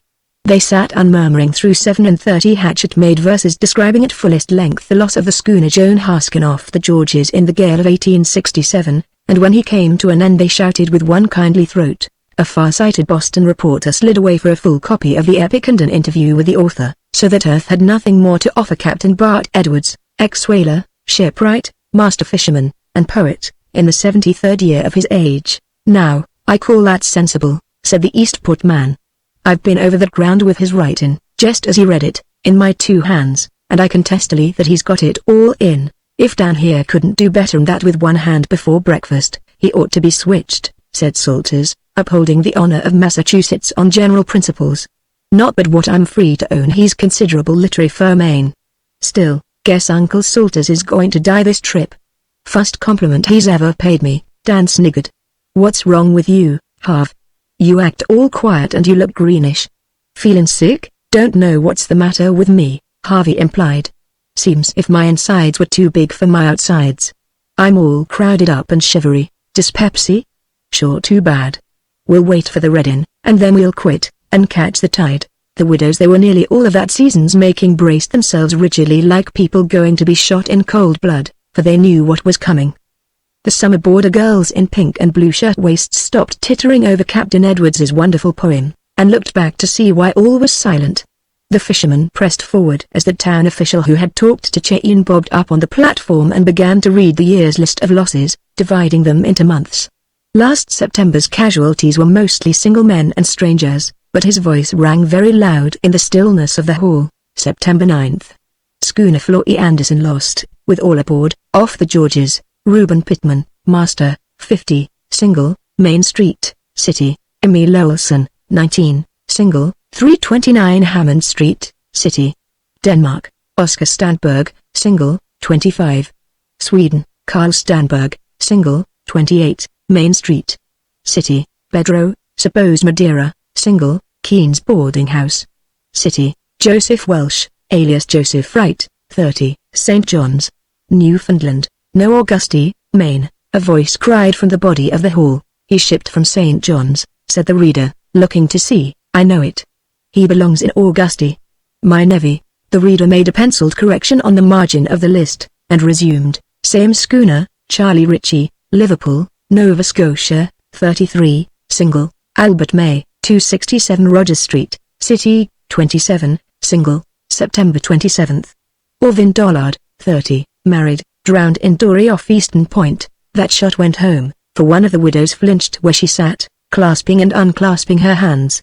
Mrs. Chain, who had been listening with wide-opened eyes, threw up her head and choked. Dan's mother, a few seats to the right, saw and heard and quickly moved to her side. The reading went on. By the time they reached the January and February wrecks, the shots were falling thick and fast, and the widows drew breath between their teeth. February 14th. Schooner Harry Randolph dismasted on the way home from Newfoundland, as Amusey, married, 32, Main Street, City, lost overboard. February 23d. Schooner Gilbert Hope, went astray in Dory. Robert Bevan, 29, married, native of Pubnico, Nova Scotia, but his wife was in the hall. They heard a low cry, as though a little animal had been hit. It was stifled at once, and a girl staggered out of the hall. She had been hoping against hope for months, because some who have gone adrift in dories have been miraculously picked up by deep-sea sailing ships. Now she had her certainty, and Harvey could see the policeman on the sidewalk hailing a hack for her. "It's 50 cents to the depot," the driver began, but the policeman held up his hand. "But I'm going there anyway. Jump right in. Look at here, Al, you don't pull me next time my lamps ain't lit. See?" The side door closed on the patch of bright sunshine, and Harvey's eyes turned again to the reader and his endless list. April 19th. Schooner Mommy Douglas lost on the banks with all hands. Edward Canton, 43, master, married, City, D. Hawkins, alias Williams, 34, married, Shelbourne, Nova Scotia. G. W. Clay, colored, 28, married, City, and so on, and so on. Great lumps were rising in Harvey's throat, and his stomach reminded him of the day when he fell from the liner, May 10th. Schooner We're Here.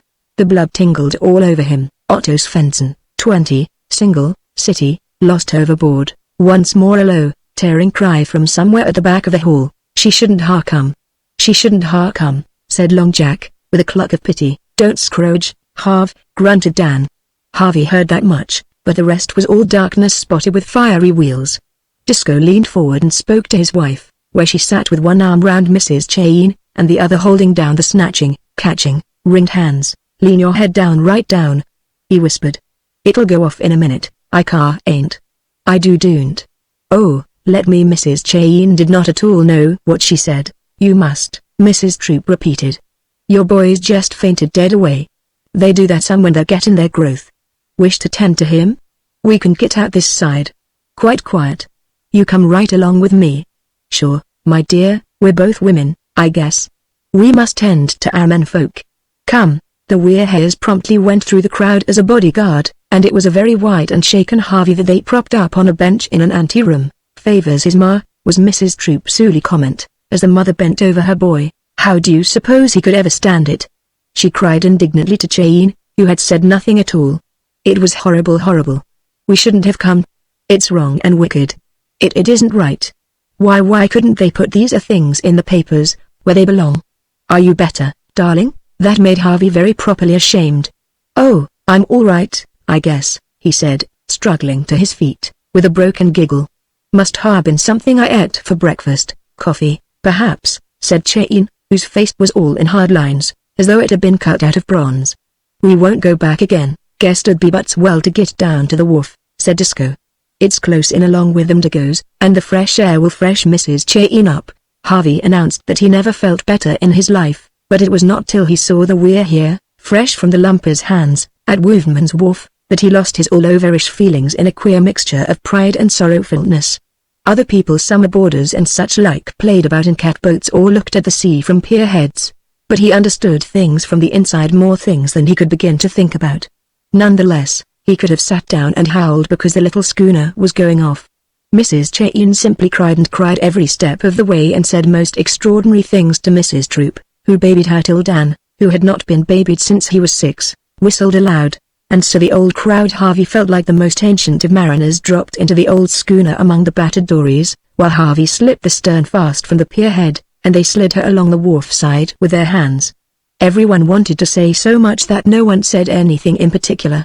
Harvey bade Dan take care of Uncle Salters's sea boots and Penn's dory anchor, and Long Jack entreated Harvey to remember his lessons in seamanship, but the jokes fell flat in the presence of the two women, and it is hard to be funny with Green Harbor water widening between good friends. "Up jib and foresail!"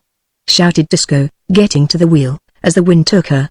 See you later, Harv. Dunno, but I come near thinking a heap o' you and your folks." Then she glided beyond earshot, and they sat down to watch her up the harbor, and still Mrs. Cheyne wept. "Sure, my dear," said Mrs. Troop, "we're both women, I guess. Like's not it'll ease your heart to have your cry out. God he knows it never done me a mite o' good, but then he knows I've had something to cry for." Now it was a few years later, and upon the other edge of America, that a young man came through the clammy sea fog up a windy street which is flanked with most expensive houses built of wood to imitate stone. To him, as he was standing by a hammered iron gate, entered on horseback, and the horse would have been cheap at $1,000, another young man. And this is what they said. "Hello, Dan. Hello, Harv. What's the best with you?" "Well, I'm so's to be that kind o' animal called second mate this trip." "Ain't you most through with that triple invoiced college of yours? Getting that way? I tell you, the Leland Stanford Jr. isn't a circumstance to the old we're here. But I'm coming into the business for keeps next fall, meanin' our packets, nothing else. You just wait till I get my knife into you, Dan. I'm going to make the old line lie down and cry when I take hold. I'll risk it," said Dan, with a brotherly grin, as Harvey dismounted and asked whether he were coming in. "That's what I took the cable for, but, say, is the doctor anywheres around?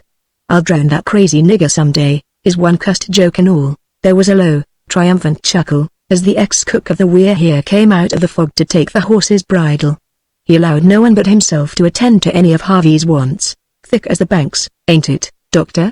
said Dan, propitiatingly, but the coal-black Celt with the second sight did not see fit to reply till he had tapped Dan on the shoulder, and for the 20th time croaked the old prophecy in his ear. "Master man. Man master," said he. "You remember, Dan Troop, what I said on the We're Here? Well, I won't go so far as to deny that it do look like it as things stand at present," said Dan. "She was a noble packet, and one way and another I owe her a heap, and Dad." "Me too," quoth Harvey Cheyne.